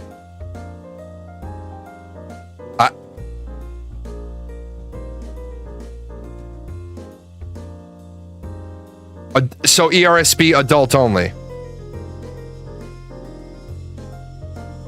Yes. So Hatred is banned because it carries a it carries an AO. You were throwing me off because you were saying rated A, but the rating is AO. So yeah, now we're there because it's AO. I was like, what the fuck's a rating A? But yeah, anything that's AO on ERSB is banned. I'm not used to TOS or Twitch at all, but anyway, I watched an art stream and the streamer asked me to feed art through their Discord channel. From this, I got banned for their stream. Okay, so you didn't get banned by Twitch. You got banned by the streamer. The streamer made a determination that what you submitted was unacceptable. That doesn't necessarily mean that it would have been banned.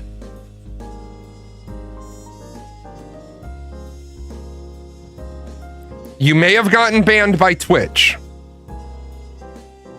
but I need to know all the details because the details are now shifting. You submitted it through the streamer. Did you get banned by the streamer or did you get banned by Twitch?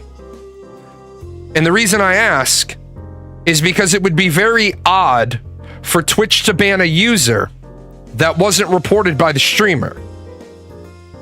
Generally, the only time you get banned by Twitch is if you get globally flagged like Amateur did by a bot like SariBot, or the streamer themselves goes through the process of hitting the button and banning and reporting.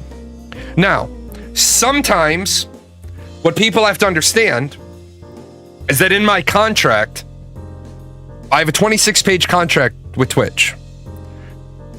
I did get banned for dumbish though. You draw horror because you hate women logic. Well, I don't know what you got banned for.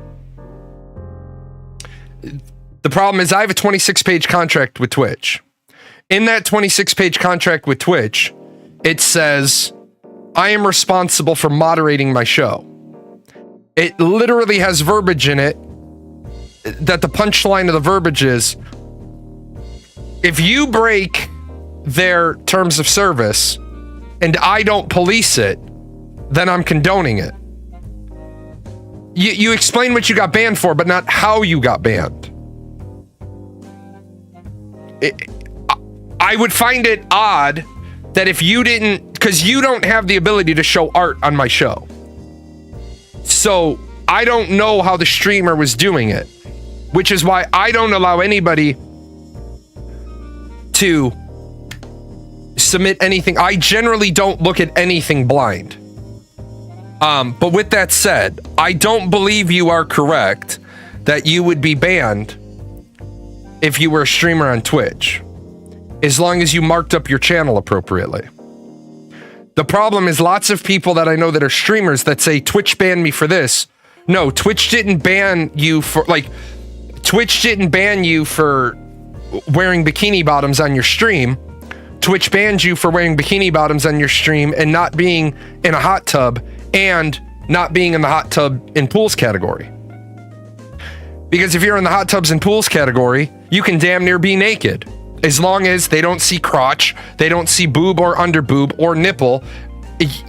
There are literally female streamers who wear a thong, and you can see all them ass cheeks.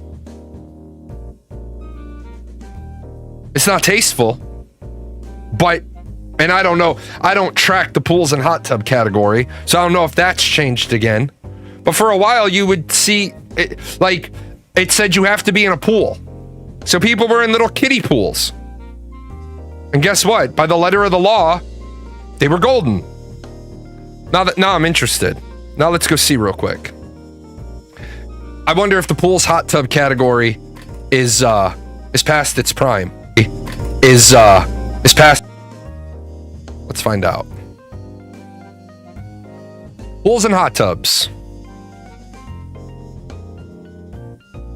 Pools, hot tubs, and beaches.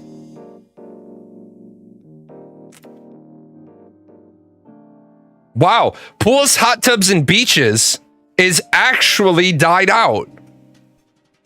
There is the top streamer in pools and hot tubs is only at 123 people. And then they drop down really, really quickly. There is little behavior to forget a reason to be banned about. I just started again on Twitch, wasn't sure about TOS, so showed my normal not censored stuff and caused the chick streamer was affiliated escape ban by blaming me for her live direct feed from her Discord. She clicked on to bring up the broadcast. Okay, so now I want you to realize what has happened here. Just so you're clear on the confusion. That's exactly what I said happened before you ever said it. The streamer didn't evade a ban. In our contract, it says we are responsible for the... No, she didn't. And let me explain why, because it's in the contract. If behavior on our channel happens, if we police it by banning an individual, right? That's us adhering to our contract. Now, I don't disagree with you. A Discord is attaching, it doesn't matter. It doesn't, that's not a problem. Where is that a problem? You're like, a Discord is attaching another site though. And what? We're allowed to do that. They literally give us the ability to. So where's the... You're like, but she's doing that. Yeah, she's allowed to. Every time one of my alerts plays, it's coming from a third-party site. And it's allowed to.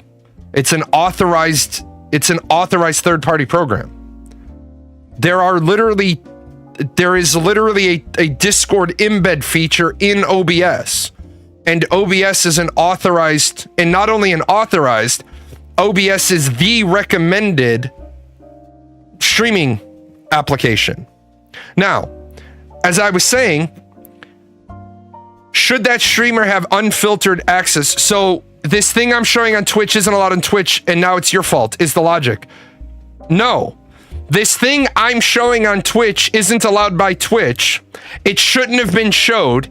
It technically was shown by me through a third-party application from this user. Because this user uploaded something that might be a violation of the terms of service, in accordance with my contract, I am banning this user from my channel. I am reporting the behavior so Twitch can look into it.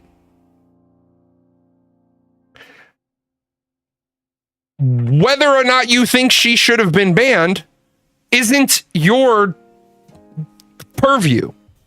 If she filed a ban against you and Twitch looked at it and they said this streamer is appropriately moderating their little corner of the Twitch universe, and I don't know if she got a notice from Twitch or not.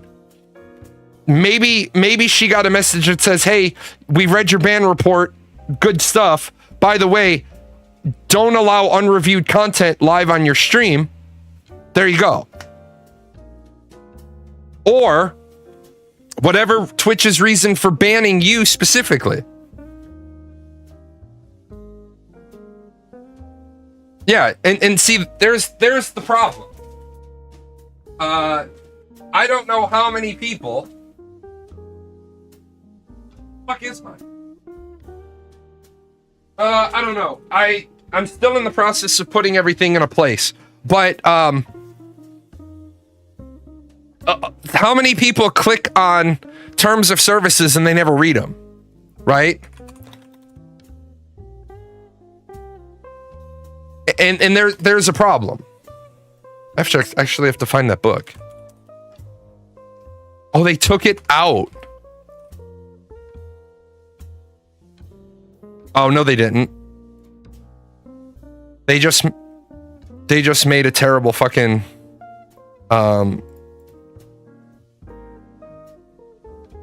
oh, they did take it out.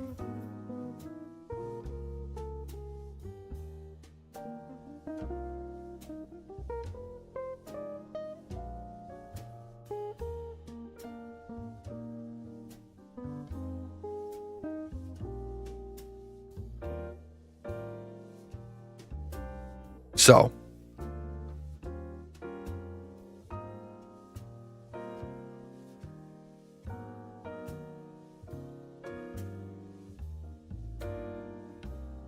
like, I still laugh at Intrepid Studios how badly their terms of service are written.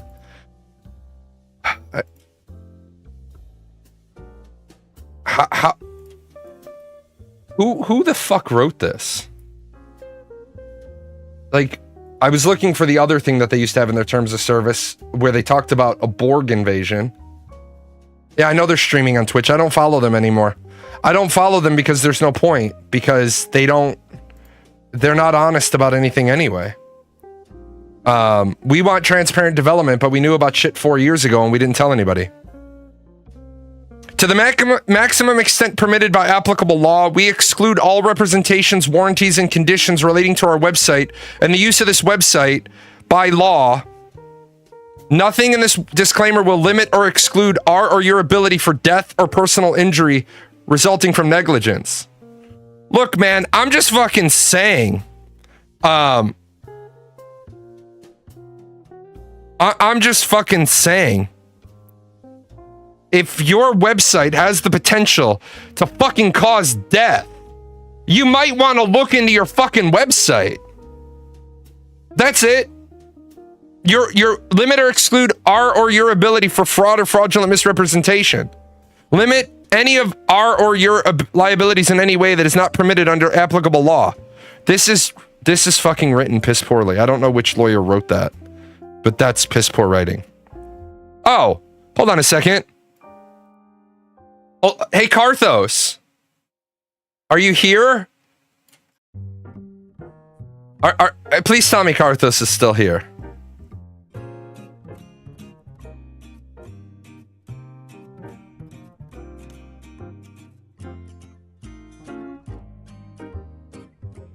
Community rules and restrictions.